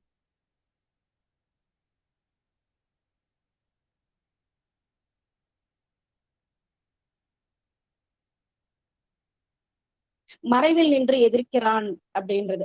ஆக அப்ப நம்ம நல்ல நண்பன்றதை நம்ம எப்படிதான் கண்டுபிடிக்கிறது? நீ இல்லாத இடத்தில் உனக்காக வாதாடுபவனே உண்மையான நண்பன் என்கிறார். விளக்கியவனை நம்பத் தொடங்காதே, நம்பியவனை விளக்காதே என்கிறார். தேரான் தெளிவும் தெளிந்தான் ஐயருவும் தீரா இடும்பை தரும் என்று வள்ளுவத்தையும் இங்கே பயன்படுத்திக் கொள்கிறார். ஆக குன்று குகனோடு எழுவரானோம், குகனோடு ஐவரானோம், குன்று சூழ்வான் மகனோடு அறுவரானோம், நின்னோடு எழுவரானோம் என்று கம்பரையும் நட்பை விளக்குவதற்காக பயன்படுத்திக் கொள்கிறார். ஆக நட்புக்கு அழகு என்ன அப்படின்னா விட்டு கொடுத்தல். ஆசிரியர் தன் வாழ்க்கையிலும் நண்பரையும் கூடா நட்பு விளக்கியதையும் அறியலாம். எப்படி தெரிஞ்சுக்கலாம்? அவருடைய ஆத்ம நண்பரான இசையமைப்பாளரோட ஒரு போட்டி, ஒரு பாட்டு எழுதுறாங்க. அந்த பாட்டு எழுதுனதுக்கு அப்புறம் அதுல சில வரிகளை கொண்டு வரார். என்னன்னா, மயக்கம் தந்தது யாரோ, தமிழோ அமுதோ கவியோ என்று. ஆக கடைசியில எப்படி முடிக்கிறாங்கன்னா, வென்றது நீயும் இல்லை நானும் இல்லை தமிழே என்று அங்கு நட்புக்கு ஒரு சமரசம் செய்கிறார். ஏன்னா நட்புன்றது அவ்வளவு ஒரு முக்கியமான ஒன்று. சோ மற்றொரு சந்தர்ப்பத்துல பாத்தீங்கன்னா, நாத்திகத்திலிருந்து ஆத்திகராய் மாறும் காலம் இது. அப்போ நம்ம கேள்விப்பட்டிருக்கோம், அன்னம் விடுத்தூது புறா விடுத்தூது. ஆனா இவர் பாடலையே நட்புக்காக தூது விடுகிறார். அந்த சிவகாமி மகனிடம் சேதி சொல்லடி என்று நம்மளுடைய கிங் மேக்கர் காமராஜருக்கு தூது விட்டு வேறு எவரோடும் நான் பேச வார்த்தை இல்லை என்று, அதாவது எதுக்கு ஃப்ரெண்ட்ஷிப்புக்கு நம் நட்புக்கு எதுக்கு இடையில யாரையாவது நம்ம அனுப்பணும்? அப்ப அந்த நட்புக்கு பங்கப்படுவதை அவர் விரும்பவில்லை. இந்த இடத்துல சொல்றார், நல்லோர் நட்பை நாம் என்றைக்கும் விட்டுவிடக் கூடாது என்பதுல ரொம்ப அழகா சொல்றார். அடுத்தது ஆசை. ஆசையே துன்பத்திற்கு காரணம் என்கிறார் புத்தர் பிரான். ஆசிரியரோ மண்ணாசையால் கொலை, பெண்ணாசையால் பாவம், பொன்னாசையால் கனவு. ஆக இந்த தீமைகள் எல்லாம் இருந்து மனிதன் விலக வேண்டும் என்றால் பேராசை இருக்கக்கூடாது. வழியில ஒரு காலனா இருந்தா அடுத்து என்ன நினைப்போம்? அடுத்து ஒரு அதிகமா ஏதாவது கிடைக்காதன்றதுதான் மனசு தேடுது இல்லையா? ஏன்னா human being is a wanting animal. ஒரு ஆசை முடிஞ்சதும் அடுத்த ஆசை வருது. சோ இந்த இடத்துலதான் பிரின்சிபிள்ஸ் ஆஃப் மேனேஜ் என்று சொல்றார். நீட் ஹைரார்கி தியரியையும் நினைவுபடுத்துகிறார்.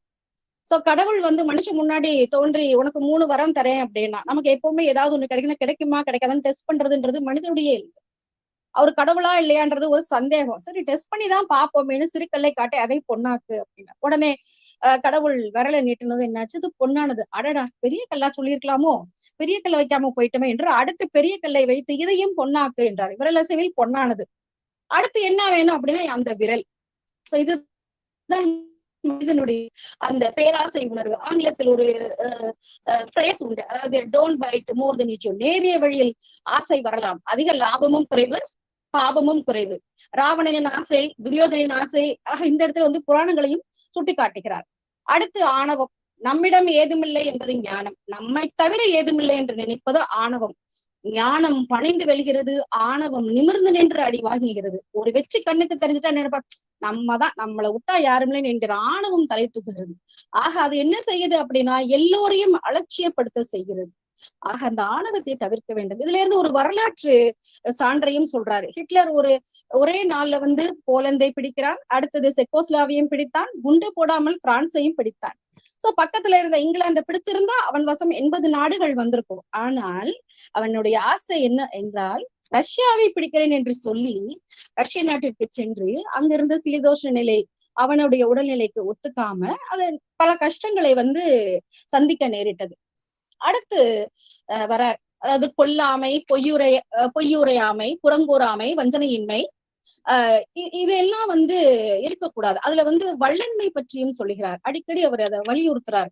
தன்னை போல பிறரையும் நினை, செய்த பாவம் தலையில் அடிக்கும், செய்த புண்ணியம் தலை காக்கும்.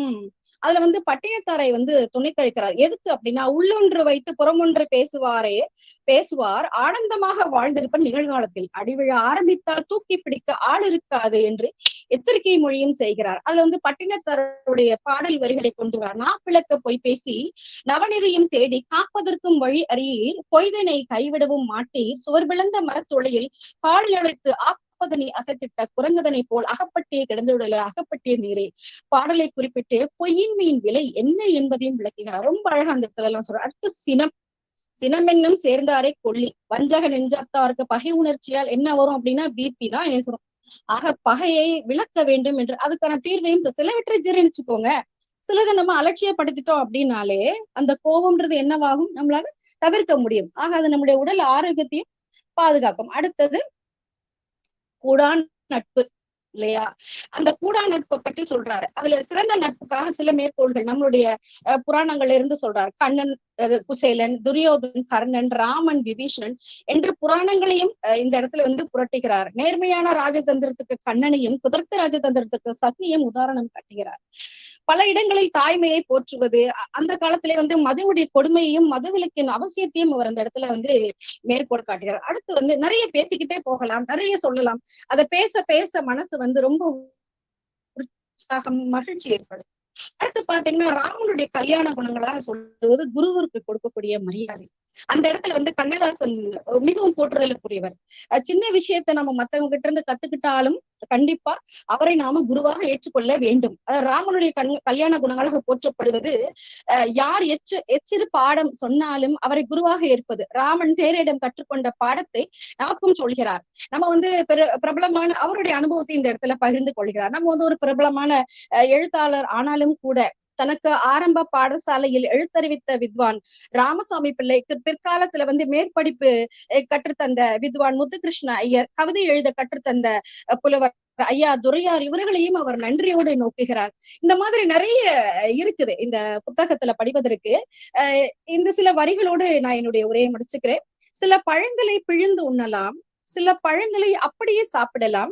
இது ஞானப்பழம், அப்படியே சாப்பிடும் ரகம். நேரம் இருப்பவர் அவ்வப்போது சுவைத்து பார்ப்போம், நேரம் இல்லாத பொழுது நேரத்தை ஒதுக்கி சுவைப்போம். யாம் பெற்ற இன்பம் பெருக இவ்வையகமும் என்று கூறி எனக்கு வாய்ப்பளித்த அனைத்து நல்லுள்ளங்களுக்கும் நன்றி கூறி விடைபெறுகிறேன். நன்றி, வணக்கம். மேலும் எங்கள் மங்கையர்கரசி மகளிர் கலை மற்றும் அறிவியல் கல்லூரியின் சார்பாக எங்களுடைய செயலர், இயக்குனர், முதல்வர், எங்களுடைய அகாடமிக் டீன், இன்றைய நிகழ்ச்சியினுடைய ஒருங்கிணைப்பாளர் முனைவர் டாக்டர் எஸ் சுகந்தி மற்றும் இன்று சிறப்புரையாற்றிய அனைத்து பேராசிரியர் பெருமக்களுக்கும் நன்றியை தெரிவித்து இந்த நிகழ்ச்சியை ஒருங்கிணைத்து வழங்கி கொண்டிருக்கக்கூடிய நம்முடைய டிஎன்டிஏயு ஆர்கனைசர்ஸ் எல்லாருக்குமே எங்களுடைய அனைவரின் சார்பாகவும் எங்களுடைய நன்றியை தெரிவித்து விடைபெறுகின்றேன். நன்றி, வணக்கம். நன்றி மேம். மங்கையர்கரசி மகளிர் கலை மற்றும் அறிவியல் கல்லூரியின் நிகழ்ச்சி நிறைவுற்றது. நன்றி. நாங்கள் அடுத்த கல்லூரிக்கு தளத்தை ஒப்படைக்கிறோம்.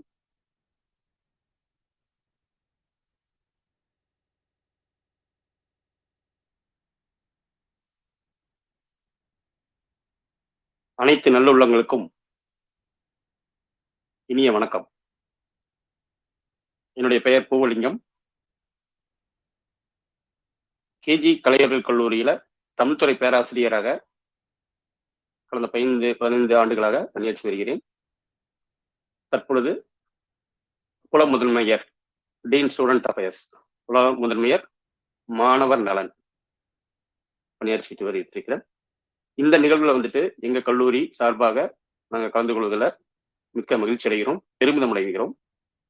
கடந்த காலகட்டத்தில் எங்கள் கல்லூரியில், கோவையில் இருக்கக்கூடிய எங்கள் கல்லூரியில் மிக தேர்ச்சி பெற்ற மாணவர்களை நாங்கள் உருவாக்கி இருக்கிறோம்.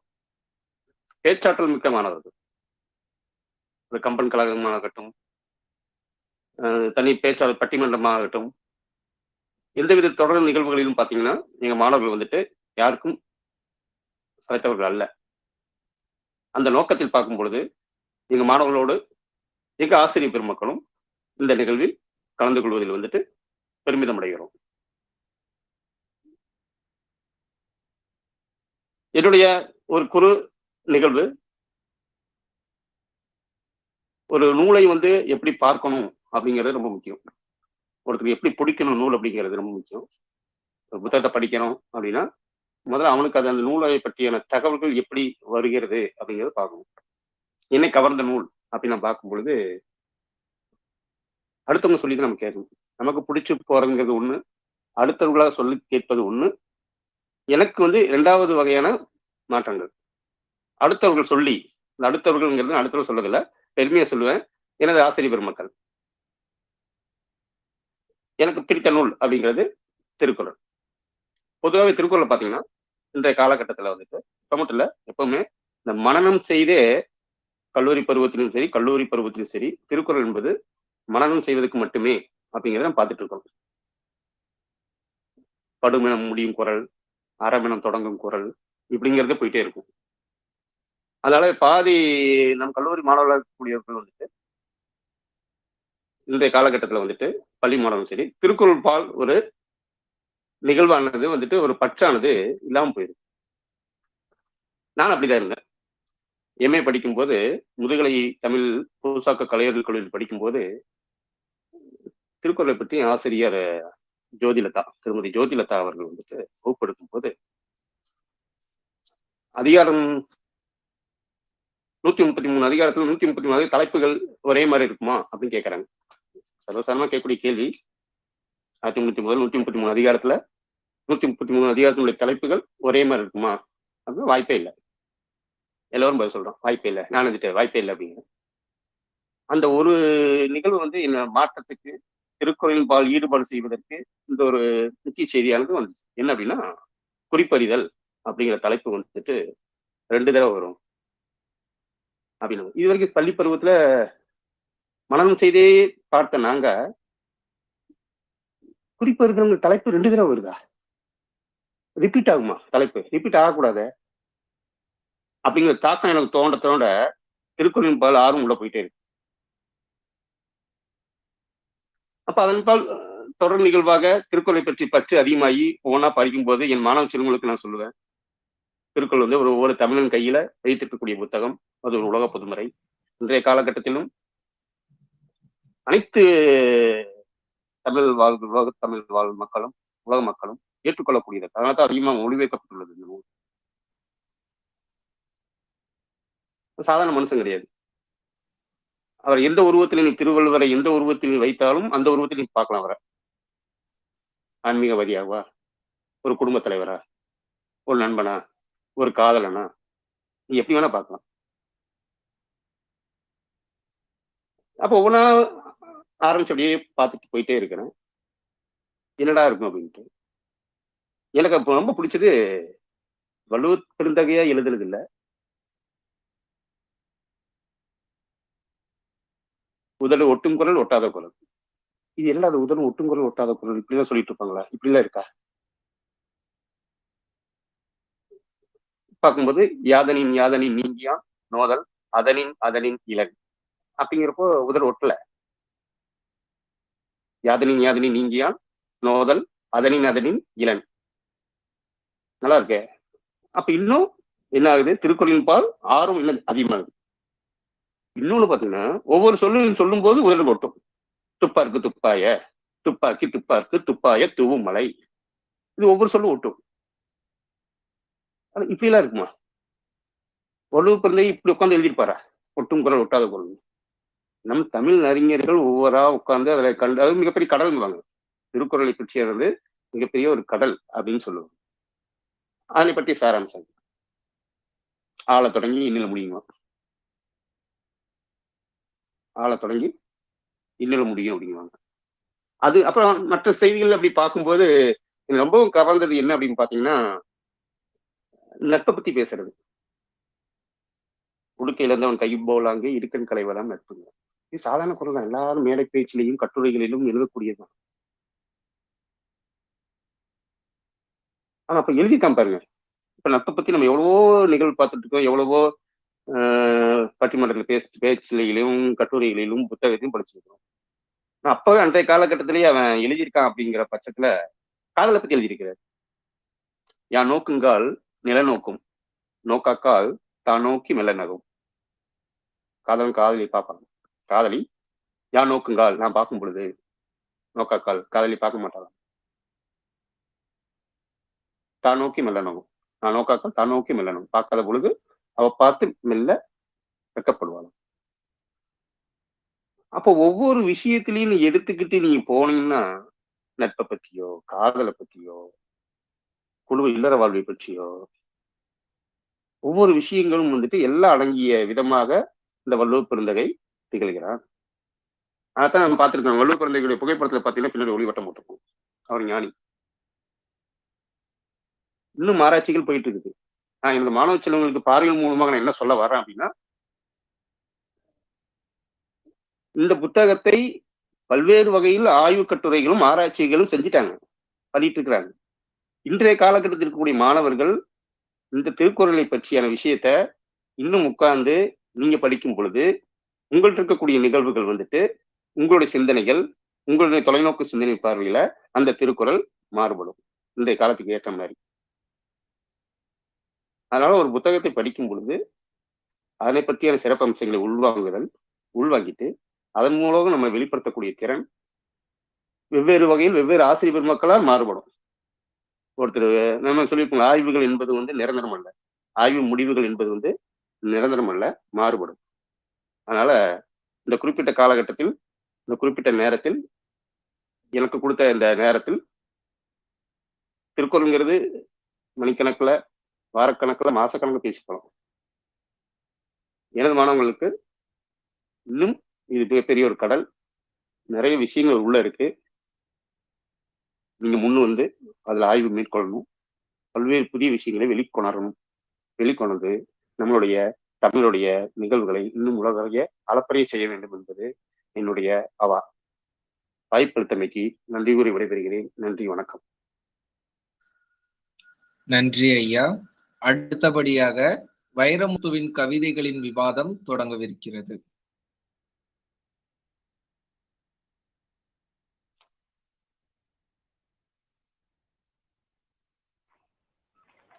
வணக்கம், எனது பெயர் நர்மதா. நான் கேஜி கலையறிவியல் கல்லூரியின் மாணவி. எதுகை மூனை தேடும் போது எதிர்பட்ட முட்டுச்சந்தில் எதர்ச்சியாக நான் மோதும் போது தொடங்கியது என் கவிதையின் தேடல் என்னும் வரிகளுடன் வைரமுத்து ஐயா அவர்களின் கவிதைகளை விவாதிக்க விளைகிறேன்.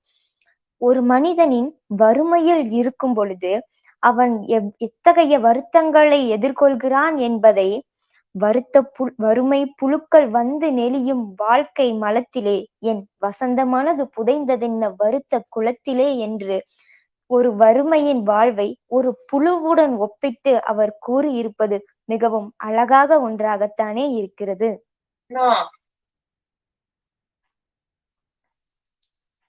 வானூரி மழை ஒளியும் வயலூரி கதிர் வளையும் தேனூரி தினம் பாடி வண்டாடும் பாலூரி அழகு நதி கவி பாடும் கோவையிலே நான் பிறந்தேன். என்னை ஈன்ற தாய் மண்ணிற்கும் தாய் தமிழிற்கும் முதல் வணக்கம். என்னோடு இவ்விணைப்பில் இணைந்திருக்கும் அனைவருக்கும் பிரகாஷ்ராஜின் பிரகாசமான வணக்கங்கள். இருக்கட்டும், வறுமையின் அழகை நீங்கள் அழகாக கூறினீர்கள். ஆம், அதே வைரமுத்து அவர்கள்தான் இங்கே ஒரு குருட்டு விளக்கு என்னும் தலைப்பில் கூறியிருக்கிறார் பாருங்கள். பொறுமை பொறுமை பொறுமை என்று புலம்பும் கதைகளே, அந்த புலம்பல் மேட்டில் பூத்ததென்ன சூனிய விதைகளே. இருட்டு சுவர்கள் இடிந்த போதென் இதயம் இருண்டது, ஏனோ என் விழிகள் ஈரக்கண்ணீர் எழுந்து திரண்டது. அடடா, இந்த வறுமையின் நிறம் எப்படி அவருடைய கண்களில் ஈரத்தை திரண்டு அங்கே அவருடைய கண்களில் அவ்வளவு வருத்தத்தையும் வறுமையும் பொறுமையும் கொடுத்திருக்கிறது என்பதை மற்றொரு புறம் அவர் அவ்வளவு அழகாக வர்ணித்து கூறியிருக்கிறார். அப்படி இருக்கையில் பொறுமையாக இருந்தால் மட்டும் வறுமை கரைந்து விடுமா? நாம் உழைக்க வேண்டும் என்பதுதான் அதனுடைய இன்னொரு அர்த்தமாக இருக்கின்றது. சரி, பெண்ணின் வெட்கத்தை பற்றி இவரை விட யாரால் இவ்வளவு அழகாக கூறிவிட முடியும்? பாவாடைதனில் பருவனையம் சிந்திவர தாவாமல் தாவும் தளிர்ச்சிட்டு, தாவாமல் தாவும் தளிர்ச்சிட்டு பூவாகி ஆடி குலுங்கி அடையாளம் மாறியினி மூடிமறைப்பாள் முகம் என்று ஒரு பெண் பதின்பருவம் அடைந்த பிறகு நாணம் கொண்டு தன் முகத்தினை மூடி மறைப்பதை இதைவிட அழகாகத்தான் சொல்லிவிட முடியுமோ? ஆமாம், அதுவும் ஒரு அழகான வர்ணனை தான். மேலும் ஒன்று கூறியிருக்கிறார் பாருங்கள்.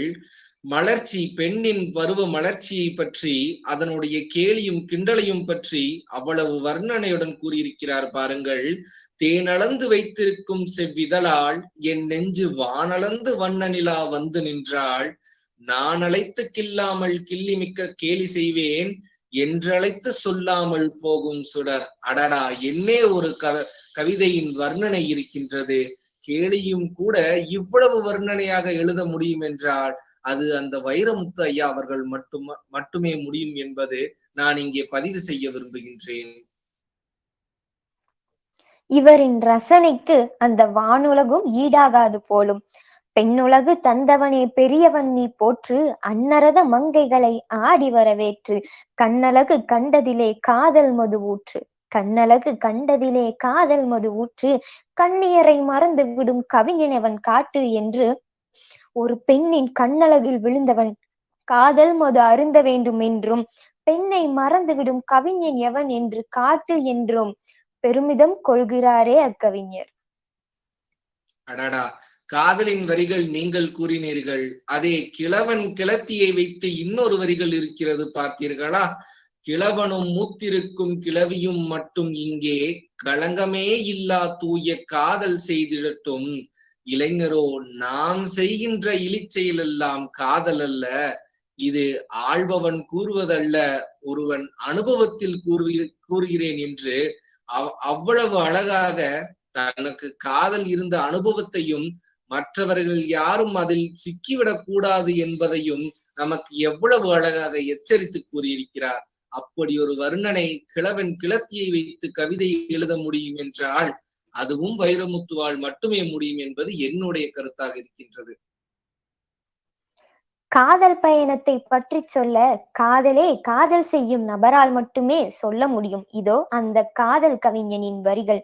நின்ற சதை வீதிகளில் நீண்டதொரு பயணம், கண்டு சுகம் கொண்டு வரும் காதல் எனும் பருவம், பெண்மையினை வான்வெளியில் பேசவிடு தினமும், இன்று சுகம் கண்டுவிடில் என்ன செய்யும் மரணம், இன்று சுகம் கண்டுவிடில் என்ன செய்யும் மரணம் என்று ஒரு பெண்ணுடன் காதல் கொண்டு வீதிகளில் நடந்து செல்லும் போது அந்த மரணம் என்ன செய்துவிடும் என்று அந்த மரணத்துக்கே சவால் விடுகிறாரே கவிஞர். அது அழகல்லவா? ஆம், அதுவும் அழகுதான். அதே கவிஞன் மற்றொன்றை கூறுகிறார் பாருங்கள்.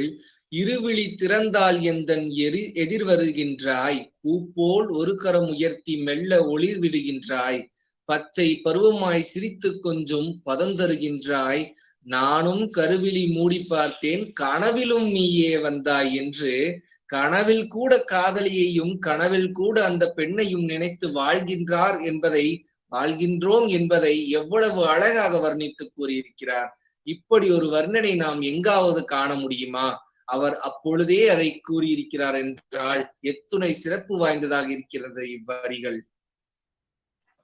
இவர் பின்னால் வேண்டுமானால் காதல் வந்திருக்கலாம், ஆனால் இவர் இயற்கையின் பின்னால் சென்றிருப்பார் போலும். முகிற்குடையில் கீழிறங்கும் சோலை, புல்லில் முத்தமிடும் மணிமுத்து மாலை, பனித்துகில் விளக்கி பூவழகை சுவையாகச் சொல்லத்தான், பனித்துகில் விளக்கி பூவழகை சுவையாகச் சொல்லத்தான் சுகமாக விடியும் அதிகாலை, அதை சொல்லாமல் எனக்கென்ன வேலை என்று ஒரு இயற்கையின் ரசனையை கவியாக படைக்காமல் எனக்கு வேறென்ன வேலை இருக்க போகிறது என்று வினா எழுப்புகிறாரே அக்கவிஞர். இது அழகாக ஒன்றாகும் என்பது எனது கருத்து. அடடா அடடா, என்னே ஒரு அழகான வர்ணனை இயற்கை பற்றி. மேலும் ஒன்று நீங்கள் அனைவரும் கேட்டிருக்கும் கவிதைதான் இதுவும்.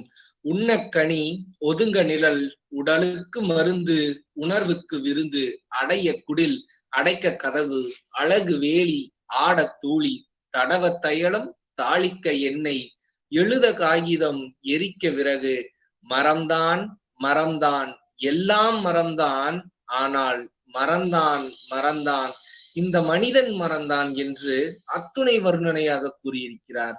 அது மட்டுமா? பிறந்தோம் தொட்டில் மரத்தின் உபயம், வளர்ந்தோம் நடந்தோம் நடைவண்டி மரத்தின் உபயம், எழுதினோம் பென்சில் பலகை மரத்தின் உபயம், மணந்தோம் மாலை சந்தனம் மரத்தின் உபயம், துயின்றோம் தலையணை பஞ்சு மரத்தின் உபயம், நடந்தோம் பாதுகை ரப்பர் மரத்தின் உபயம், இறந்தோம் சவப்பெட்டி பாடை மரத்தின் உபயம், எரிந்தோம் சுடலை விறகு மரத்தின் உபயம், மரம்தான் எல்லாம் மறந்தான் மனிதன் மறந்தான். அடடா, என்னே ஒரு வர்ணனை! இந்த இயற்கையும் மரமும் செடிகளும் கொடிகளும் பிறப்பு முதல் இறப்பு வரை எப்படி பயணிக்கிறது, நம் வாழ்க்கையோடு பிணைந்து இருக்கிறது என்பதை அத்துணை அழகாக கூறும் ஒரே கவிஞன் நம்மளது வைரமுத்து அவர்கள் மட்டுமே என்பதுதான் இங்கே நாம் ஆச்சரியத்தோடும் நிதர்சனமான கருத்தாகவும் கூற முடிகிறது. போதையும் சீதையும் என்ற ஆர்ப்பரித்த கவிஞனின் வரிகளோ, போதை மனம் பாவையவள் பூமடியில் நாளும், பாதைதடு மாறி தினம் பஞ்சனையில் வீழும், கோதை மகள் ஆடவிடும் கோபுரமும் தோளும் சீதை வழி வந்த மகள் தேனழகு போலும். கோதை மகள் ஆடவிடும் கோபுரமும் தோளும் சீதை வழி வந்த மகள் தேனழகு போலும் என்று போதை மனம் பூ போன்ற மடியில் விழுவதில் தொடங்கி சீதையின் வழியில் சீதை போல வந்தவள் தேன் போன்ற அழகு என்று ஒரு பெண்ணை தேனுடன் ஒப்புமை செய்து கூறுகிறாரே, இது அத்துணை அழகு என்பது எனது கருத்து. இருக்கட்டும் இருக்கட்டும், அந்த கருத்து எதிர்க்க என்னால் முடியுமா? ஆனால் மற்றொரு கருத்தை கூறியிருக்கிறார் பாருங்கள். காலழகு மேலழகு தோளழகு கண்டு நாளழகும் பாலழகும் நம்முடையதென்று நூல்விலும் இடையழகை 100 முறை தின்று வேலழகு விழியழகு விடுபடுவதென்று. அடடா, பெண்ணின் விழியழகில் இருந்தால் சிக்கிவிட்டால் அதில் எப்படி விடுபடுவதென்று எழுதிய கவிஞனுக்கே தெரியவில்லை. இந்த இளைஞர்களுக்கு எப்படி தெரியுமோ என்பதை எவ்வளவு அழகாக கவிதை வரிகளில் கூறியிருக்கிறார் பார்த்தீர்களா? அடுத்த கருத்தை நீங்கள் பதிவு செய்யுங்கள், பார்ப்போம். சரி, பிறப்பும் இறப்பும் விதிவசம் என்பதினை சாவு கடலுக்குள் சங்கமித்த உயிர் துளியை காவு கொடுத்த பின்னும் கலங்காத எலும்பு மரம் என்று பிணத்துக்கும் எதுகை மோனை வடிப்பதுதான் எம் கவிஞர். இருக்கட்டும், பிணத்திற்கும் கவிதை வரிகள் கூறியிருந்தாலும் அக்கவிஞன் மற்றொரு வரிகள் கூறியிருக்கிறான் பாருங்கள். மமதை பூமியின் மாளிகை சுவர்களை தமக்குள் எண்ணி தவிப்பது போல முழுநிலா கண்ணியை முற்றுகை போட எழுந்து பார்த்ததே இடும்பொடி படுகிறீர். காற்றால் எழுந்த கடல் வீக்கங்களே தோற்ற கணக்கு தொண்டர்களே என்று அலைகளை பற்றியும் அவ்வளவு அழகாக வரிகளை கூறி, நாம் அலைகள் பாருங்களேன், காற்றுக்களால் வரும் கடலின் வீக்கம்தான் அலை என்று இத்துணை அழகாக வர்ணித்து கூறியவர் நம்முடைய வைரமுத்து ஆவார்கள். சொல்லாத காதலின் நினைவுகள் சுகமானது என்பதை சொல்லாமல் சுவைக்கிறார் கவிஞர். என்றன் படத்தை இமைக்காமல் பார்த்தனைத்து தென்றல் விழிக்குள்ளே தேங்கி வரும் அன்பொழுக என்னத்தான் வேண்டும் இனி என்பாள். நான் அவளை என்னத்தான் வேண்டும் இனி என்று ஒரு பெண்ணின் காதல் நினைவை அசை போடுவதை அவ்வளவு அழகாக கூறியிருக்கிறாரே, இதுவும் ஒரு அழகு. ஆம், காதலியும் காதலை மட்டுமா அவர் கூறியிருக்கிறார்? மேலும் பாருங்களேன், அத்துணை அழகாக வர்ணித்திருக்கிறார் வெறும் ஒரு குண்டூசிக்காக.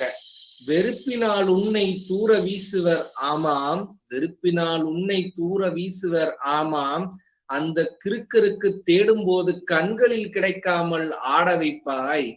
உறுதியாய் உரைப்பேன் இங்கே உனக்குள் தன்மானத்தில் 60ல் 1 பங்கு இந்த மனிதருக்கில்லை என்று கூறியிருக்கிறார். அடடா, பாருங்களேன், ஒரு குண்டூசியை தேடுவதும் அதை நாம் தூக்கி எறிவதை கூட கவிதை நயத்தில் எத்துணை அழகாக எதுகை மோனையும் இணைத்து அவர் எத்துணை அழகாக அங்கே வர்ணித்து கூறியிருக்கிறார்.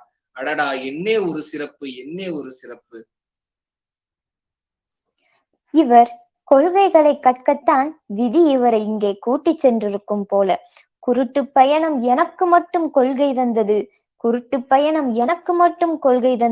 இங்கே குமரி புலம்ப யார்தான் என்னை இங்கு கூட்டி வந்தது, இங்கே குமரி புலம்ப யார்தான் என்னை கூட்டி வந்தது என்று இருட்டின் கொள்கைகளை கற்று அங்கு கூட்டி வந்தவர் யார் என்று புலம்புவதிலும் கவிநயம் காட்டுகிறாரே கவிஞர். அடாடா, குருட்டு விளக்கும் இருட்டு விளக்கை பற்றியும் அத்தனை கூறியவர் நினைவின் நித்திரையை பற்றியும் கூறியிருக்கிறார் பாருங்கள். பாலைவனத்து பயண பாடல் பாவியின் காதில் படுகிறது, காலை கனவுகள் கண்டவுடனேயே கண்களில் இருட்டே விழுகிறது, ஓலை வீட்டு நெருப்பு குறையாய் உள்மனம் எலும்பும் ஓடுகிறது, மாலை மயக்க மௌன சிறையில் மனிதன் தன்மானமே விடுகிறது என்று அத்துணை அழகாக ஒவ்வொரு நிமிடமும் நாம் தன்மானத்தை பார்க்கும் பொழுது பாலைவனத்தில் இருக்கும் ஓலை வீடு எப்படி பத்திவிட்டு எரியுமோ, எத்துணை நெருப்பும் பதமும் அதில் இருக்குமோ அத்துணை போல் நாமும் அங்கே தத்தளிக்கின்றோம் என்பதையும் எத்தனை தன்மானத்தோடும் நாம் வாழ வேண்டும் என்பதை பற்றியும் அத்துணை சிறப்பாக கூறியிருக்கின்றான் கவிஞன். இவரால் மட்டுமே Tamil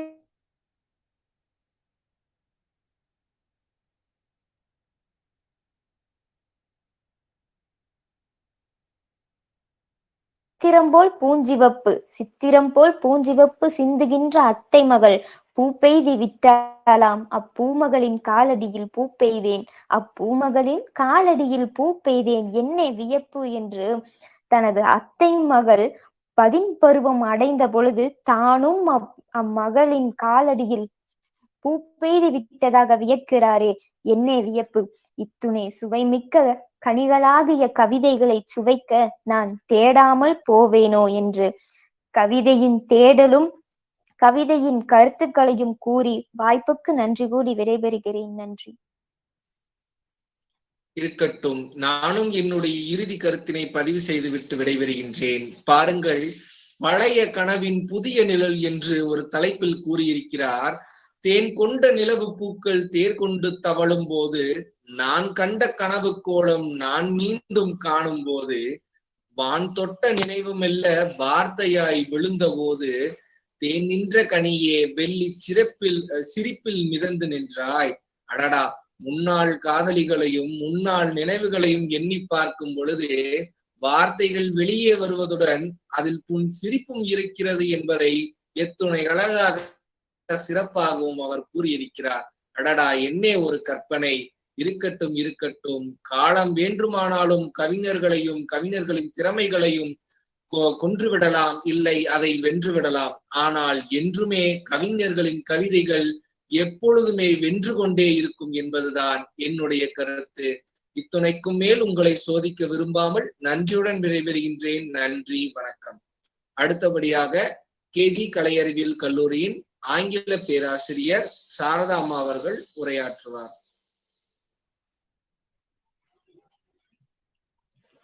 A room without book is like a body without a soul. My hearty thanks to TNUE for the great opportunity. It's my immense pleasure to take part in this book review. I have chosen psychological aspects in Thomas Hardy's novel for this special occasion. Thomas Hardy's greatest quotes, this one particular quotes make me to take or inspired on Thomas Hardy. Give the enemy not only the road of flight, but also the meaning to defend it. Thomas Hardy will remain a great literary figure. He successfully persevered 2 careers in his life, first as an apprenticeship and later as a poet and the writer. One of the renowned poets of Victorian era.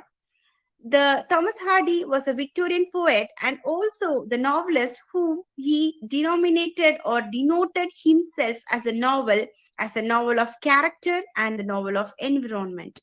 His novel renders psychological insight arriving in the strange predicaments of all the characters. That's why I have chosen Thomas Hardy's novel as my own choice of the book review. Thomas Hardy portrayed different types of character in his novel. The treatment has given especially in the women characters, is noteworthy. Hardy's treatment towards women is clearly reflection of 19th century attitude.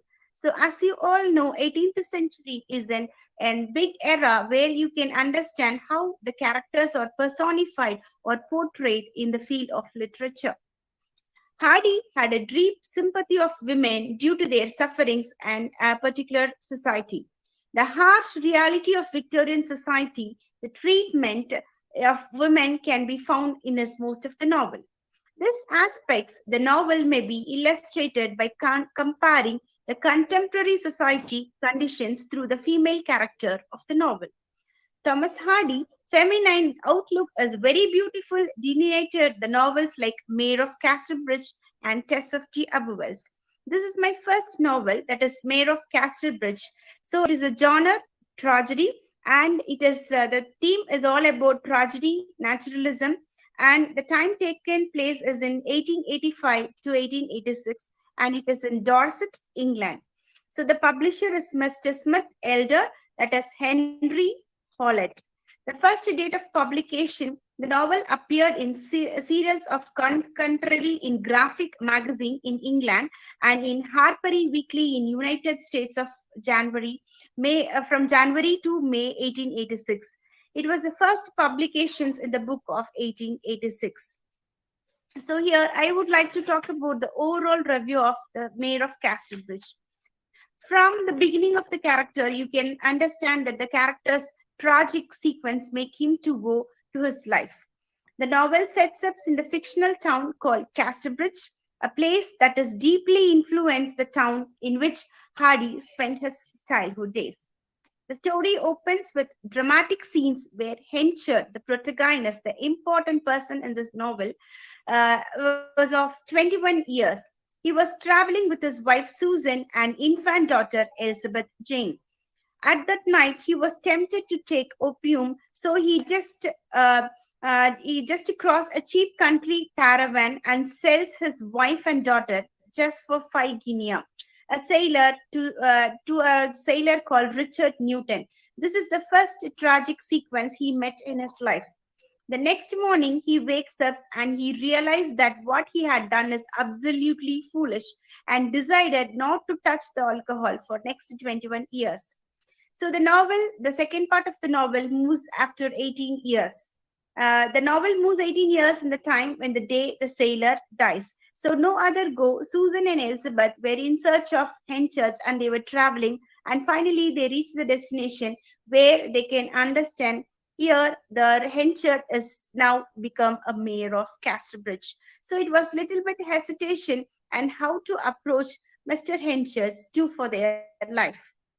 Susan takes Elizabeth Jane to look for Henchards and tell that he is a relative of them. Suddenly, she cannot say that he is her father. She get to know that he is now as a mayor, so there was a little hesitation.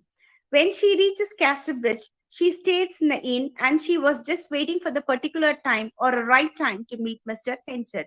So the right time arrives after 2 to 3 weeks. So now what happened? Henchard is now he was just get out from all his worries and now he's ready to remarry Susan and accept Elizabeth Jane as his daughter. Both Elizabeth Jane and Henchard are interviewed by him. Okay, and Henchard seeks to make a manager of the business. So here the Thomas Hardy introduced a new character called Donald Farfrae, and Donald Farfrae lead a leading role in this novel, stating that he will be just wooing Elizabeth Jane, and this Elizabeth just because he was a manager of the corn farm which was leading by Mr. Henchard. He succeeded in doing also because he know the latest technological and how to use the latest technological. This is also one of Hardy's treatment to show how the westernizations was improvised in this area. On the other hand, Elizabeth Jane takes a note of his mother to Henchard, telling that she is a relative distance. Okay, they met and decided Henchard will soon woo Susan and marry in order to illegitimate their relationship and also to keep the fact that he is a real father concealing to Elizabeth Jane. Just because Henchard wanted to know or to tell to the public that he was a somber figure and he wanted to explain what was happening in his past life, so he just married to Susan and accepted the daughter. To save his reputation, this is the real reason. So this is the second disaster he is meeting. Henchard command Farfrae to stop courting his daughter and marry Susan. However, Susan soon fall ill and Susan was died. So, and before dying, she writes a letter stating that Elizabeth Jane was not her real daughter. It is of the daughter of Richard Newton. And she is explaining that his daughter Elizabeth Jane was died the very soon as he left. The annoying Henchard, he starts to misbehave to Elizabeth Jane. So this is the third disaster he was doing to his society.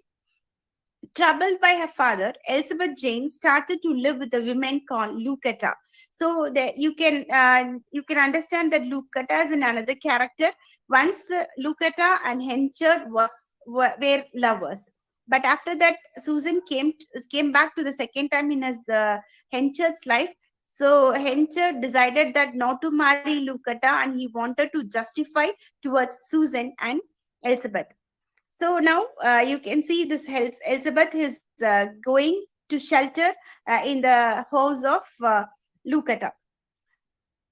Lucetta and Henchard were once involved in love. As I told you, when Susan was absent, he had come to marry Henchard after knowing that his first wife has died. When Henchard gets to know that Elizabeth Jane is not her daughter, he allows Farfrae to join. Now he doesn't have any sort of a worry that he thinks that he is not a real father to him. So nothing, if at all, what maybe happen to her is just an unwanted thing to him. So he decided to he just left Jane to know what she wanted to do, or what she actually wanted to do. One day he goes to Lucata's house to meet her, but instead of going with Lucata. Now you can understand again the mentality of the male in the Victorian society, that as soon as Donald Farfrae has saw Lucata, he decided to marry Lucata. So now the Elizabeth Jane become again an orphanage life. She wanted to lead an orphanage life.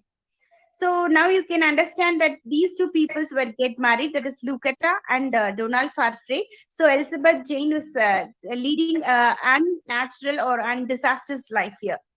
They get married in the secret ceremony soon. Lucata tells Henchard about the marriage when they proposes to her again.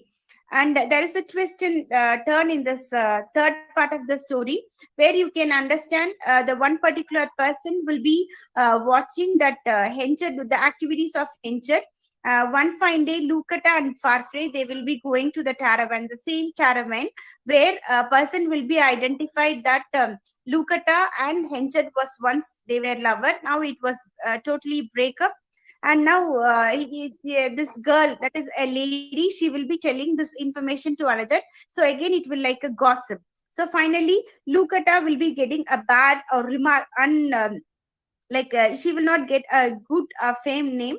While the new manager Henchard is taking to the letter, drunken mob will be just gossiping about Lucata and Henchard. So all the people will come to know the real background story of Henchard and Lucata here. So due to this, Lucata feels very ashamed in his life, and she doesn't want to stay in that place, and she just go off to her to the place. Just because of this remorse, she will die soon. So this is the third part of the story, and the last part of the story is all about Farfrae will be realizing that what he done to Elizabeth Jane is utterly brutal. So again, he will go and he will approach Jane. So Elizabeth Jane will be saying that, okay, whatever you did is it's okay. So we'll have a beautiful life. Now we'll come to the protagonist called Henchard. The fate of Henchard will be continued here. Also now you can see this Henchard will be leading a very tragic life, and no one will accept his why he had done like this and what was really happened, and after that how he was feeling guilt in all his aspects. So there is a cold war between Donald Farfrae and Henchard. So this will be continued for a while. But we find himself that Elizabeth Jane, she will be like a bridge between these two people, and she will try to sort out all the problems between Donald Farfrae and Henchard. She will start living with Farfrae, and she will spend the time with both Farfrae and his father. Okay, one day the sailor arrives. The sailor is nothing but the real father of Elizabeth Jane, that is Richard Newton. Okay, Richard Newton will be arriving, and he will be asking for Elizabeth Jane. Suddenly, Henchard, the last thing which he did is nothing but he will say that your daughter Elizabeth Jane has died already. So no use of coming here. You can go back to your place. This information will be coming to know to Elizabeth Jane. Again, she will yell at her father. So finally, Henchard will be realizing that there is no use of living after this. Even her daughter cannot understand. So what is the use of living in this place? So he will go to some other place where he will be finding psychological imbalance in his thing. Wherever he go, he will started to murmur and he will started to unwanted activities. So that you can understand, Thomas Hardy will always talk about the conflict between mind and the soul. So finally, Elizabeth Jane meets the sailor and tells him about the last visit.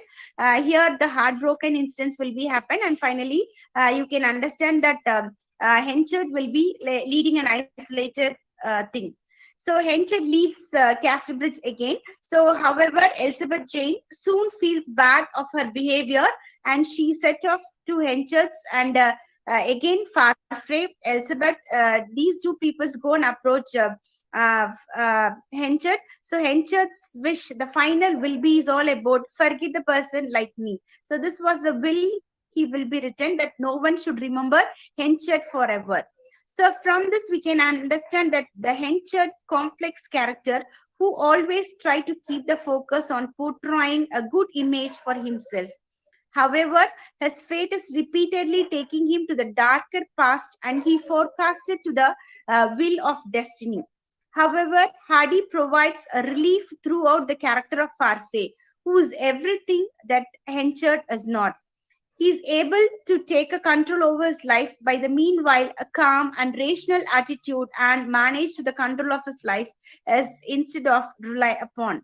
Thus, taking into the all aspects, you can see the character, the so-called protagonist of Maid of Casterbridge, Henchard, will lead a darker side in his life, and throughout, from the beginning of the novel, he will be facing only disaster, insult, and so on. So the second topic is all about Tess of D'Abervilles. Here also you can see the character called Tess. She's always affected with the psychological insight. So often she will be having a cold war between mind and the soul. Okay, and she cannot decide what she's doing, even though she's not directly affected by so many things. So Tess of D'Abervilles is again a Victorian era novel, and the time and place taken in 1880s, and the publisher is Ransom House, and the setting of the play was all about 1880s to 1890. Here the theme of this is nothing but it is injustice and the challenging ideas of social class. Here you can see Hardy, he was directly talking about how the people very soon they started to adapt the Western culture, and how they just forget their own traditions and custom. Not only you can understand the tradition customs in the Thomas Hardy's, but also how the character was psychologically affected just because of tradition and culture.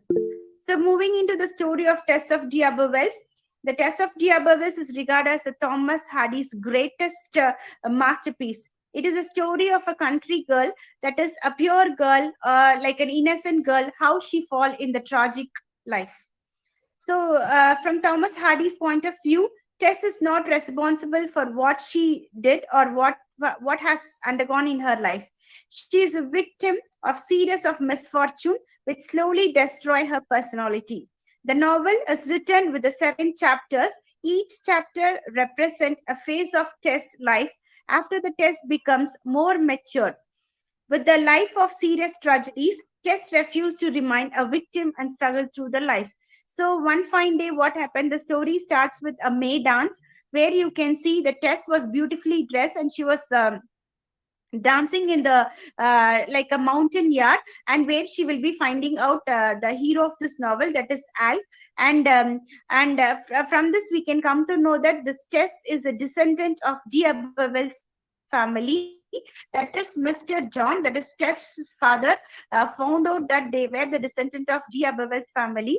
So Mr. and Mrs. John D'Abervilles decided that they will send Tess to D'Abervilles family for getting a good fortune. So this is the first thing that she goes.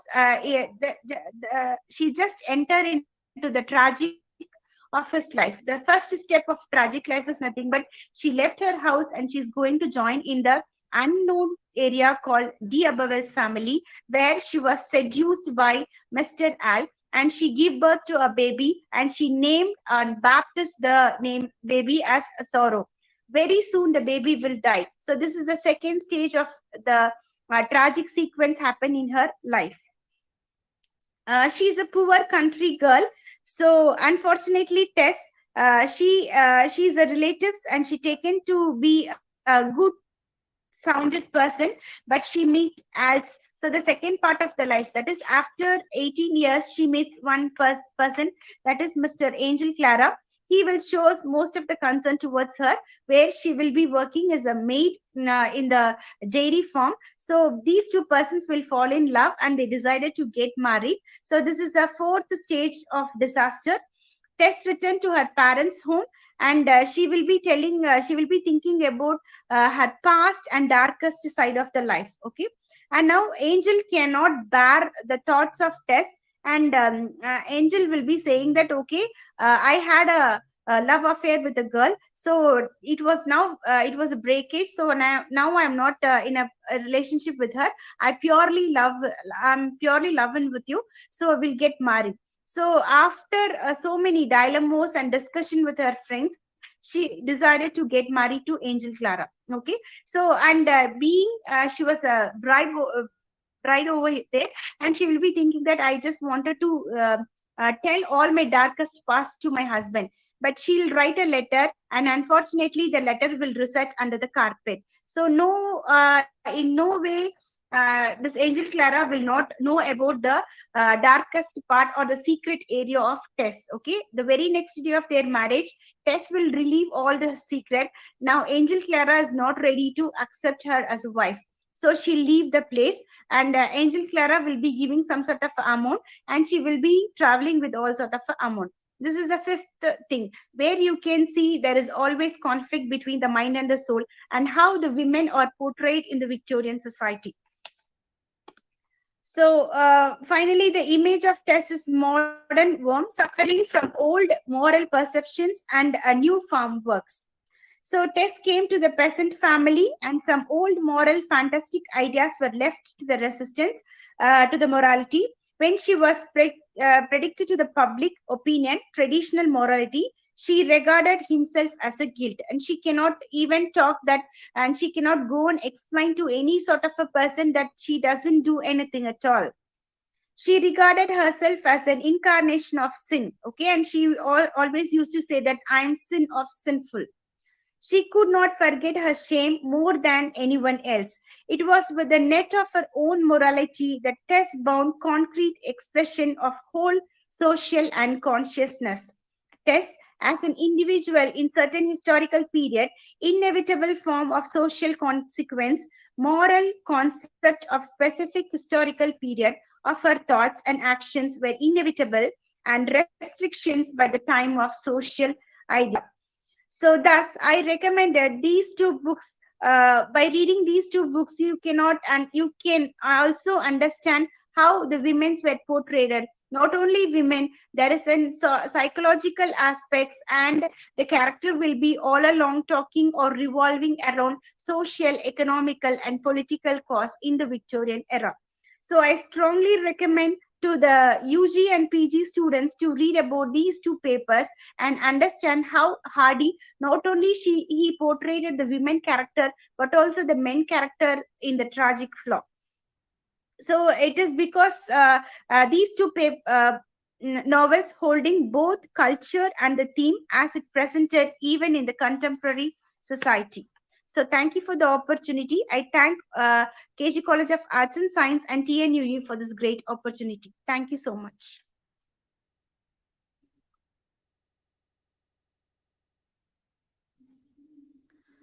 I invite Ms. Archana to take the stage.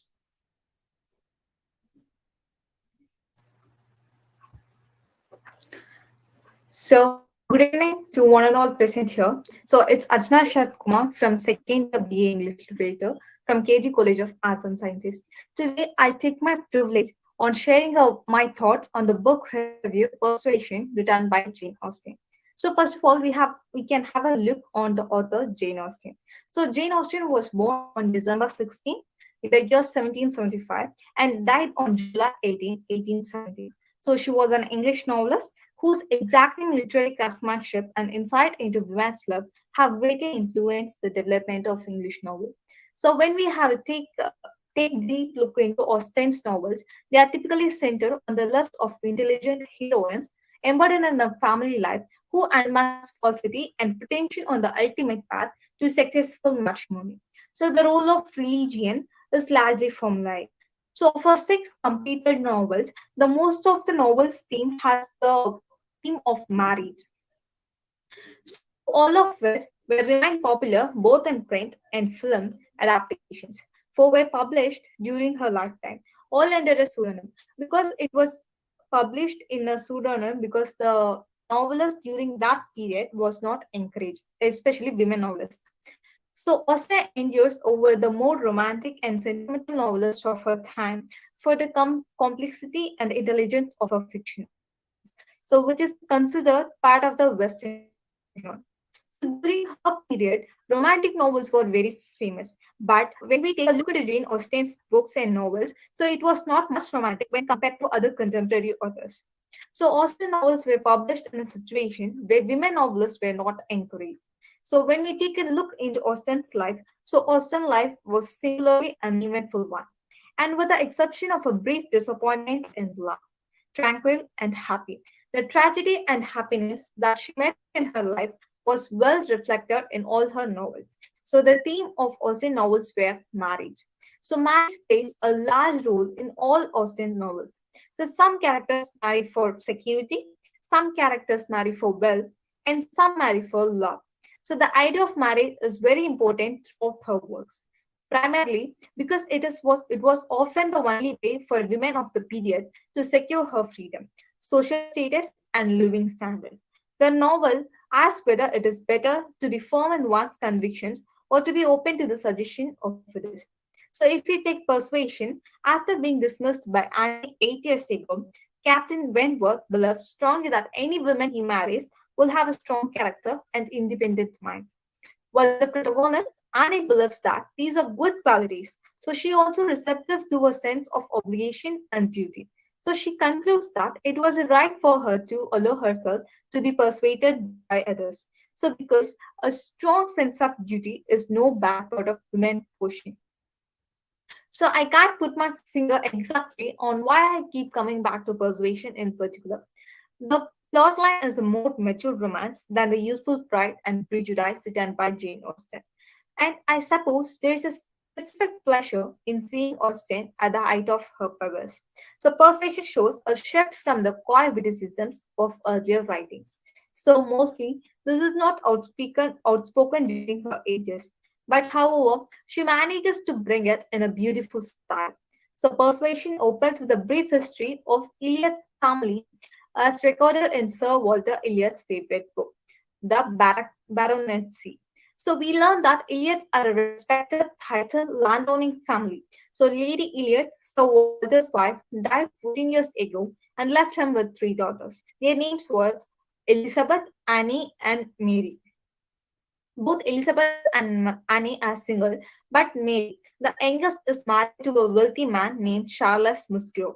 Oh, they live close by Sir Walter, who lavishly overspends, has brought the family into a great debt. So when Lady Russell, a trusted family advisor, suggests that Elliot's reduce their spending, Sir Walter is horrified. He is exceedingly vain and cannot bear to imagine life without his usual comforts. But with no other option, the Elliots decide that they must relocate to a house in Bath where their expenses will be more manageable. So they intend to rent the family estate, Kellange Hall. They soon find an excellent tenants to rent their home. So they are Admiral and Mrs. Croft, are wealthy and well-mannered Navy people who have a model marriage. So Sir Walter is relieved that the Admiral is a good-looking man, though Sir Walter despises the Navy brings men of obscure birth into undue distinction. But he is satisfied with Admiral and Eliot, the middle daughter, is also excited to meet the Crofts. So Mrs. Croft is the sister of the man Annie loves. So 8 years ago, what happened was she was engaged to a person called Captain Frederick Wentworth. So, but Lady Russell persuaded her that Captain Wentworth was not of high enough consequences as of their family. So, what happens is, and later on, what Annie does is she calls off the engagement. So, Sir Walter, Elizabeth, and Mrs. Clay, a widow, somewhat of a lower class friend of the family, leaves for Bath. So, Annie goes to stay with her sister Mary at Upcross Cottage for a period of 2 months. So Mary complains often and Annie patiently listens to her sister's worries. So at Uppercross, Annie finds the Musgrove family absolutely delightful. Mr. and Mrs. Musgrove have 3 grown children. So they are Charles, who is Mary's husband. So another is Henrietta and another one is Louisa. So Annie marvels at the bustling nature of the household and the Musgroves. So clear affection for their children. So news comes that Captain Wentworth, that is the ex-lover of Annie, has returned from the West Indies. So he has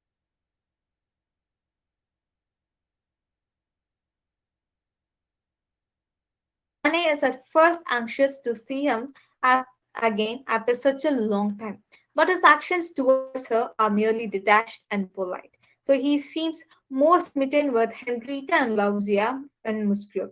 So Annie resigns herself to the idea that the Captain Wentworth has lost her love for her. So Captain Wentworth proposes that they all take a trip to Lyme to go visit his friends, the Howells. So while they are there, a good-looking gentleman takes notice of Annie. So they later discover that this man is Mr. Eliot. So he is Annie's cousin and Sir Walter's heir to college. So the group decides to go for a morning walk on the beach. So Lauzia Musgrove had a bad fall and is knocked unconscious. So Annie keeps a level head and does all she can to care for Lauzia. So the doctor determines that Lauzia will recover, but she will have to remain in line for several months.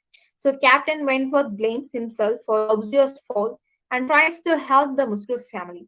So Annie returns to Upper Crust to help Mr. and Mrs. Musgrove care for the younger children.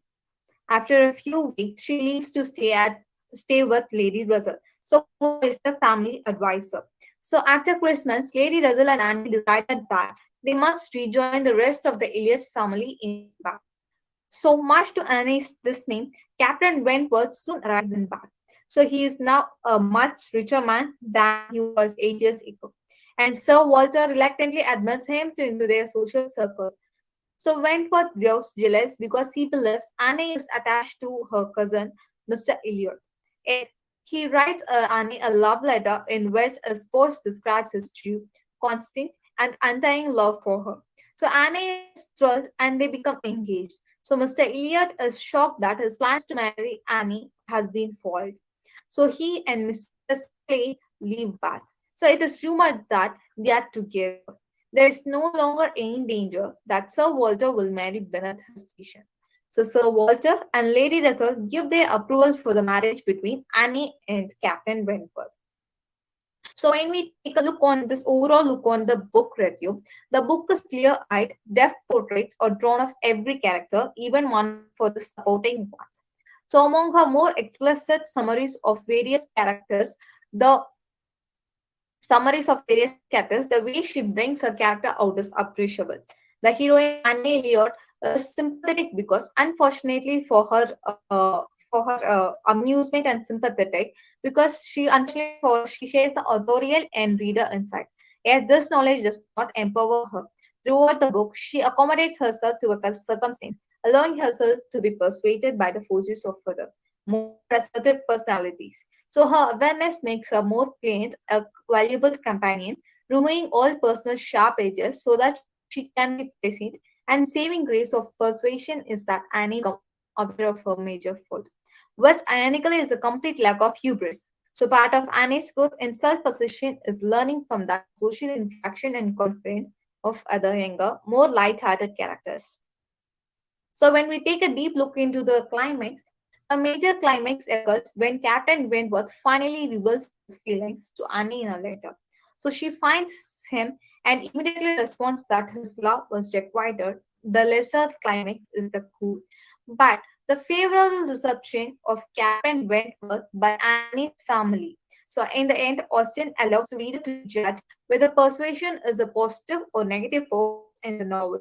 So she leaves the climax in the hands of their readers. The point of view in Jane Austen's novel, persuasion is that of the omniscient narrator who tells about the actions, speech, thoughts, perceptions, and feelings of any other present in the scene. So this type of novel is not about the education or growth of one particular individual. So I want to thank all my mentors and my college management for giving me this great opportunity. So thank you so much.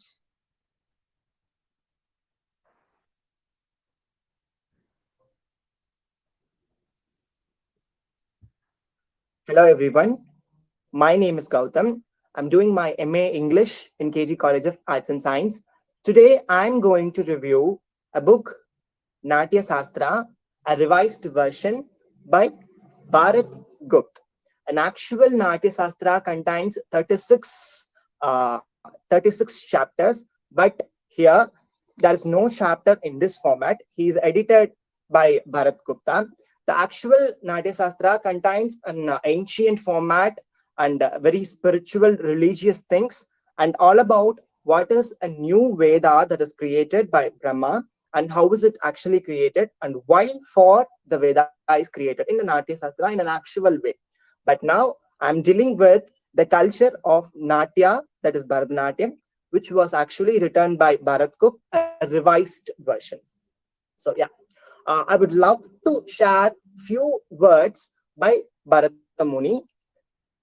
There is no knowledge, no fine art, no lure, no practical art, no combination of learning, and no endeavor which is not seen represented in this art of drama.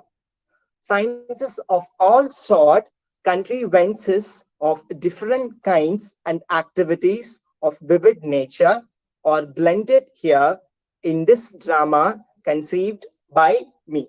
So me here represent Bharata Muni. So actual Bharatanatyam, it actually contains 14 to 15 adavus in the actual pages of Natya Shastra. But we usually practice 10 adavus, so it actually decreased in numbers. Natya Shastra, a revised version edited by Bharat Gupta.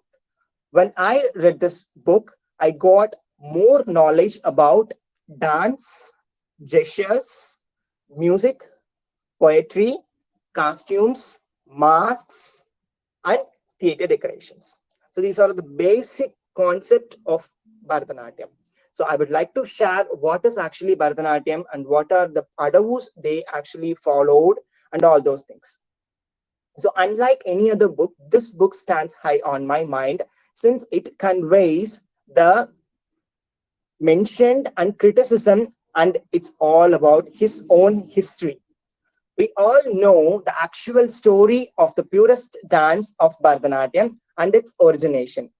It is actually the 6th new Veda created by Brahma by the request of Devendra.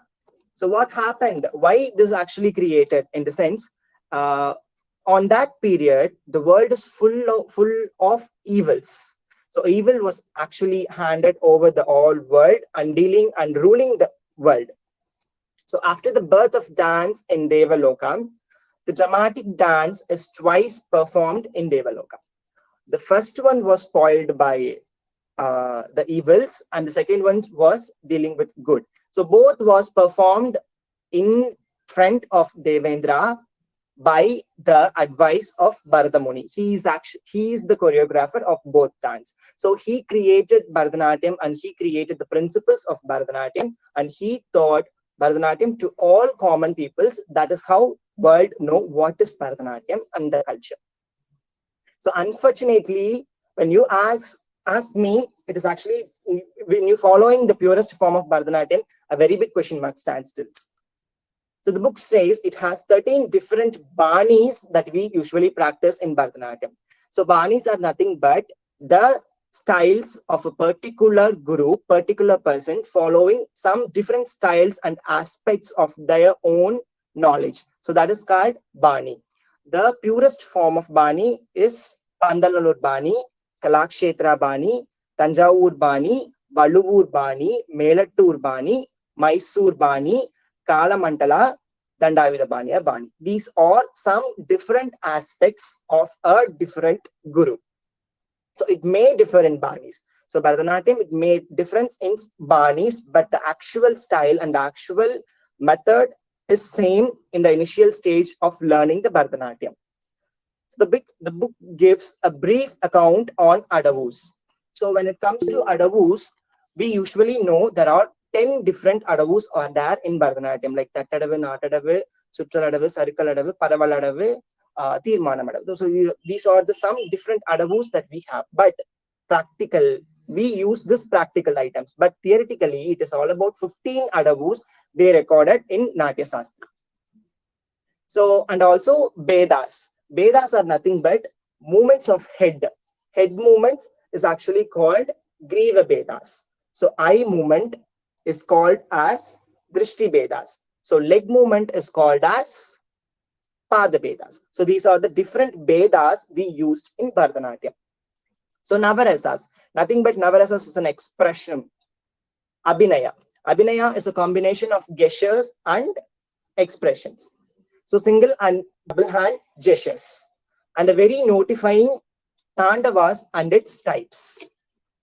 So nowadays people don't have time to go to the theater and looking forward to the dance performance. So we all just, that things all vanished in our real life. To people, Bharatanatyam is all about making ourselves with foundation cream and covering the beautiful, attractive dresses with jewels. The only thing Bharatam has adavus alone, but it has a lot more than that. So adavus make stronger to korvai, to do korvai. Korvai is nothing but two different steps in two different adavus combined to form a korvai adavu. This is supposed to be performed in front of Guru. So korvai adavu, where korvai adavu comes from? Why should we perform korvai adavu? When in the Kirtana, lots and lots of short jadis or that. Jadis are nothing but fast movements, fast speed, fast jadikal. So that jadis we used to do korvai adavus. Korvais are the hardest form of adavus in Bharatanatyam.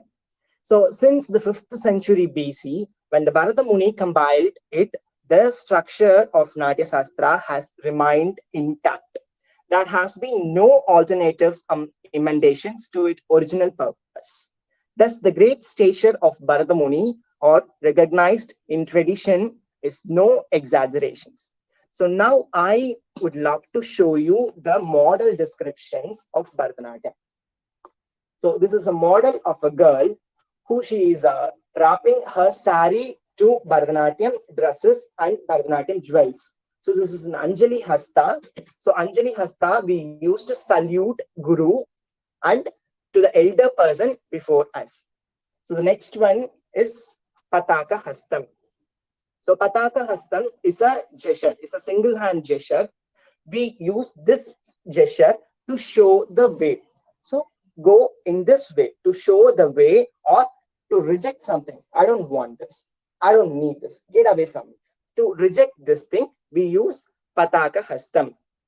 So next one, my all-time favorite, Alabatmam. So Alabatmam is nothing but a bud. This is a bud going to bloom.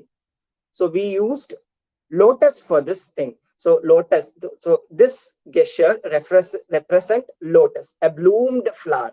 So a blooming flower and the beauty of something and the beauty of a person and anger. We also refers this actually anger. So next gesture is Kadakamukam. So Kadakamukam is nothing but a bird flies on the sky or a jumping animal into the forest. A jumping animal into the forest. We use this Kadakamukam. Kadakamukam has 3 different types. So this is one Kadakamukam and this one is second Kadakamukam and this one is third Kadakamukam. So thank you so much for giving me this beautiful opportunity. Thank you so much.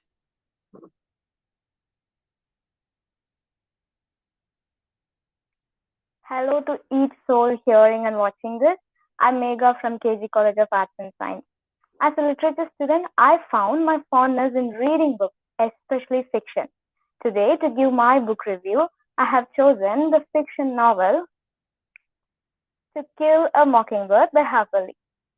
If you lay the question to any book lover, what are the must-reads in fiction? To Kill the Mockingbird will top the list. This book got published in 1960 when racism was at its peak in America. And this book is all about racism and injustice towards the Black. That serves as a plot for the story. And this story is from the point of view of a 6-year-old girl named Scout, a lovely protagonist. Scout has a brother named Jem. The story gets started by addressing the broken arm of Jem. Scout says that this broken arm was not a playful accident, but the aftermath of a grave problem, which serves as the plot for the story.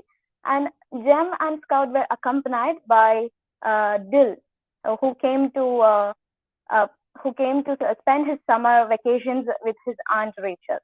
to make their vacation interesting, they make plans to bring Boo Radley come out of his house.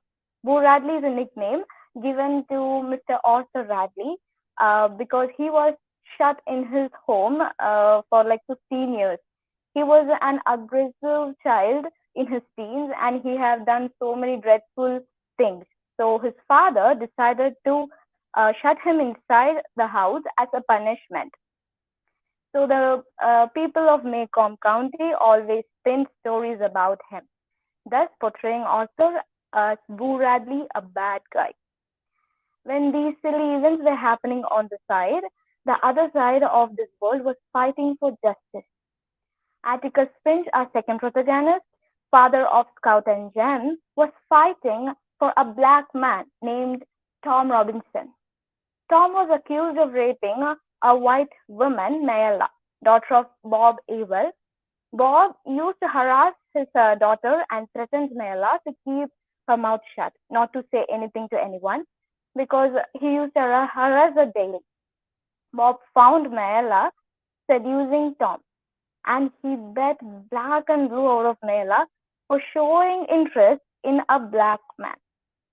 Yes, just for showing interest in a black man, the white man just bet his daughter. So Atticus, though fought strongly and brought to light the truth that Mayella was harassed by Bob Ewell, her father, and not Tom, Tom was not given justice. Though Tom was a victim, just like Mayella, he was not given justice. The trial scene and the argument is my favorite thing. The novel really gets heated up there, so you should definitely read it. Though the whole court knew Tom was not guilty, the court was not ready to give Tom justice because he was black. His skin was black. Yes, that's why the court was not ready to give justice to a man. Bob Ewell was very angry with Atticus because he brought the truth to light. And now our Bob Ewell decided to take a little revenge against Atticus by attacking his children, Jem and Scout. And that's how our Jem broke his arm. But in this attack, Jem and Scout was rescued by Boo Radley. The so-called bad guy rescued Jem and Scout. So the innocence of our Boo Radley came out, and the justice to Tom Robinson died. Yes, on one side the innocence comes out, but the other side the justice just died. The innocence was killed. So the title of the book, To Kill a Mockingbird, symbolizes the death of Tom Robinson, who was innocent just like the mockingbird. The blurb of the book has Atticus' words saying that shoot all the blue jays you want if you can hit them. But remember, it's a sin to kill a mockingbird.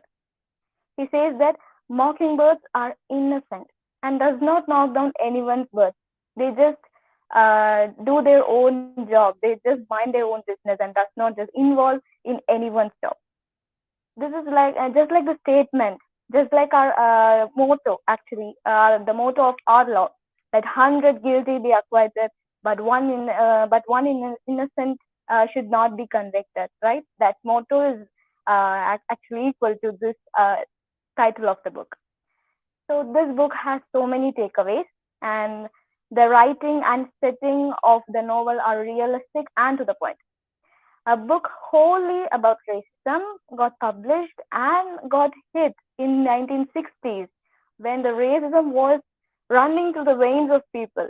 But this book really worth all the prices and hype. If you ask me if this book is a page turner thing, I will say a hard no for the first few chapters, just for the first few chapters, because the initial chapters are quite boring and it might need you to keep the book aside, just like I did. Yes, I was like quite bored for the first chapters, but as the events go by, the gothic elements included and the pressure of the trial will carry you away. Harper has penned down the Macomb County where the story takes place in a very detailed way. The posh, the swing, and the gardens and its blossoms come to life in every line. Her writing has made the reader to watch all the incidents the way she wanted to. This book reflects the society Harper lived in and how she saw racism. The eyes of Scout are the eyes of Harper. Many events in this book are related to our life also. Yes, I will say some events. So as a kid, we would have had memories of such gothic and mysterious aspects like Boo Radley when we experienced with our childhood friends.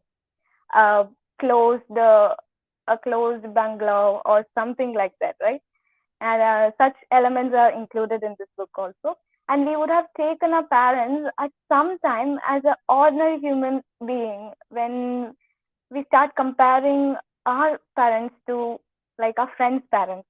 And suddenly one day we see our parents are like heroes. We see that heroic deed, a little heroic deed he or she does, and we will take that like for a whole life, right? We will take, even if it's a small thing, we take pride in it and we'll carry it for the rest of our life. And when someone says something bad about our parents, we will like defend them. We'll put the defense with that heroic thing. We put that small thing instead, and we will say that look how heroic my parents are. Don't blame them or don't talk bad about them. So these events, what we have experienced in our life, or also we can see that in this book also. So these writings are extraordinary. These feelings are captured in Harper's writings, and this story also has so many elements, such some of the events I said, right? So this story has so many other events. I can't just list down everything. So these aspects are which makes this book a must-read one.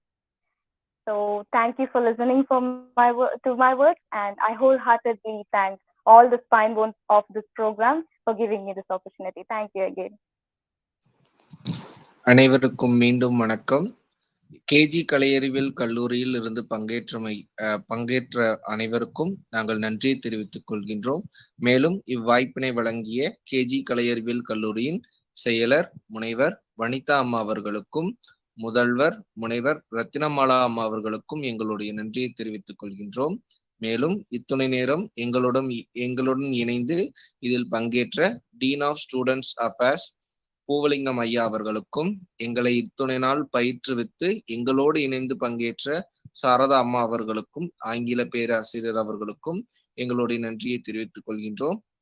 மேலும் இவ்வாய்ப்பினை வழங்கிய TNTEU அவர்களுக்கும் அவர்களுடைய ஒருங்கிணைப்பாளர் அனைவர்களுக்கும் எங்களுடைய நன்றியை உறுத்தாக்கிக் கொண்டு விடைபெறுகின்றோம். நன்றி, வணக்கம்.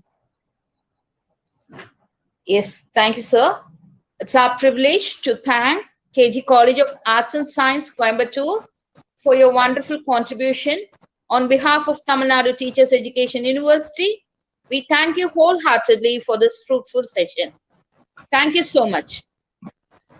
We are delighted to hand over this platform to CSI Annapakyam Arts and Science College, Nallur, Tenkasi district. We are very much eager to enjoy your program. Now we request CSI Annapakyam Arts and Science College, Nallur, Tenkasi to start your program. ஒரு நல்ல புத்தகம் 100 நல்ல நண்பர்களுக்கு சமம் என்கிறார் APJ Abdul Kalam. இந்த தொடர் வலையரங்க புத்தக விமர்சனத்தில் CSI ஜெயராஜ் அன்னபாக்கியம் கல்லூரியின் சார்பில் கலந்து கொள்வதில் மிகுந்த மகிழ்ச்சியை அடைகிறோம். வந்தாரை வரவேற்பது தமிழர் மரபு. நமது மரபு மாறா வரவேற்புரையை நல்க வணிக மேலாண்மை துறை உதவி பேராசிரியை மற்றும் நிகழ்ச்சியின் அமைப்பு செயலாளர் செல்வி ஆரோக்கிய பாத்திமா மேம் அவர்களை அழைக்கிறேன். அனைவருக்கும் வணக்கம். தமிழ்நாடு ஆசிரியர் கல்வியியல் பல்கலைக்கழகம் பள்ளி ஆசிரியர்களுக்கான திறன் மேம்பாட்டு பயிற்சி மையம் அசிஸ்ட் அமைப்புடன் இணைந்து ஏவுகணை நாயகன் டாக்டர் APJ அப்துல் கலாம் அவர்களின் பிறந்த நாளை சிறப்பிக்கும் வகையில் நடத்தும் இந்த 1200 மணி நேர தொடர் உலக சாதனை நிகழ்வில் பங்கேற்க கிருபை செய்த எல்லாம் உள்ள இறைவனை வணங்கி மனதின் விடியல்கள் புத்தகங்கள் என்ற தலைப்பில் பேச வாய்ப்பு வழங்கிய நிகழ்ச்சி ஏற்பாட்டு குழுவினை நன்றி அறிதலுடன் வரவேற்கிறோம். சொல்லிலும் செயலிலும் வீரர், தமிழ்நாடு ஆசிரியர் கல்வியியல் பல்கலைக்கழக துணைவேந்தர், மதிப்பிற்குரிய பேராசிரியர் ந. பஞ்சநதம் அவர்களே, பதிவாளர் மதிப்பிற்குரிய பேராசிரியர் வை. பாலகிருஷ்ணன் அவர்களே, தேர்வு கட்டுப்பாட்டு அதிகாரி மதிப்பிற்குரிய பேராசிரியர் மா. கோவிந்தன் அவர்களே, புல முதல்வர் மதிப்பிற்குரிய பேராசிரியர் எம். சவுந்தரராஜன் அவர்களே, அனைவரையும் CSI ஜெயராஜ் அன்னபாக்கியம் கல்லூரியின் சார்பாக அன்புடன் வரவேற்கிறோம். ஒருங்கிணைப்பாளர் சாதனை நாயகி கல்வி உளவியல் துறை உதவி பேராசிரியர் மதிப்பிற்குரிய முனைவர் த. சிவசக்தி ராஜம்மாள் அவர்களே, இணை ஒருங்கிணைப்பாளர் மதிப்பிற்குரிய முனைவர் பிரேமலதா அவர்களே, துணை ஒருங்கிணைப்பாளர் மதிப்பிற்குரிய திருமதி சபிதா சண்முகப்பிரியா அவர்களே, உங்கள் அனைவரையும் அன்போடு வரவேற்கிறோம். இந்த உலக சாதனை நிகழ்வை நேரடி ஒளிபரப்பு செய்து கொண்டிருக்கும் தமிழ் அமெரிக்க தொலைக்காட்சி நிறுவனர்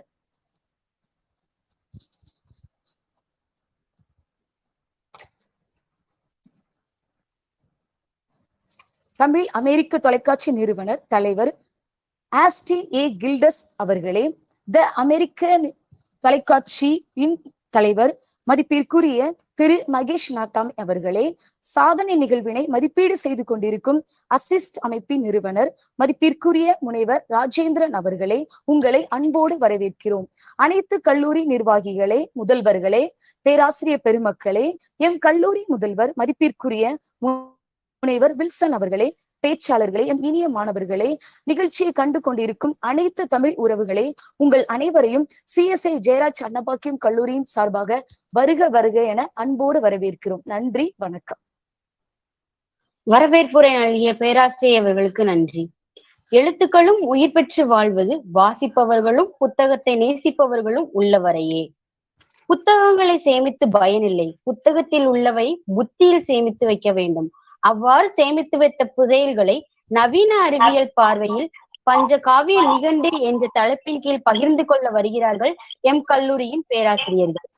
கற்ற அறிவியையும் கற்ற செல்வத்தையும் இறுதி காலம் வரை மற்றவர்களுக்காக செலவிடுங்கள் என்கிறார் விவேகானந்தர்.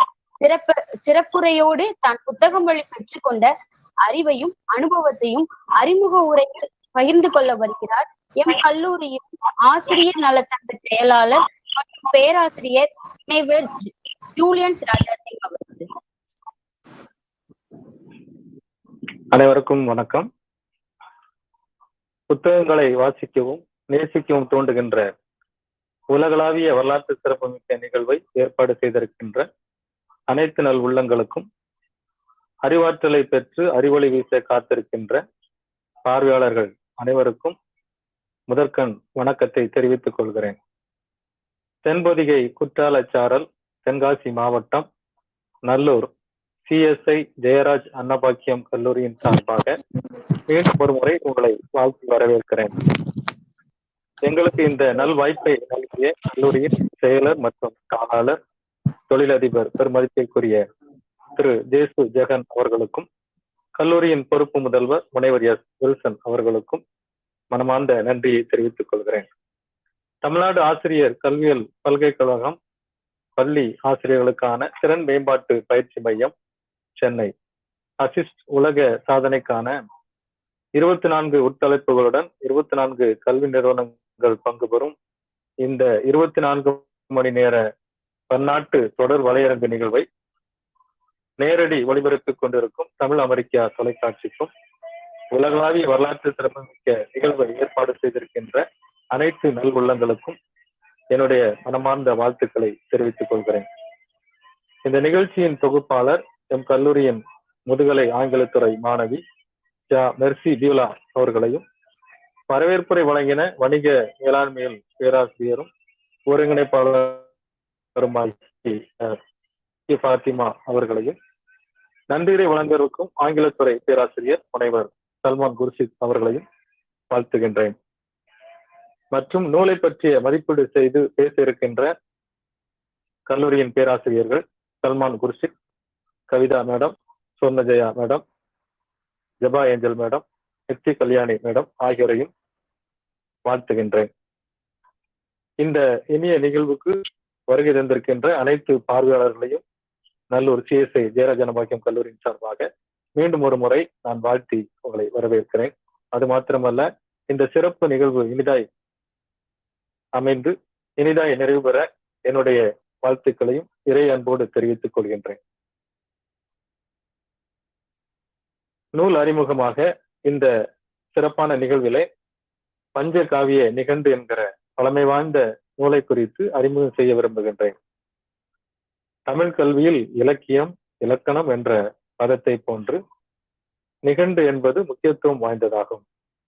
அவிதமாய் நிகண்டாய் திகழ்கின்ற இந்த பஞ்சகாவிய நிகண்டை குறித்து உங்கள் மத்தியில் அறிமுகம் செய்ய விரும்புகின்றேன். நிகண்டு என்ற சொல்லுக்கு கூட்டம் அல்லது தொகுதி என்பது பெயர். பஞ்ச காவியங்களான வாத காவியம், பூரண காவியம், ஞான காவியம், மாந்திரிக காவியம், அச்சன காவியம் என்ற பஞ்ச நூல்களுக்கான நிகண்டாக இந்த பஞ்ச காவிய நிகண்டு விளங்குகின்றது. இதன் காலம் கிறிஸ்துவுக்கு பின் 13 மற்றும் 14ஆம் நூற்றாண்டுகளுக்கு இடைப்பட்டது என்பது நம்பப்படுகின்ற கருத்து. ஓலைச்சுவடுகளிலே அந்த நாட்களிலே வடிக்கப்பட்ட நூல் கிபி 2002ஆம் ஆண்டு புத்தகமாக வடிவு பெற்றது. முனைவர் அரங்கநாத ராஜன் அவர்கள் இதை எழுதியுள்ளார். தற்போது இது தஞ்சை நூலகத்திலே நீங்கள் பார்க்கலாம் மற்றும் பல்வேறு இடங்களிலே இந்த நூல்களை நீங்கள் படித்து இதனை மகிழலாம். நூல் ஆசிரியரை குறித்ததான குறிப்பு: இந்த நூலை எழுதியவர் அகத்தியர். சித்தர் மற்றும் சித்த வைத்தியம் என்று சொன்னாலே நினைவுக்கு வருவது அகத்தியமா முனிவர் தான். சித்த வைத்தியத்திற்கு பெயர் போனவர். அவர் ஆற்றிய பணி அரும்பெரும் பணி.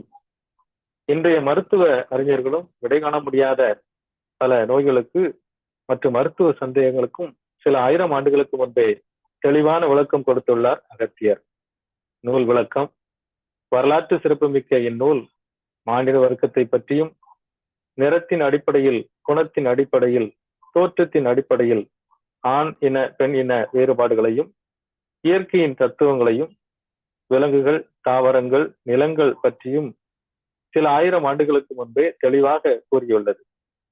நவீன அறிவியல் பார்வையில் சிறப்பாய் தோன்றுகின்ற இந்த பஞ்ச காவிய நிகண்டு நம்முடைய வாழ்வின் தத்துவங்களை எடுத்து கூறுகின்ற தலை சிறந்த நூலாய் கருதப்படுகின்றது. இந்த பஞ்சகாவிய நிகண்டு நமக்கு மாத்திரமல்ல, இன்னும் வருகின்ற தலைமுறைக்கும் சிறப்பானதாய் வழிகாட்டியாய் அமையும் என்பதை நான் உறுதியாய் இங்கே தெரிவித்துக் கொள்கிறேன். நூல்களை பற்றிய தங்களது பார்வை என்ற கருத்துக்களோடு எனக்கு பின் என்னுடைய கல்லூரியின் பேராசிரியர்கள் முனைவர் சல்மான் குர்ஷித் அவர்களும், பேராசிரியை கவிதா அவர்களும், பேராசிரியை சொர்ணஜயா அவர்களும், பேராசிரியை ஜபா ஏஞ்சல் அவர்களும், முனைவர் நித்திய கல்யாணி அவர்களும் இதை குறித்து பேச இருக்கின்றார்கள். கணிதரும் மரமாய், பாலைவனச்சோலையாய், அறிவு களஞ்சியமாய், வழிகாட்டு விண்மீனாய், கரை சேர்க்கும் கலைஞரை விளக்கமாய், சுடர் ஒளியாய் ஒளிகாட்டும் தீபமாய் விளங்குகின்ற புத்தகத்தை படிப்போம், நேசிப்போம். குனிந்து படித்தால் நிமிர்ந்து நடக்க வைப்பது புத்தகம். எண்ணங்களை உயர உயர பறக்கச் செய்யும் சிறகுகளை உடையது புத்தகம். வாசிப்போம், நேசிப்போம், சுவாசிப்போம் என்று கூறி நினைக்கிறேன். நன்றி. இன்றைய அறிவியலை பற்றிய குறிப்புகள் முன்பாகவே தெளிவாக அமையப்பெற்ற நூல் பஞ்சகாவிய நிகண்டு. தமிழர் பண்பாட்டையும் மனித பண்புகளையும் பல்வேறு மருத்துவ குணங்களையும் எடுத்துரைக்கிறது இந்த புத்தகம் என்ற சிறப்பு அம்சங்களை அறிமுக உரையில் எடுத்து கூறிய பேராசிரியர் அவர்களுக்கு நன்றி. ஒரு எழுத்தாளன் ஒரு புத்தகத்தை தொடங்கி வைக்கிறான், வாசகன் அதனை முடித்து வைக்கிறான் என்கிறார் ஜான்சன்.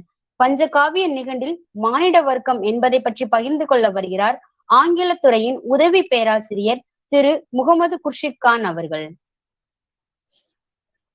எனது முன்னதாக பேசிய முனைவர் ஜூலியன்ஸ் ராஜாசிங் அவர்கள் ரொம்ப சிறப்பாகவே இந்த புத்தகத்தை பத்தி ரொம்ப அருமையா சொல்லியிருந்தாங்க. எல்லா இன்ட்ரோடக்ஷனுமே கொடுத்திருந்தாங்க. அதாவது இந்த பஞ்சகாவிய நிகண்டு அப்படிங்கிறது எப்படியெல்லாம் நம்ம பேராசிரியர்கள் எல்லாம் ஒவ்வொரு விஷயமா பேச போறாங்க அப்படிங்கிறது. இதுல பர்டிகுலரா நான் எதுல பேச போறேன் அப்படிங்கிறது பாத்தீங்கன்னா, மானிட வர்க்கம், அதாவது மனிதன் தோன்றிய காலத்துல இருந்து அதோட பிரிவினை எப்படி இருக்கு, அவங்களோட ஜாதி அமைப்பா இருக்கட்டும், உடல் அமைப்பா இருக்கட்டும், உருவத்தாலும் நிறத்தாலும் உடல் வெளிப்புற தோற்றத்தாலும் மரபியல் தன்மையாலும் ஒவ்வொருத்தரும் எப்படி பிரிக்கப்பட்டிருக்காங்க அப்படிங்கிறது இந்த பஞ்ச காவிய நிகண்டுல ரொம்ப அருமையாவே சொல்லியிருக்காங்க.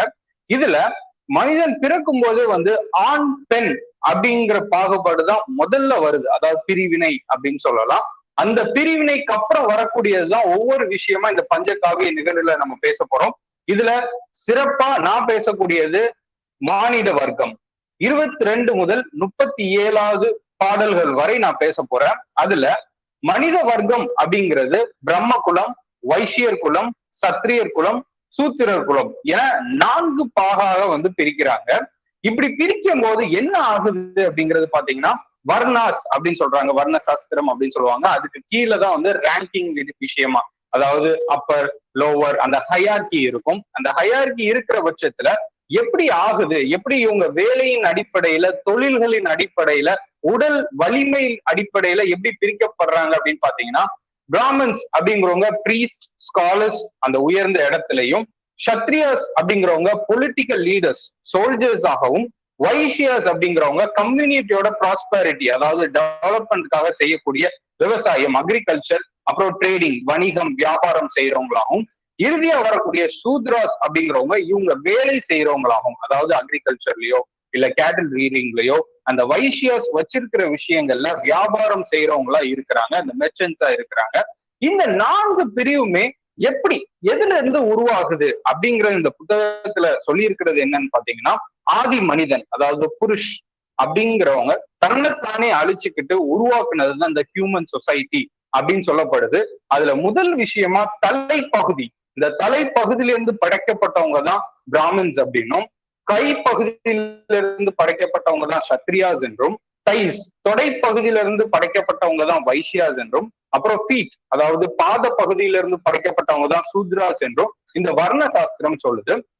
இது இந்த 4 பகுதியுமே இந்த 4 பிரிவினுமே நம்ம வர்ணாஸ் அப்படிங்கறது சொல்லப்பட்டாலும் இன்னொரு 3 பிரிவினை இருக்கு. அதாவது அந்த டெக்ஸ்டர் மூலியமாகவோ கலர்னாலவோ பிரிக்கப்பட்டது எப்படின்னு பாத்தீங்கன்னா குணா சாஸ்திரம் மூலியமாவோ எப்படி சொல்றாங்கன்னா சத்துவா, ராஜாஸ் அண்ட் தாமாஸ். இதுல சத்துவா அப்படிங்கிறவங்க வெள்ளை நிறத்திலையும், ராஜாஸ் அப்படிங்கிறவங்க சிகப்பு நிறத்திலையும், தாமாஸ் அப்படிங்கிறவங்க கருப்பு நிறத்திலையும் வராங்க. இப்படி ஒவ்வொரு விஷயத்தையும் பிரிக்கும் போது நம்மளுக்கே தோணும், இது இந்த கம்பேரிசன் எப்படி கொண்டு வரலாம், இந்த பக்கம் 4 இந்த பக்கம் 3 பிரிக்கப்பட்டிருக்கு அப்படிங்கிறப்போ அந்த ப்ரொபோர்ஷன் முக்கியம். அதாவது ஒவ்வொரு உயிருமே இந்த உலகத்துல உருவாக்கப்படுது அப்படின்னா அவங்களுக்குங்கிறடைய இடமும் அவங்களுக்குங்கிற ப்ரொபோர்ஷன் சாதியின் அடிப்படையில இருந்தாலும் சரி, தொழில் அடிப்படையில இருந்தாலும் சரி, தகுதியின் அடிப்படையிலையும் பிரிக்கப்படணும் அப்படிங்கறதுதான் ஒரு நியதி. அதுல இந்த சத்துவா அப்படிங்கிறவங்க அறிவு, தெளிவு, வாய்மை, ஒழுக்கம் அப்படிங்கிற ஒரு தகுதியிலையும், ராஜாஸ் அப்படிங்கிறவங்க ஆர்வம், பெருமை, வீரம் அப்படிங்கிறதுலையும், அதாவது இங்கிலீஷ்ல சொல்லணும் அப்படின்னா பேஷன், ப்ரைட் அப்படின்னு சொல்லலாம். தாமாஸ் அப்படிங்கிறவங்க சுறுசுறுப்பை இன்மை இல்லாதவங்களும், நெகட்டிவ் குவாலிட்டிஸ் அதாவது புதிய கற்பனை அதிகமா இல்லாதவராகவும், இல்லைன்னா முட்டாள்தனமாகவும், அதாவது அவ்வளவு தூரம் சொல்லலை அப்படின்னாலும் ஒரு லேக் ஆஃப் கிரியேட்டிவிட்டி அவங்க கிட்ட இருக்கும் அப்படின்னு சொல்றாங்க. இப்ப 2 கம்பேரிசன் எடுக்கிறப்போ என்ன ஆகுதுன்னா, இந்த பிரம்மாஸ் அப்படிங்கிறவங்க சத்துவ தகுதியிலையும், சத்ரியாஸ் அண்ட் வைசியாஸ் அப்படிங்கிறவங்க ராஜ தகுதியிலையும், சூத்ராஸ் அப்படிங்கிறவங்க தாமஸ் தகுதியிலையும் இருக்கிறாங்க. இப்படி நம்ம இந்த புத்தகத்துல இப்படி ஒரு மானிட வர்க்கத்தோட டிஃபரன்சியேஷன் பார்த்தாலும் நம்ம இறுதியா எந்த ஒரு விஷயத்தோட முடிக்கிறோம் அப்படிங்கறதுதான் முக்கியம். ஏன்னா எனக்கு அடுத்த பேசக்கூடிய பேராசிரியர்கள் பல மருத்துவ குறிப்புகளோட ஆண் பெண் வர்க்கத்தை பத்தின பிரிவுகளை பத்தியும் மொத்தமா இதுல என்ன சொல்ல வராங்க அப்படிங்கறதும் ரொம்ப அருமையா தெளிவா சொல்லுவாங்க எனக்கு அடுத்து வரக்கூடியவங்க. இதுல நான் ஒரு ஆர்டிகல்ஸ் பேசும்போது என்னோட ரிவ்யூஸ் கனெக்ட் பண்ணும் போது என்ன ஆகுது அப்படிங்கிறது பாத்தீங்கன்னா, 3500 ஆண்டுகளுக்கு முன்னதாகவே அகத்தியர் அப்படிங்கிறவங்க இதை சொல்லி இருந்தாலும், 2 மில்லியன் வருடங்களுக்கு முன்னாடி இதை பத்தி பேசியிருந்தாலும், என்னதான் ஜாதியின் அடிப்படையில, தொழில்களின் அடிப்படையில இந்த பிரிவினை இருந்தாலும், இந்த மொத்த சாதியுமே ஒரு சில காலகட்டத்துக்காகவும் ஒரு சில காரணங்களுக்காகவும் பிரிக்கப்பட்டதா இருக்குமே தவிர, ஆனா மொத்தமும் ஒரே ஒரு டிஎன்ஏ ஒரு குடும்பத்தில இருந்தா உருவாயிருக்கு அப்படிங்கறத இந்த புத்தகத்திலையும் சொல்றாங்க, பல ஆய்வு அறிக்கைகளையும் சொல்றாங்க. அப்படிங்கறதா இந்த மானிட வர்க்கத்தோட ஒரு ஆரம்ப நிலையா இருக்கு. ஜாதியின் அடிப்படையா இருந்தாலும் ஆரம்ப நிலை என்பது ஒன்றாகவே இருக்கிறது அப்படிங்கிறத அகத்தியர் இந்த பகுதியில சொல்றாங்க. நன்றி. 3500 ஆண்டுகளுக்கு முன்பு மரபியல் ஆய்வின்படி மனித ஜாதிகள் நிலை கொண்டிருந்தாலும் 2 மில்லியன் ஆண்டுகளுக்கு முன்னரே இந்த ஆய்வு துவங்கியுள்ளது என்பதை இந்த பஞ்சகாவிய நிகண்டு மூலம் அறியலாகிறது. மேலும் மனித ஜாதிகள் ஒரே குடும்பத்தில் இருந்துதான் துவங்கி இருக்கின்றன என்ற சுவாரஸ்யமான கருத்துக்களை பதிவு செய்து சென்ற பேராசிரியர் அவர்களுக்கு நன்றி. ஒரு புத்தகம் 100 தேநீர்களின் புத்துணர்ச்சியை தரும். தொட்டு தொட்டு பார்த்தால் அது வெறும் காகிதம், தொடர்ந்து படித்தால் அதுவே வெற்றியின் ஆயுதம். பஞ்சகாவிய நிகண்டில் 4 வகை ஆண் வர்க்கம் என்ற தலைப்பில் உரையாற்ற வருகிறார் உதவி பேராசிரியர் மற்றும் ஆங்கிலத்துறை தலைவர் திருமதி சு கவிதா அவர்கள்.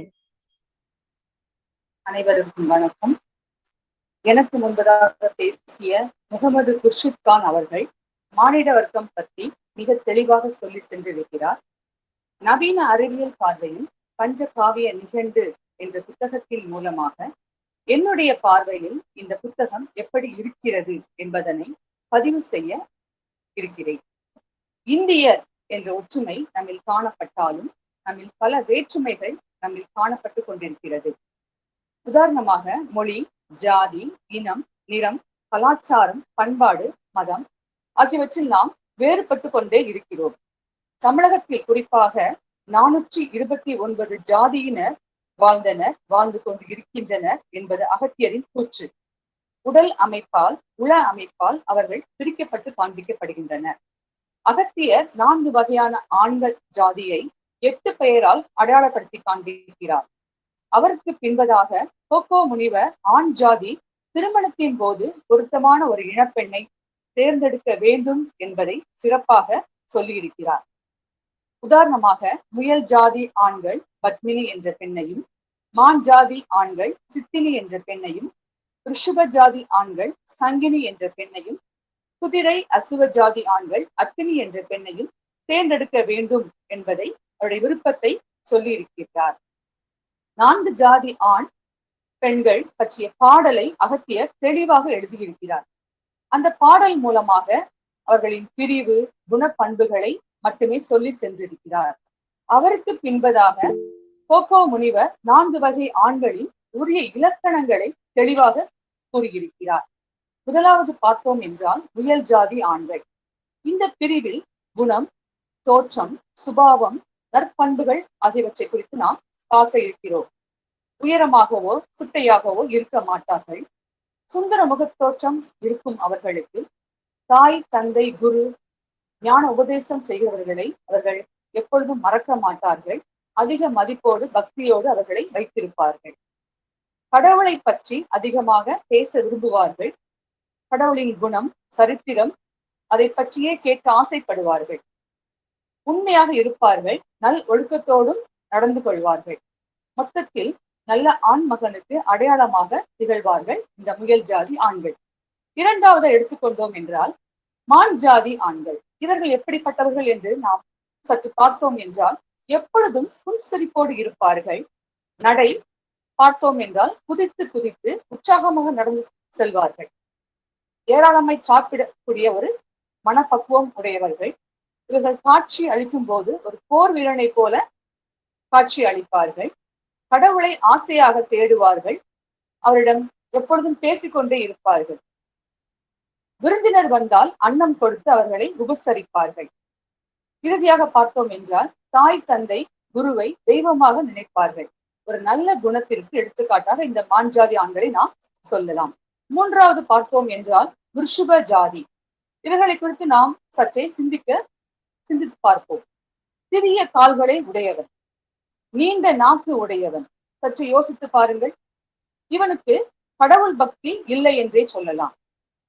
பாவ செயல்கள் செய்து பழகியவனாக காணப்படுகிறான். இவர்களை காணும் போது நமக்கு என்ன தோன்றும் என்றால் அகத்தின் அழகு முகத்தில் தெரியும் என்பது போல அவர்கள் காட்சியளிப்பார்கள். உடல் கட்டு சீராக அமைய பெற்றவர்களாக இருப்பார்கள் இவர்கள்.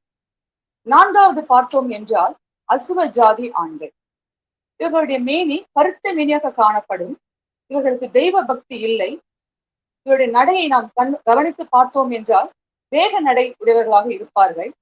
கடவுளை தேடவே மாட்டார்கள்.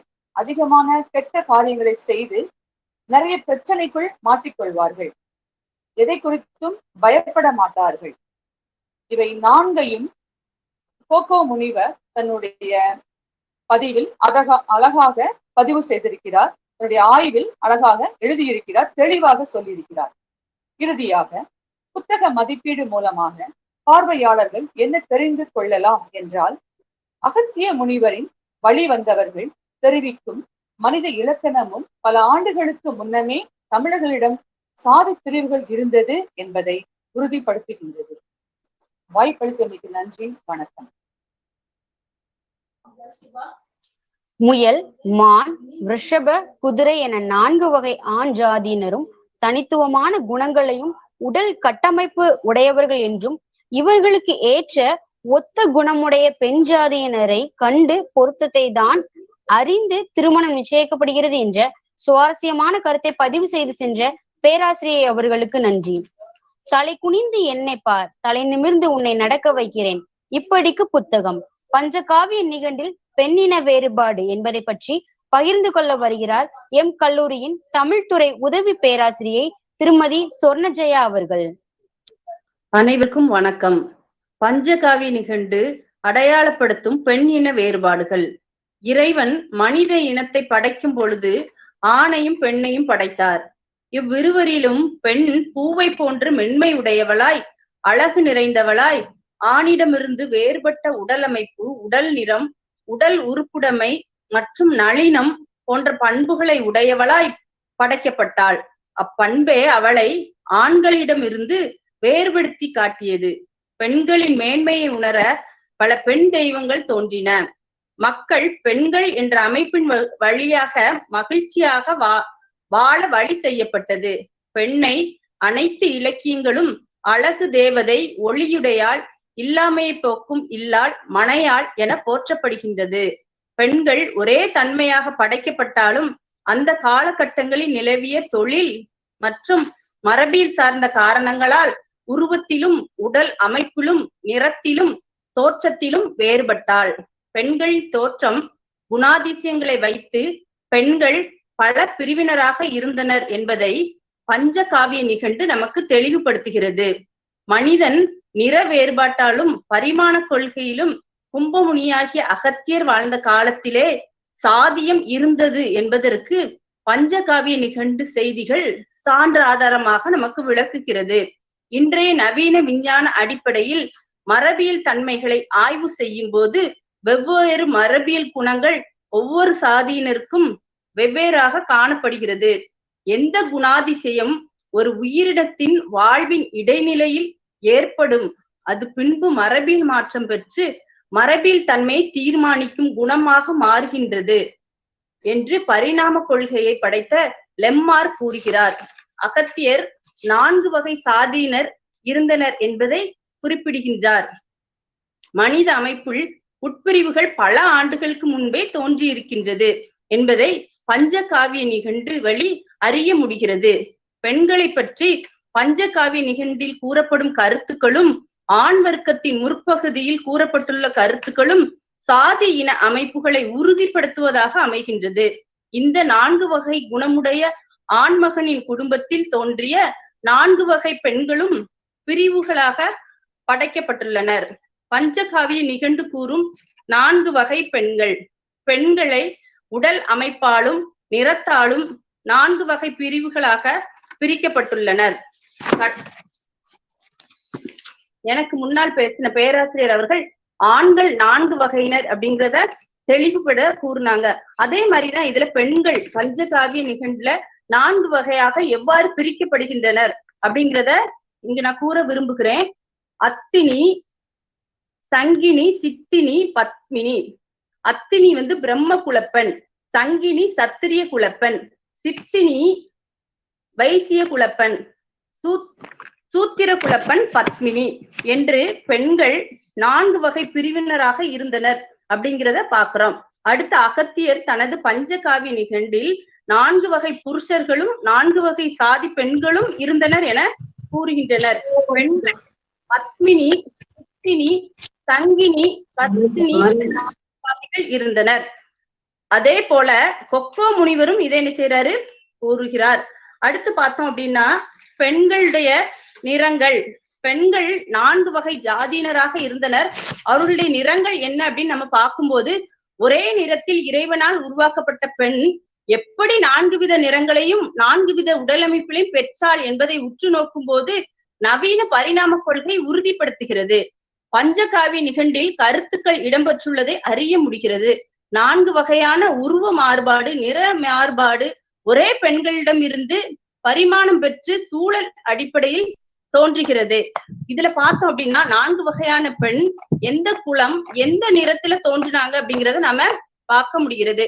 அத்தினி பிரம்ம குலம் வெள்ளை நிறம், சங்கினி சத்திரிய குலம் மஞ்சள் நிறம், சித்தினி வைசியர் குலம் சிவந்த நிறம், பத்மினி சூத்திரர் குலம் கருப்பு நிறம்.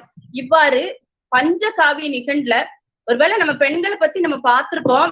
அந்த பெண்களுடைய நிறங்கள், அழகு, அவங்களுடைய வகைகள் அப்படிங்கறது தெளிவாக நம்ம பஞ்சகாவிய நிகண்டுல பார்த்தோம். இதுதான் என்னுடைய உரை. என்னுடைய சிற்றுரையை முடித்துக் கொள்கிறேன். நன்றி, வணக்கம். பெண் பூவை போன்று மென்மையானவள், அழகு நளினம் பொருந்தியவள், ஆணிலிருந்து வேறுபட்ட உடலமைப்பை கொண்டவள், தெய்வங்களும் இங்கு பெண்களே, இல்லாமையை போக்கும் இல்லாள். உருவத்தில், உடல் மற்றும் தோற்றத்தின் அடிப்படையில் பெண் ஜாதியை வேறுபடுத்தி காட்டியிருக்கின்றனர் இந்த பஞ்சகாவிய நிகண்டில் என்பதை தெளிவாக உரையின் மூலம் ஆற்றி சென்ற பேராசிரியர் அவர்களுக்கு நன்றி. படிப்பது என்பது ஒவ்வொரு மனிதனையும் மேம்படுத்துகின்ற செயல் என்கிறார் இறையன்பு. பஞ்சகாவிய நிகண்டில் உயிரின வகைப்பாடு என்ற தலைப்பின் கீழ் கருத்துக்களை எம் கல்லூரியின் வணிக மேலாண்மை துறையின் ஆசிரியை ஜெபா ஏஞ்சல் அவர்கள். அனைவருக்கும் வணக்கம். எனக்கு முன்னால பேசினவங்க எல்லாருமே மனித வர்க்கங்களை பத்தி தெளிவா அழகா பேசினாங்க.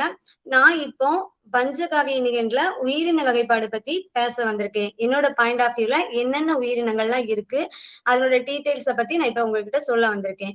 பஞ்சகாவிய நிகண்டுல உயிரின வகைப்பாடுன்றத இறைவன் நம்ம எல்லாருக்குமே உணவு கொடுத்து நம்ம எல்லாம் உற்சாகமா இருக்கணும், நல்லா இன்பமா இருக்கணும், சந்தோஷமா இருக்கணும் அப்படிங்கிறதுக்காக தான் நிலம், நீர், ஆகம் இதெல்லாம் படைச்சிருக்காங்க. இதெல்லாம் படைக்கும் போது தாவரம், விலங்குகள் இதெல்லாமே கடவுள் படைச்சிருக்காங்க. தாவரங்கள்ல பல வகையான தாவரங்கள் இருக்கு. அந்த எல்லா தாவரமுமே சூரிய ஒளியில இருந்துதான் அதனுடைய ஆற்றலை பெற்று அதனோட உணவை சேமிச்சு வைக்கிறது. அப்படி உணவை சேமிக்கிறதுனாலதான் அது மூலம் நம்மளுக்கு இலை, காய், கனி, வித்து இந்த மாதிரி எல்லாமே நம்மளுக்கு தேவையான உணவு வகைகள் கிடைக்கிறது. இந்த ஜீவ வர்க்கங்கள்ல இருந்து மனிதனுக்கு மட்டும் இல்லாம விலங்குகளுக்கும் தாவரங்களை சார்ந்திருக்கிற விலங்குகளுக்குமே பயனுள்ளதா இருக்கு.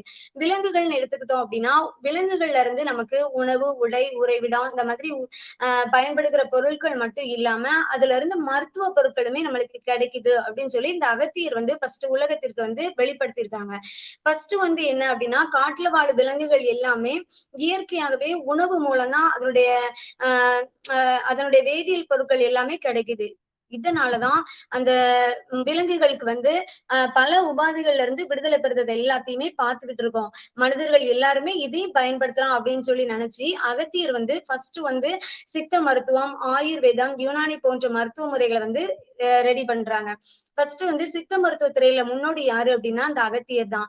இவர் மருந்து மற்றும் பயன்தரும் விலங்குகளை பாடல்களை குறிப்பிட்டது மட்டும் இல்லாம அதனோட பெயர்கள், அதனுடைய தாவரங்கள், அதனுடைய விலங்குகளோட பெயர்களையும் சேர்த்து அதனுடைய புனைப்பெயர்கள் எல்லாம் தொகுத்து பஞ்சகாவிய நிகண்டுல தாவரங்கள், பெயர்கள் எல்லாத்தையும் நம்மளுக்கு விளக்கி கூறியிருக்காங்க.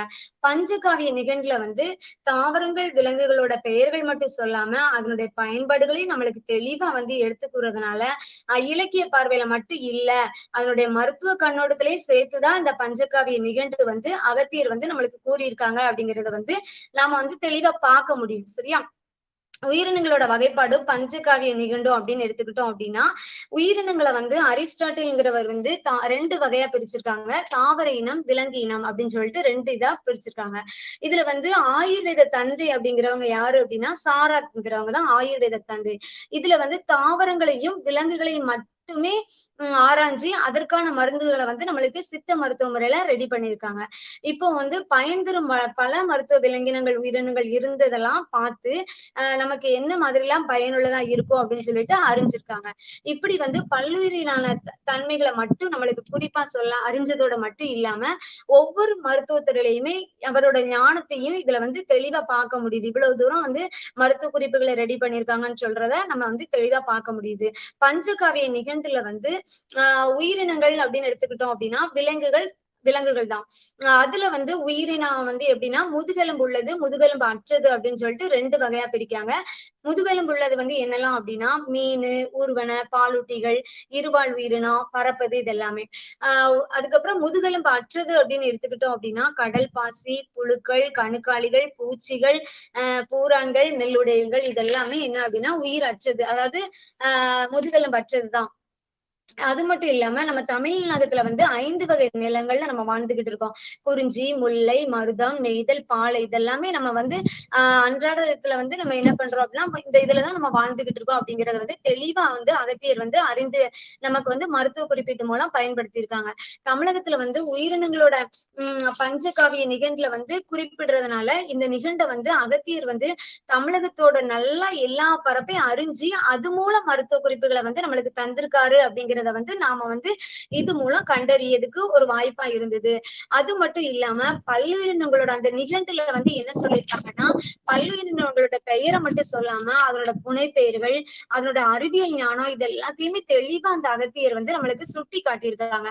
அது மட்டும் இல்ல தொன்மையான உயிரின வகைப்பாடுகள் பற்றிய குறிப்புகள் எல்லாமே இந்த தலைமுறைக்கு தெரியல அப்படிங்கிறது வந்து ஒரு மன வருத்தத்தை வந்து இந்த இதுல இருந்து நம்ம பார்க்க முடியுது. ஏன் அப்படின்னா ஸ்டார்டிங்ல இதுல இருந்து இப்ப வரைக்குமே கொரோனா பீரியட் வரைக்குமே உள்ள மருந்துகள் எல்லாமே நம்மளுக்கு தேவையான எல்லாத்தையும் அகத்தியர் வந்து நம்மளுக்கு செஞ்சிருக்காங்க. ஆனா இப்ப உள்ள பிள்ளைங்களுக்கு வந்து இந்த சித்த மருத்துவத்தை பத்தி எல்லாம் தெரியல அப்படிங்கிறது ஒரு பெரிய வருத்தமா தான் இருக்கு. நிகண்டுல வந்து தாவர வர்க்கம் அப்படின்னு எடுத்துக்கிட்டோம் அப்படின்னா புதிய மருந்துகள், அதாவது இந்த தாவரத்துல வந்து நிறைய மூலிகை பெயர்கள் இருக்கு, மூலிகை மருந்துகள் இருக்கு. இதுல இருந்து புதிய மருந்துகள் எல்லாமே ஈஸியா கண்டுபிடிக்கிறதுக்கு நம்மளுக்கு உதவியா இருக்கு. இந்த பஞ்சகாவிய நிகண்டுல வந்து 95 வகையான தாவர பெயர்கள் வந்து குறிப்பிடப்பட்டிருக்கு. அதுல வந்து அகத்தியர் வந்து மெயினா வந்து அந்த மருத்துவத்துக்காக தான் ஆங்கில பெயர்களோட சேர்த்து அவர் வந்து மொழிபெயர்த்திருக்காங்க. நிகண்டுல வந்து விலங்கின வர்க்கம் அப்படின்னு எடுத்துக்கிட்டோம் அப்படின்னா விலங்குகள்ல வந்து பரிணாம வளர்ச்சியை மட்டும் கண்டறிவதோடு இல்லாம அதனோட தொடர்பு பட்டது, அதனுடைய மரபு பண்புகள், அந்த விலங்குகள் மனிதர்களை வந்து பிரிச்சு வகைப்படுத்தி அதனோட பயன்தர பொருட்கள் எல்லாத்தையுமே சேர்த்து இது மூலம் என்ன மருந்து கண்டுபிடிக்கலாம் அப்படிங்கிற தெளிவான ஒரு பாடத்தை தான் நம்மளுக்கு இந்த அகத்தியர் வந்து கற்றுக் கொடுத்திருக்காங்க. இந்தியாவில இருந்து இருக்கக்கூடிய வளங்கள் எல்லாமே வனவளம், தாவர வளம், உயிரின வளம் இதுல எல்லாமே இந்தியா தான் வேர்ல்டு லெவல்ல எடுத்துக்கிட்டோம் அப்படின்னா இந்தியா தான் முன்னிலையில இருக்கு. அதேதான் என்ன அப்படின்னா துணைக்கண்டத்துல வாழ்ந்த உயிரினங்கள் கூட தாவர இனங்கள் எல்லாமே பஞ்சகாவிய நிகண்டுல குறிப்பிடப்படுவதுதான் பெரிய புத்துணர்வை கொடுக்குது. அது மட்டும் இல்லாம மனிதர்களுக்கு உணவு மட்டும் பயன்படும் படைக்கிறதுக்காக விலங்குகள் இல்ல, அதுல இருந்து என்ன மருந்துகள்லாம் இருக்கு, அதுல இருந்து நம்மளுடைய வாழ்வாதாரத்தை வந்து பாக்குறதுக்காக ஒரு நல்ல ஒரு புத்தகமா நம்ம வந்து இந்த பஞ்சகாவிய நிகண்டுல வந்து நம்ம பாக்குறதுக்கு உதவியா இருக்கு. முடிவா நான் என்ன சொல்றேன் அப்படின்னா இந்த பஞ்சகாவிய நிகண்டுல வந்து விலங்கினா மற்றும் தாவர இனத்தோட உருவாகல வந்து வேதி பொருட்கள் எவ்வளவுலாம் மருத்துவ பொருட்கள் இருக்கு அப்படிங்கறத இந்த நிகண்டு மூலம் நம்ம வந்து கற்றுக்கிட முடியுது. இதுல வந்து விலங்கினங்களை வந்து எதெல்லாம் மருத்துவ குணமுள்ள விலங்கு, எதெல்லாம் மருத்துவ குணமுடைய தாவரம் அப்படிங்கறத வந்து பிரிச்சு அதுல இருந்து பஞ்சகாவிய நிகண்டு வந்து பயனுள்ளதா நம்மளுக்கு வந்து சொல்லியிருக்காங்க. இந்த நிகண்டுல வந்து எல்லாமே மேலை நாட்டுல இருந்து வந்ததுதான் சொல்லுவாங்க. ஆனா அப்படி கிடையாது, எல்லாமே இந்த அகத்தியர் காலத்துல இருந்தே இருக்கு அப்படிங்கறத வந்து இப்ப உள்ள பிள்ளைங்களுக்கு தெரியாததுனால எல்லாமே ஃபாரின்ல உள்ளது அப்படின்னு நம்ம நினைக்க கூடாது. எல்லாம் நம்ம இந்தியால உள்ள பொருட்களை தான் நம்ம வந்து மருத்துவ பொருட்களுக்காக பயன்படுத்திக்கிட்டு இருக்கோம். மருத்துவ குணமுடைய மரங்களாக இந்த வேலு, வேம்பு, அத்தி, ஆளு, அரச மரம் இதெல்லாம் மருத்துவ குணம் உள்ள மரங்களுக்காக பல குறிப்புகள் இல்லை. ஆனாலும் அகத்தியர் வந்து மரங்களை காட்டிலும் செடி கொடியதான் அதிகமா வந்து மருத்துவத்திற்காக பயன்படுத்தியிருக்காரு அப்படிங்கிறதையும் இந்த பஞ்சகாவிய நிகழ்வுல வந்து நம்ம பார்க்க முடியுது. அடுத்து வந்து சித்த மருத்துவ குறிப்புகள்ல காணப்படும் மருத்துவ குணமுடைய தாவரங்கள் எல்லாமே நிகண்டுல இடம்பெற்றிருக்கிறது தான் பெரிய உறுதிப்படுத்துறதா இருக்கு. எனக்கு வாய்ப்பளித்த அனைத்து உள்ளங்களுக்கும் நன்றி கூறுகிறேன். இதோடு என் உரையை முடித்துக் கொள்கிறேன். நன்றி, வணக்கம். வெறும் விலங்குகளின் தாவரங்களின் வகைப்பாட்டையும் வேறுபாட்டையும் மட்டும் சொல்லி செல்லாமல் அதன் உணவு, உடை, குணநலன்களையும் எடுத்து எம்பி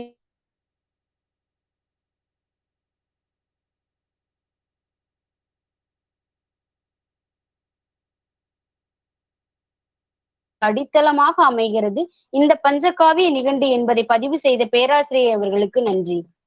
புத்தகங்கள் இல்லையெனில் சரித்திரம் மௌனமாகிவிடும், இலக்கியம் ஊமையாகிவிடும். புத்தகம் என்பது மனித குலமே அச்சு வடிவில் இருப்பது போல என்கிறார் சச்மேன். நவீன அறிவியல் பார்வையில் பஞ்சகாவிய நிகண்டு என்பதனை மீதம் இருக்கிற 18 மணித்துளிகளில் பதிவு செய்ய வருகிறார் தமிழ்துறையின் உதவி பேராசிரியை திருமதி முனைவர் வே. நித்ய கல்யாணி அவர்கள். நல்லதொரு வாய்ப்பு அளித்த இறைவனுக்கு நன்றி கூறி எனது உரையை துவங்குகின்றேன். பார்வையாளர்கள் அனைவருக்கும் முதற்கண் வணக்கத்தை தெரிவித்துக் கொள்கின்றேன். என் கல்லூரி பேராசிரியர்கள் அனைவருமே அவரவர் துறையை சார்ந்த ஏதோ ஒரு புத்தகத்தை மதிப்பீடு செய்வதற்கு பதிலாக எத்தனை துறையாயினும் அத்தனை துறைகளும் அடங்கிய ஒரே புத்தகமாக சமீப காலத்தில் எங்கள் கண்களில் பட்டது பஞ்சகாவிய நிகண்டு. இந்த நிகழ்ச்சியின் அறிமுக உரையிலேயே முனைவர் ஜூலியன் ராஜாசிங் அவர்கள் தெரியப்படுத்தினார். பஞ்சகாவிய நிகண்டு என்ற நூல் தஞ்சை சரஸ்வதி மகால் நூலகத்தில் இருப்பதாக. ஆம் பார்வையாளர்களே, ஓலைச்சுவடியாக இருந்த இந்த புத்தகத்தை நூல் வடிவில் உருவாக்கிய பெருமை யாரை சாரும் என்றால் தஞ்சை தமிழ் பல்கலைக்கழக பேராசிரியர் முனைவர் அரங்கராஜன் ஐயா அவர்களையே சாரும். இந்த புத்தகத்தை நாங்கள் வாசிக்கும் பொழுது சற்று ஆச்சரியப்பட்டுத்தான் போனோம்.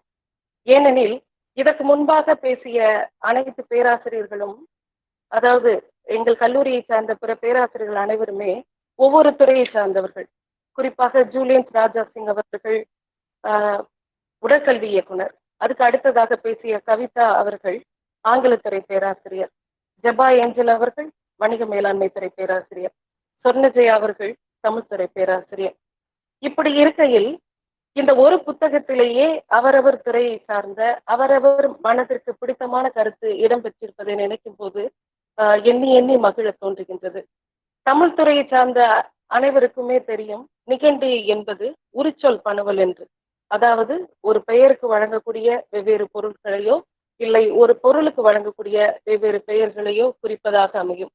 ஆனால் இந்த பஞ்சகாவிய நிகண்டு என்ற புத்தகம் சற்று வித்தியாசமாக சொற்களை மட்டுமே குறிக்காமல் மருத்துவத்துறை சார்பாகவும் உளவியல் ரீதியாகவும் உயிரின வகைப்பாடு சம்பந்தப்பட்டதாகவும் மானிட வர்க்கம் சம்பந்தப்பட்டதாகவும் வசியம் சம்பந்தப்பட்டதாகவும் என்று அடுக்கிக் கொண்டே போகலாம் இதன் தனித்தன்மைகளை. இதை வாசிக்கும் பொழுது எங்கள் பேராசிரியருக்குள்ளேயே சில விவாதங்கள் எழுந்தது. நாம் ஏன் நமது துறையை சார்ந்த ஒவ்வொரு புத்தகத்தை எடுக்க வேண்டும்? ஒரே புத்தகத்தில் வெவ்வேறு துறைகளை ஆராய்ந்தால் என்ன? அப்படி நாங்கள் ஆராய்ச்சி செய்யும் பொழுது எங்களுக்கு கிடைத்த புத்தகம்தான் இந்த பஞ்சகாவிய நிகண்டு. இப்பொழுது எனது தலைப்பை இங்கே உறுதிப்படுத்த விரும்புகின்றேன். பஞ்சகாவிய நிகண்டில் எனக்கு முன்பாக பேசிய பேராசிரியர்கள் எத்தனையோ கருத்துக்களை கூறினாலும் எனது பார்வையில் பட்டது நவீன மருத்துவ அறிவியல் தான். காரணம் என்னவெனில், தற்கால இப்ப கொரோனா சம்பந்தப்பட்ட ஒரு இக்கட்டான கால சூழலில் நமக்கு கை கொடுப்பது மருத்துவத்துறை தான். எனவே இந்த பஞ்சகாவிய நிகழ்வில் மருத்துவம் சம்பந்தப்பட்ட ஏதேனும் குறிப்புகள் இருக்கின்றதா என்று நான் வாசிக்கும் பொழுது சற்று ஆச்சரியப்பட்டுத்தான் போனேன். ஏனெனில் இந்த பஞ்சகாவிய நிகண்டு என்ற நூலின் ஆசிரியர் அகத்தியர். உங்கள் அனைவருக்குமே தெரியும் அகத்தியருடைய காலகட்டம் எது என்பது. கிட்டத்தட்ட அகத்தியர் என்ற பெயரில் 28 பேர் வாழ்ந்ததாக இந்திய சித்தர்கள் வரலாறு என்ற நூலில் நான் படித்ததாக ஞாபகம். அப்படி இருக்கையில் இந்த அகத்தியர் என்பவர் ஆதி அகத்தியரா இல்ல பிற்கால அகத்தியரா என்ற ஐயம் எனக்குள் எழுந்தது. இந்த பஞ்சகாவிய நிகண்டு என்ற நூலினை நவீன மருத்துவத்தின் தாய்நூல் அப்படின்னே சொல்லலாம். காரணம் என்னன்னு பார்த்தோம்னா, அகத்தியர் அவருடைய காலத்திலேயே, இப்ப தற்காலத்துல 40 வயதிற்கு மேற்பட்டவர்களாயினும் 40 வயதுக்கு உட்பட்டவர்களாயினும் அதிகமாக கண் சம்பந்தப்பட்ட நோயினால் பாதிக்கப்படக்கூடியவர்களாகவே இருக்கிறார்கள். உதாரணமாக கண்களை பாதிக்கக்கூடிய கண்புரை நோய் என்று கூறுவார்கள். அந்த கண்புரை நோயை, கண்ணில் வளரக்கூடிய அந்த ஜவ்வை அகத்தியர் அவருடைய காலத்திலேயே வில்சம்ங்கிற கருவி வைத்து குணப்படுத்தியிருக்கிறாராம். அது எனக்கு ஆச்சரியமாக இருந்தது. இதே கருத்தையே இந்திய மருத்துவம்ங்கிற புத்தகத்துல டெய்லர் என்பவரும் பதிவு செய்கிறார். கிட்டத்தட்ட இது 1500 ஆண்டுகளுக்கு முன்பாக இந்திய மருத்துவம் என்ற புத்தகத்தில் அகத்தியர் குணப்படுத்தியதாக ஒரு குறிப்பு காணப்படுகிறது. அதாவது நல்ல வாசிப்பு என்பது நாம் எந்த புத்தகத்தை வாசிக்கிறோமோ அதை மட்டுமே சொல்லாமல் அதை வாசிக்கையிலேயே நம்மளுடைய உள்ளுணர்வு கூறும். இதே கருத்தை எங்கேயோ நாம் படித்திருக்கோமே என்று அதன் அடிப்படையிலேயே நான் இந்திய மருத்துவம் என்ற நூலில் உள்ள கருத்தை பதிவு செய்தேன். அதுக்கு அடுத்ததாக இப்ப தற்காலத்துல பார்த்தோம்னா ஆக்குபேஷனல் இல்னஸ் சொல்லுவாங்க, அதாவது தொழில்சார் நோய்கள் என்று. இது எதனால வருதுன்னா அவரவர் செய்யக்கூடிய தொழிலின் காரணமாக. அப்ப தொழிலே செய்யக்கூடாதா அப்படின்னு நான் சொல்ல வரல. குறிப்பாக அதாவது பீடி தொழிலாளர்கள், பிறகு தோல் பதனிடும் தொழிற்சாலையில வேலை பார்க்கக்கூடியவங்களுக்கு எல்லாம் கண்டிப்பாக அவரவர் செய்யக்கூடிய தொழிலுக்கு ஏற்ப ஏதோ ஒரு குறிப்பிட்ட பிரச்சனை இருக்கும். இந்த கருத்தை அகத்தியர் இந்த நூல்ல பதிவு செய்யறார். அதாவது ஜெகத்தோர்கள் செய்யும் அவரவர் தொழிலினாலே நோய்கள் வருமே தன்னாலே அப்படிங்கிறார். உலகத்துல வாழக்கூடியவர்கள் எந்த துறை சார்ந்த தொழில் செய்கிறார்களோ அதை குறித்த சிறு பாதிப்பு இருக்கும் என்பதை அகத்தியர் இந்த இடத்துல பதிவு செய்கிறார்.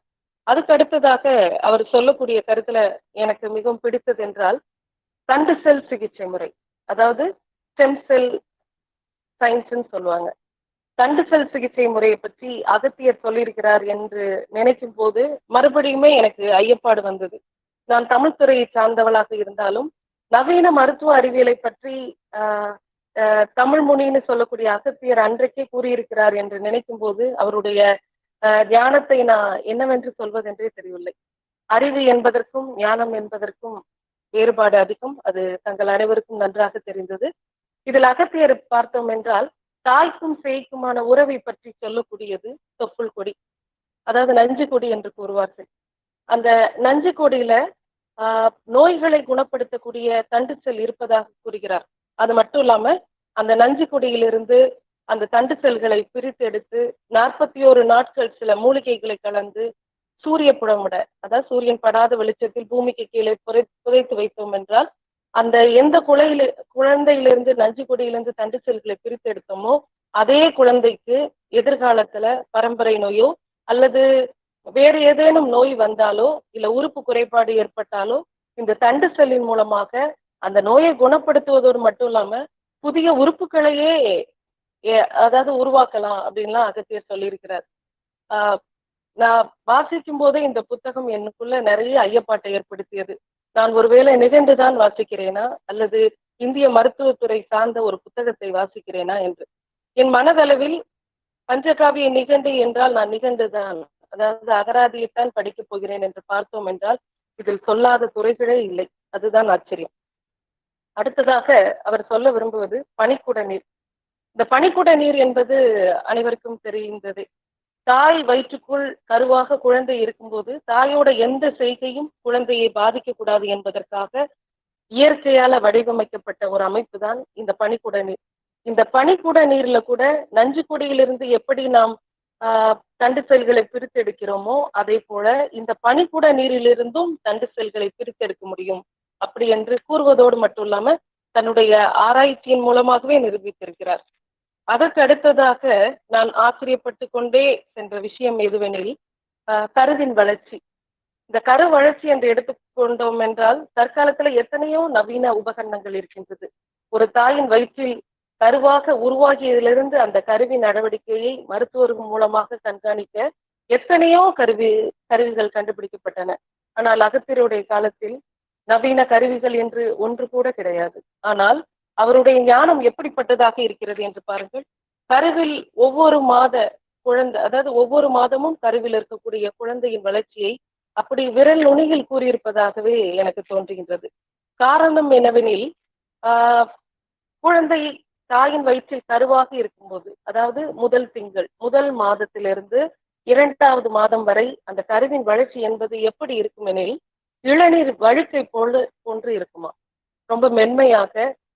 நம்ம அனைவருக்குமே தெரிந்தது இளநீர் வழுக்கை என்பது எந்த அளவுக்கு இருக்கும்னு. ஒரு தாயோட வயிற்றில் இருக்கக்கூடிய ஒரு குழந்தையோட வளர்ச்சி என்பது முதல் பகுதியாக இளநீர் வழுக்கை போன்றுதான் இருக்குமா.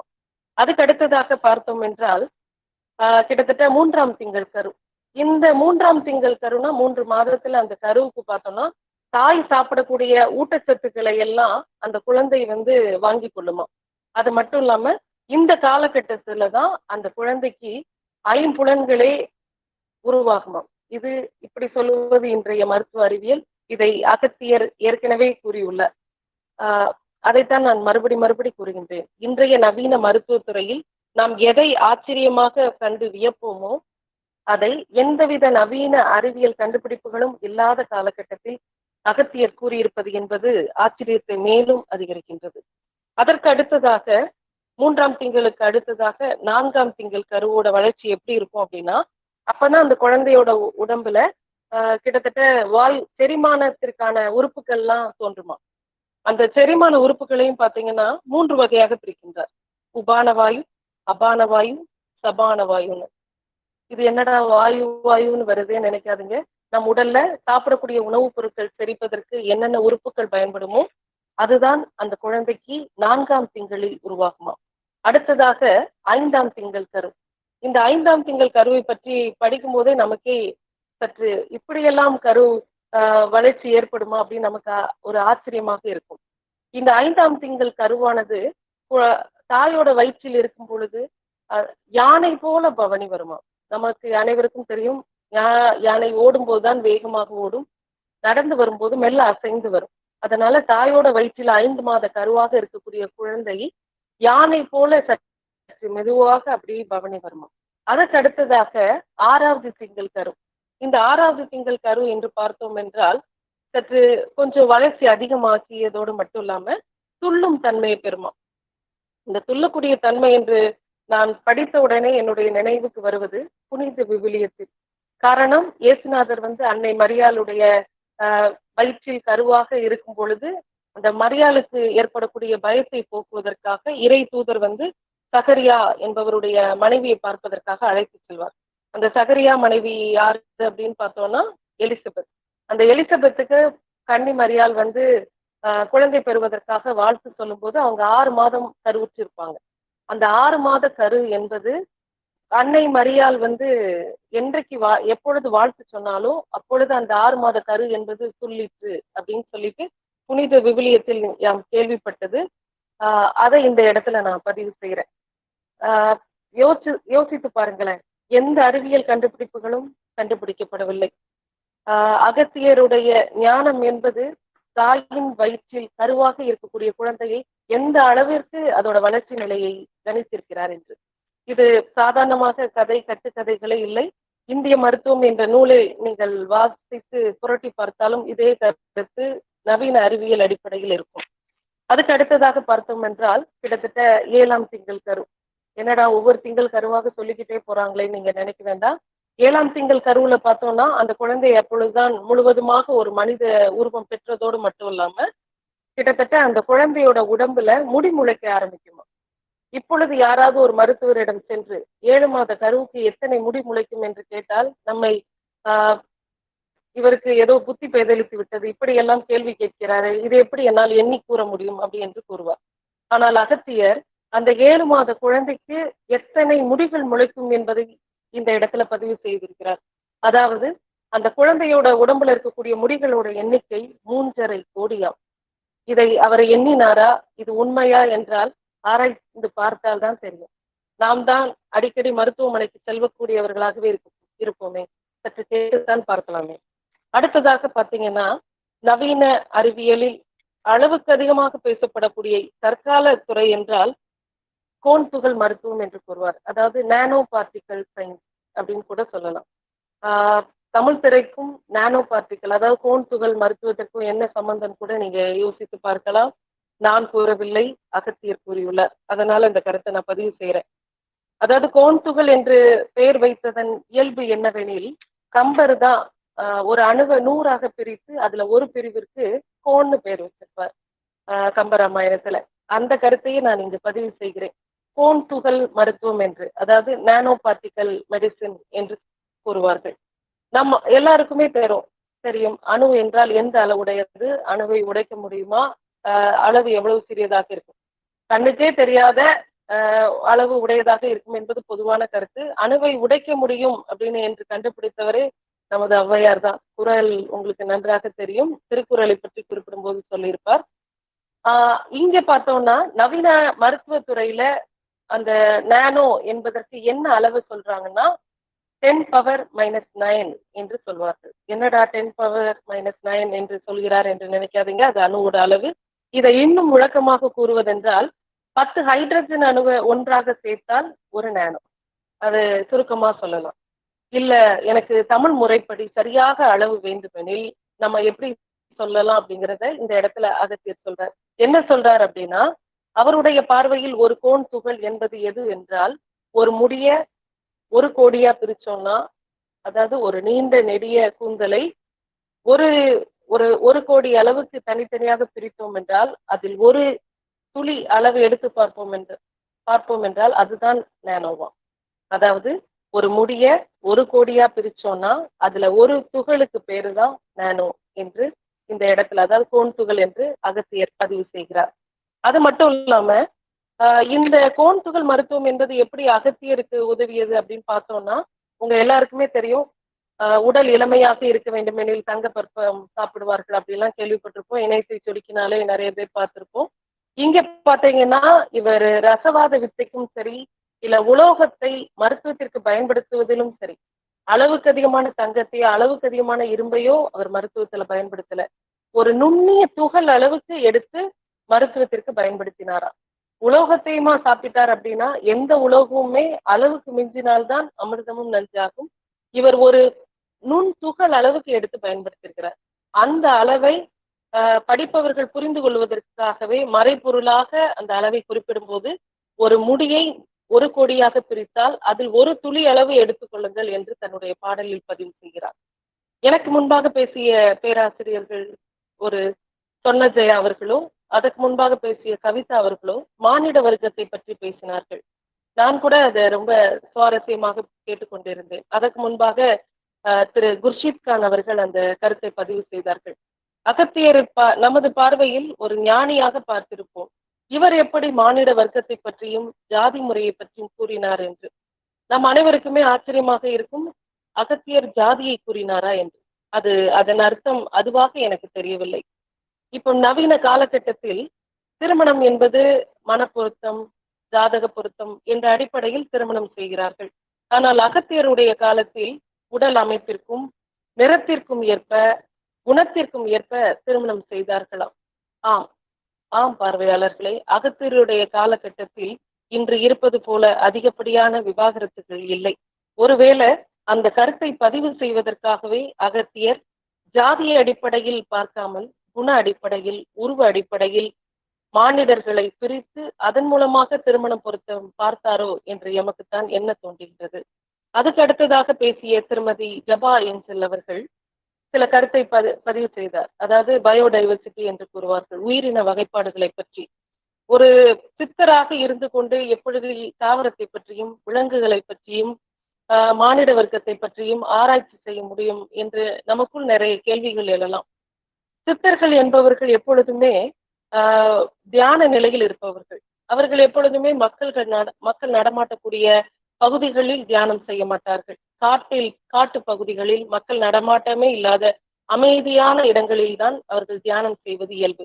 அப்படி அகத்திய மாமுனியாக இருந்தாலும் சரி, மற்ற சித்தர்களாக இருந்தாலும் சரி, அந்த காட்டுக்குள் தியானம் செய்யும் போது அவர்களுக்கு விலங்கு குறித்த அச்சுறுத்தல்கள் எதுவும் ஏற்படக்கூடாது என்பதற்காகவே இந்த விலங்குகளை வசியப்படுத்தி ஒருவேளை தியானம் செய்தார்களோ, அதனால் அவர்களுக்கு விலங்குகளின் வகைகள் தெரிந்திருக்கிறதோ என்று எனக்குள் எழுகின்றது.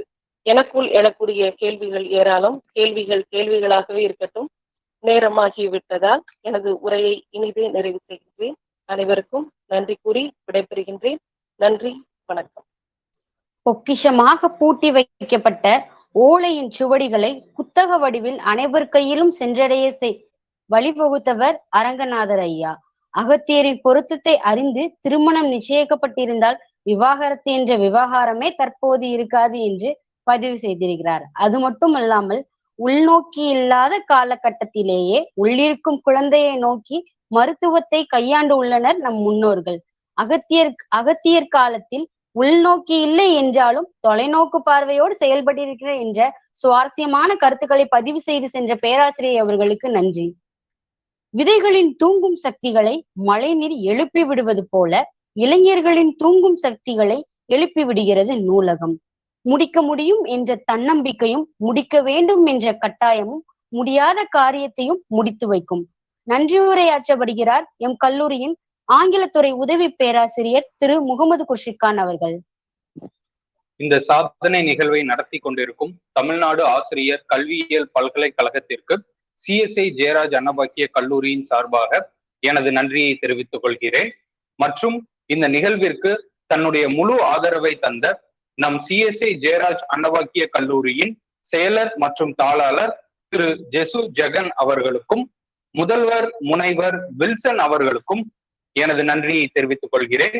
மற்றும் இந்த நிகழ்வை நேரடி ஒளிபரப்பு செய்து கொண்டிருக்கும் தமிழ் அமெரிக்கா தொலைக்காட்சிக்கும் த அமெரிக்கா தொலைக்காட்சிக்கும் எனது நன்றி. மற்றும் இந்த நிகழ்ச்சியின் ஏற்பாட்டு குழு துணைவேந்தர் பேராசிரியர் பஞ்சநதம் அவர்களுக்கும் இணை முதன்மையர்கள் அவர்களுக்கும் துணை முதன்மையர் அவர்களுக்கும் ஒருங்கிணைப்பாளர் முனைவர் சிவசக்தி ராஜம்மாள் அவர்களுக்கும் இணை ஒருங்கிணைப்பாளர் டாக்டர் பிரேமலதா அவர்களுக்கும் துணை ஒருங்கிணைப்பாளர் மிஸ்ஸஸ் சபிதா சண்முக பிரியா அவர்களுக்கும் எனது நன்றி.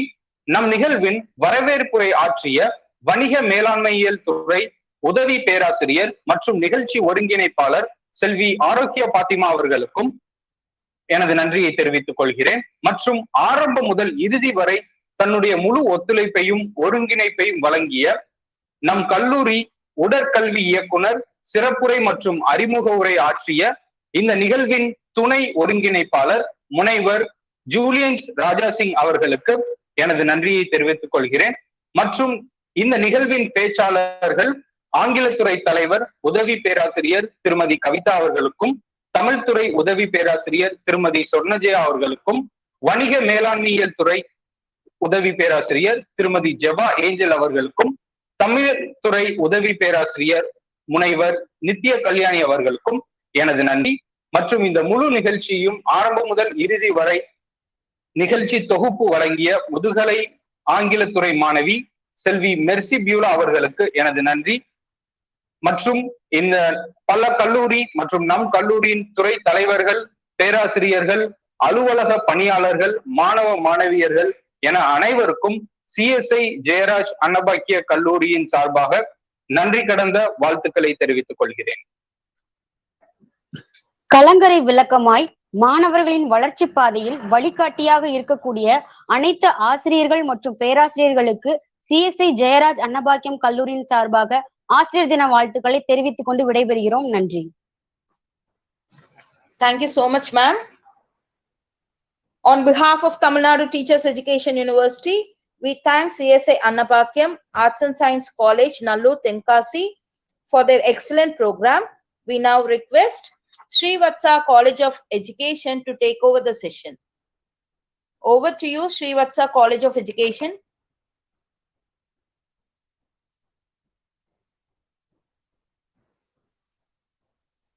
So, are you ready? Josie?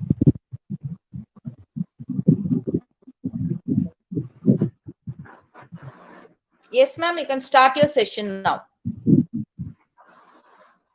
அவையோர் அனைவருக்கும் வணக்கம். ஸ்ரீ வஸ்தா கல்வியியல் கல்லூரி நடத்தும் ஜோசி மியூட்ல இருக்கு, அன்மியூட் பண்ணிதான் மேம் இருக்கேன். Yes, ma'am. Joshi, ma'am, you're audible. You can continue. Sri வஸ்தா கல்வியியல் கல்லூரி நடத்தும் படித்ததில் பிடித்தது என்ற தொடர் வலையரங்கிற்கு வருகை தந்துள்ள அனைவரையும் வரவேற்க முதலாம் ஆண்டு பயிற்சி ஆசிரியர் ராஜபிரியா அவர்களை அழைக்கிறேன். அனைவருக்கும் வணக்கம். பன்னாட்டு பல்திறன் தொடர்வலை அரங்கில் பங்கேற்கும் அனைவருக்கும் என் முதற்கண் வணக்கம். தமிழ்நாடு ஆசிரியர் கல்வியியல் பல்கலைக்கழகத்தின் பள்ளி ஆசிரியர்களுக்கான திறன் மேம்பாட்டு பயிற்சி மையம் 2021 மணி நேர அசிஸ்ட் உலக சாதனைக்கான நிகழ்வினை ஏற்பாடு செய்திட்ட நம் துணைவேந்தர் ஐயா அவர்களை வருக வருக என வரவேற்கிறேன். துணைவேந்தர் அவர்களின் வழிகாட்டுதல் இணைந்து எங்கள் வழிநடத்தி செல்லும் வேறு கட்டுப்பாட்டு அலுவலர் மற்றும் அவரோடு இணைந்து பணியாற்றும் குழு உறுப்பினர் அனைவரையும் வருக வருக என அன்புடன் வரவேற்கிறேன். இச்சாலை நிகழ்வில் பங்கு பெற்றிருக்கும் அனைத்து கல்லூரி முதல்வர்கள், பேராசிரியர்கள் மற்றும் மாணவ ஆசிரியர்கள் அனைவரையும் எங்களது ஸ்ரீ வஸ்தா கல்வியியல் கல்லூரி வரவேற்கிறேன்.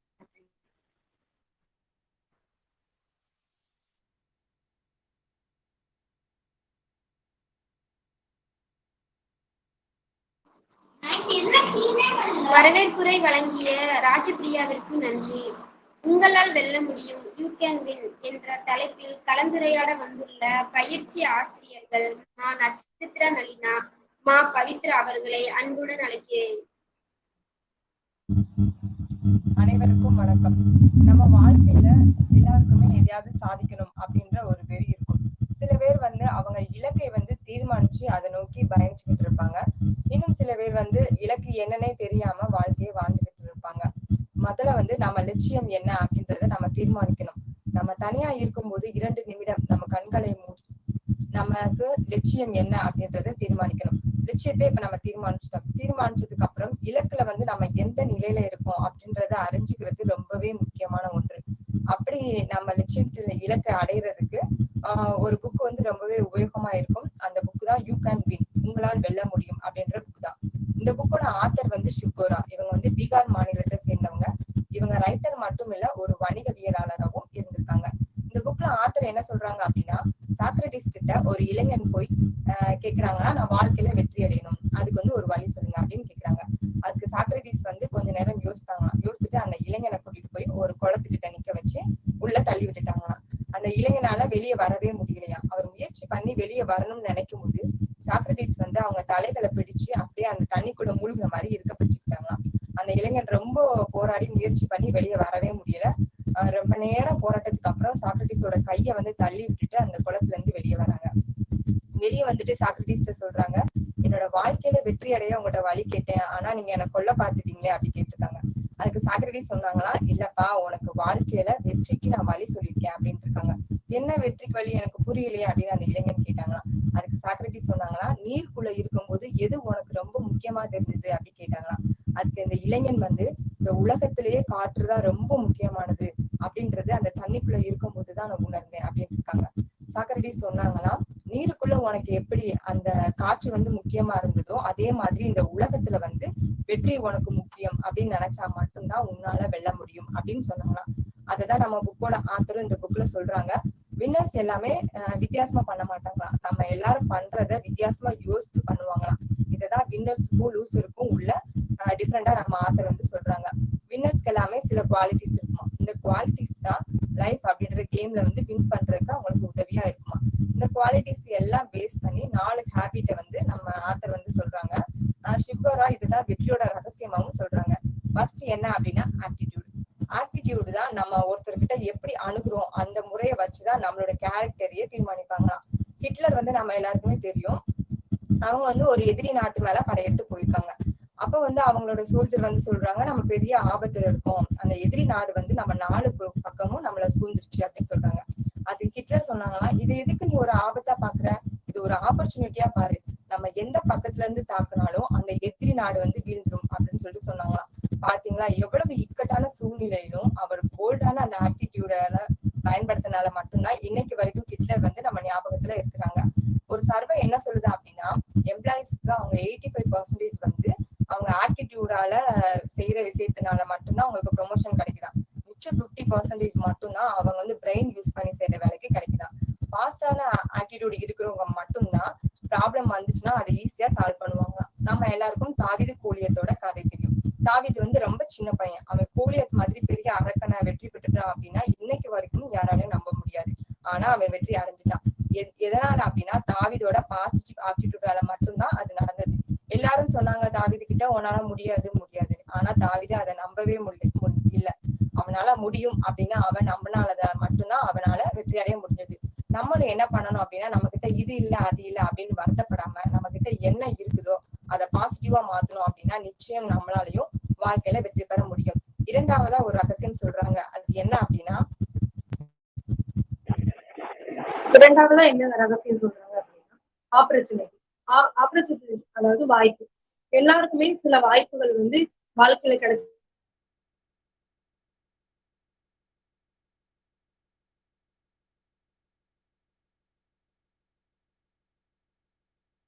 நம்ம வாழ்க்கையில கிடைக்கிற ஃபர்ஸ்ட் வாய்ப்பு. அதுக்கப்புறம் 12th, அதுக்கப்புறம் ஹையர் ஸ்டடிஸ் எல்லாமே நமக்கு கிடைக்கிற வாய்ப்புகள் தான். இதுதான் ரொம்ப வாழ்க்கையில நம்ம சக்சஸ் ஆகுறதுக்கும் அடுத்த நிலைக்கு போறதுக்கும் ஒரு ஊந்துகோலா இருக்கு அப்படின்னு சொல்லி ஆர்த்தர் சொல்றாரு இந்த புக்ல. அதுக்கு ஒரு குட்டி கதையும் சொல்றாரு. என்ன அப்படின்னா, ஒரு ஊர்ல ஒருத்தர் வந்து ரொம்ப கடவுள் பக்தியோட இருக்காரு. கடவுள் பக்தி அந்த அளவுக்கு கடவுள் பக்தி.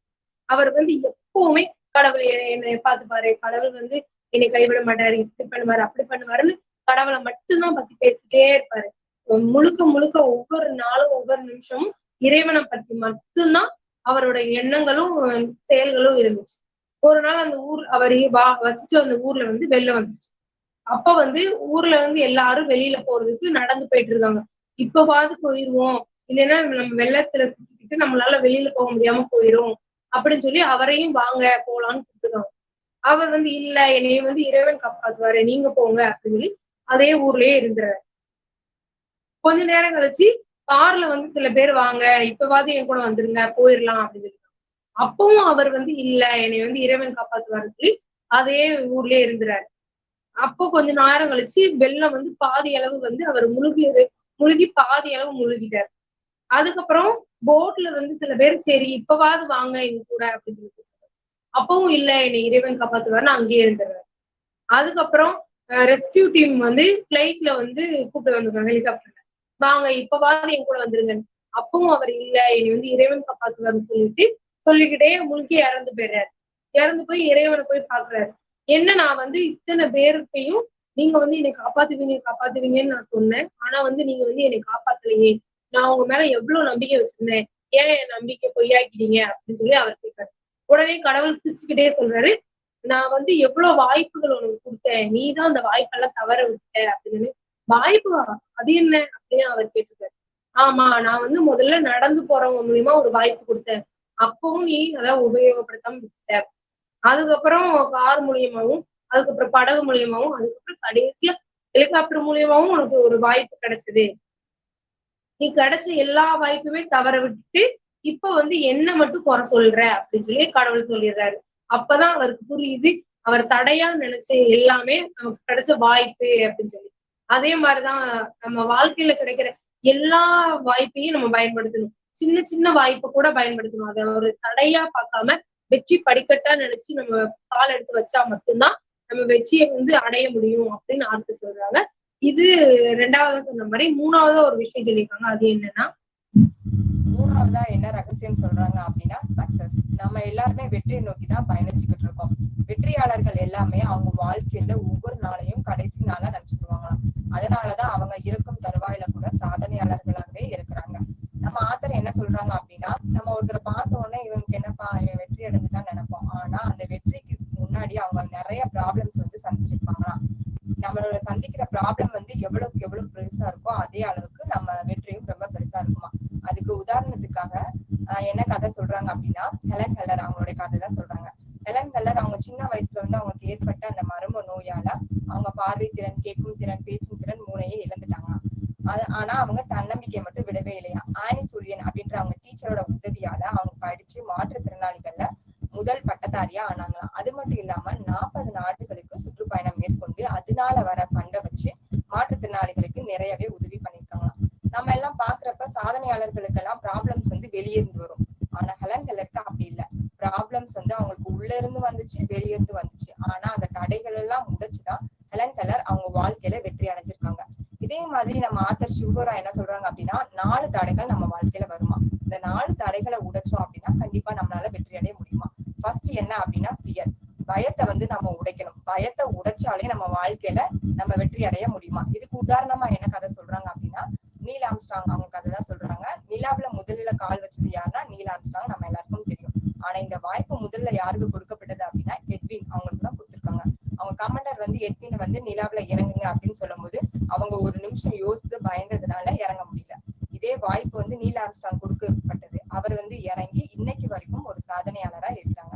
இதுதான் நம்ம ஆத்தர் என்ன சொல்றாங்க அப்படின்னா ஒரு பொய்யான விஷயம் வந்து உண்மையான விஷயம் மாதிரி மாறி நம்ம கண்களுக்கு வந்து ஒரு மாயத்திரையே போட்டுருமா. அதனால நம்ம பயத்தை வந்து ஃபர்ஸ்ட் உடைக்கணும். ரெண்டாவது வந்து என்ன அப்படின்னா லேக் ஆஃப் மோட்டிவேஷன், அதாவது நம்ம கிட்ட உந்துதல் தன்மை கம்மியா இருக்கிறதா காரணம் சொல்றாங்க. இதுக்கு 2 ஃப்ரெண்ட்ஸோட கதையை சொல்றாங்க. ஒரு ஃப்ரெண்டு வந்து வெற்றியாளரா இருக்காங்க, ஒருத்தவங்க வந்து தோல்வியாளரா இருக்காங்க. அந்த வெற்றியாளர்கிட்ட வந்து கேக்குறாங்க, ஃபர்ஸ்ட் தோல்வியாளர்கிட்ட கேக்குறாங்க உங்க வாழ்க்கை இதனால எப்படி தோற்று போயிடுச்சு அப்படின்னு கேட்கும். அந்த லூசர் சொல்றாங்க என்னோட ஃபேமிலி வந்து ரொம்ப ஏழ்மையில இருக்கு, எங்க அப்பா ரொம்ப குடிப்பாங்க, இதை நினைச்சு என்னால படிக்க முடியல, நானும் இப்ப ஒரு குடிகாரன் ஆயிட்டேன், என்னோட வாழ்க்கையே இப்படி ஆயிடுச்சு அப்படின்னு சொல்றாங்க. அந்த சக்சஸ் ஆன பர்சன் இருப்பாங்க, அவங்க கிட்ட கேக்குறாங்க. அவங்க என்ன சொன்னாங்க அப்படின்னா என்னோட குடும்பம் ரொம்ப ஏழ்மையில இருந்தது, எங்க அப்பா ரொம்ப குடிப்பாங்க, இதை நினைச்சு நம்மளும் இப்படி ஆயிடக்கூடாது, வாழ்க்கையில ஏதாவது சாதிக்கணும் அப்படின்னு சொல்லிட்டு நான் இப்ப வந்து ஒரு சக்சஸ்ஃபுல்லான பிசினஸ் மேனா ஆயிட்டேன் அப்படின்னு சொல்றாங்க. ரெண்டும் பாத்தீங்கன்னா ஒரே கதை தான். ஆனா அதை அவங்க எப்படி எடுத்துக்கிறாங்க அப்படின்றதுலதான் அவங்களுடைய வெற்றி இருக்கு. அதாவது என்ன சொல்றாங்கன்னா நமக்கு ஒரு வாய்ப்பு வந்துச்சு அப்படின்னா அதுல இருக்க ஆபத்தை பார்க்க கூடாது, அந்த ஆபத்துலயும் இருக்கிற வாய்ப்பை பார்த்தா மட்டும்தான் நம்மளால வாழ்க்கையில வெற்றி அடைய முடியும். மூணாவதா என்ன சொல்றாங்க அப்படின்னா லோ செல்ஃப் எஸ்டீம் அப்படின்னு சொல்றாங்க. அதாவது என்னன்னா நம்மளை பத்தி நம்பிக்கை நமக்கே கம்மியா இருக்கிறதுனால, இப்ப நம்ம ஏதாவது ஒரு ஊருக்கு போகணும்னு நினைச்சோம் அப்படின்னாதான் ஒரு பஸ் ஏறி ஊருக்கு போக முடியும். ஊருக்கு போகணும்னு நினைக்கலன்னா எப்படி போக முடியும். அதே மாதிரி நம்ம மேல நம்ம நம்பிக்கை வச்சோம் மட்டும்தான் நம்மளால வாழ்க்கையில வெற்றி அடைய முடியும். நாலாவதா என்ன சொல்றாங்க அப்படின்னா ஈகோவை சொல்றாங்க. ஈகோ வந்து நிறைய பேரோட வாழ்க்கையவே அப்படியே மாத்திருக்கும். ஈகோவோட இருக்கிறவங்களை பார்க்கும்போது இவனுக்கு என்னப்பா அப்படின்னு சொல்லிட்டு ஃபர்ஸ்ட் தோணும். ஆனா கொஞ்ச நாள் கழிச்சு பார்க்கும்போது அவங்க கிட்ட அந்த ஈகோவும் இருக்காது, அவங்களை சுத்தி மக்களும் இருக்க மாட்டாங்க. அதனால நம்ம என்ன பண்ணணும் அப்படின்னா நம்ம லைஃப்ல வந்து ஈகோக்கு வந்து யூகோ சொல்லிடணும். அப்பதான் நம்மளால வாழ்க்கையில கண்டிப்பா வெற்றி அடைய முடியும். ஆனா சாதனையாளர்கள் என்ன பண்ணுவாங்க அப்படின்னா ஈகோ வேலை விட்டுட்டு அவங்க என்ன கத்துக்கணுமோ அதை போய் கத்துக்கிடுவாங்க. அதனாலதான் அவங்க இன்னைக்கு வரைக்கும் ஒரு சாதனையாளரா இருக்காங்க. நம்மளும் இந்த 4 தடைகளை உடைச்சோம் அப்படின்னா கண்டிப்பா நம்ம வாழ்க்கையில வெற்றி அடைய முடியும். நாலாவதா ஒரு ரகசியம் சொல்றாரு நம்ம ஆத்தர். அது என்ன அப்படின்னா நாலாவதா என்ன ரகசியம் சொல்றாங்க அப்படின்னா கோல் செட்டிங், அதாவது இலக்கு நிர்ணயிக்கிறது. நமக்கு எல்லாருக்குமே ஒரு சின்ன குழந்தைய கேளுங்க, வயசான ஒரு பாட்டியை கேளுங்க, எல்லாருக்குமே வாழ்க்கையில ஒரு லட்சியம், ஒரு ட்ரீம் ஏதாவது ஒண்ணு இருக்கு. அது என்னன்னா ஒவ்வொரு ஸ்டேஜ்லயும் ஒவ்வொன்னா நமக்கு மாறிக்கிட்டே இருக்கு. நம்மளோட முதல் லட்சியமா என்னவா இருந்திருக்கும், நம்ம ஸ்கூலுக்கு போகணும், நம்ம நிறைய ஃப்ரெண்ட்ஸ் வச்சிருக்கணும், அந்த மாதிரி நிறைய ஒவ்வொரு ஆளுக்கும் சின்ன சின்ன கனவுகளும் ட்ரீமும் லட்சியங்களும் வந்துகிட்டே இருக்கும். பெரிய லட்சியம் சொன்னோம்னா ஃபர்ஸ்ட் நம்மளோட 10th எக்ஸாம் தான். அதுக்கப்புறம் நம்ம ஹையர் ஸ்டடிஸ் எல்லாமே ஒவ்வொருத்தருக்கும் ஒவ்வொரு கோல்ஸ் இருக்கும். நம்ம 12th முடிச்சதுக்கு அப்புறம் நம்ம வந்து வாழ்க்கையில என்ன பண்ண போறோம் அப்படின்னு நினைக்கும் போதுதான் ஒவ்வொருத்தருக்கும் ஒவ்வொரு எய்ம் வைப்பாங்க.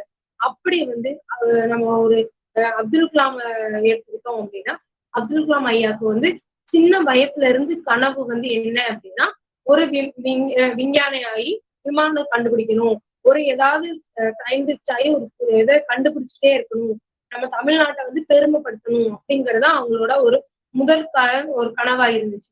அந்த கனவுக்காக வந்து அவங்க வந்து ரொம்ப உழைச்சாங்க. ஆர்த்தர் என்ன சொல்றாங்க அப்படின்னா கனவுக்காக உழைக்கிற ஒவ்வொருத்தரும் புதுசா ஒரு விஷயத்த கத்துக்கிட்டா மட்டும்தான் தான் கனவை வந்து அடைய முடியும் அப்படின்னு சொல்றாங்க. அந்த புதுசா ஒரு விஷயத்த நம்ம கத்துக்கணும் அப்படின்னா ஒரு 4 விஷயத்த ஃபாலோ பண்ண மட்டும்தான் புதுசா விஷயங்கள் வந்து கத்துக்க முடியும் அப்படின்னு சொல்லி ஆர்த்தர் சொல்றாங்க. அப்படி உள்ள விஷயங்கள் அந்த 4 என்ன அப்படின்னா முதல்ல வந்து நம்ம ஒரு கோல் செட் பண்ணிடணும்.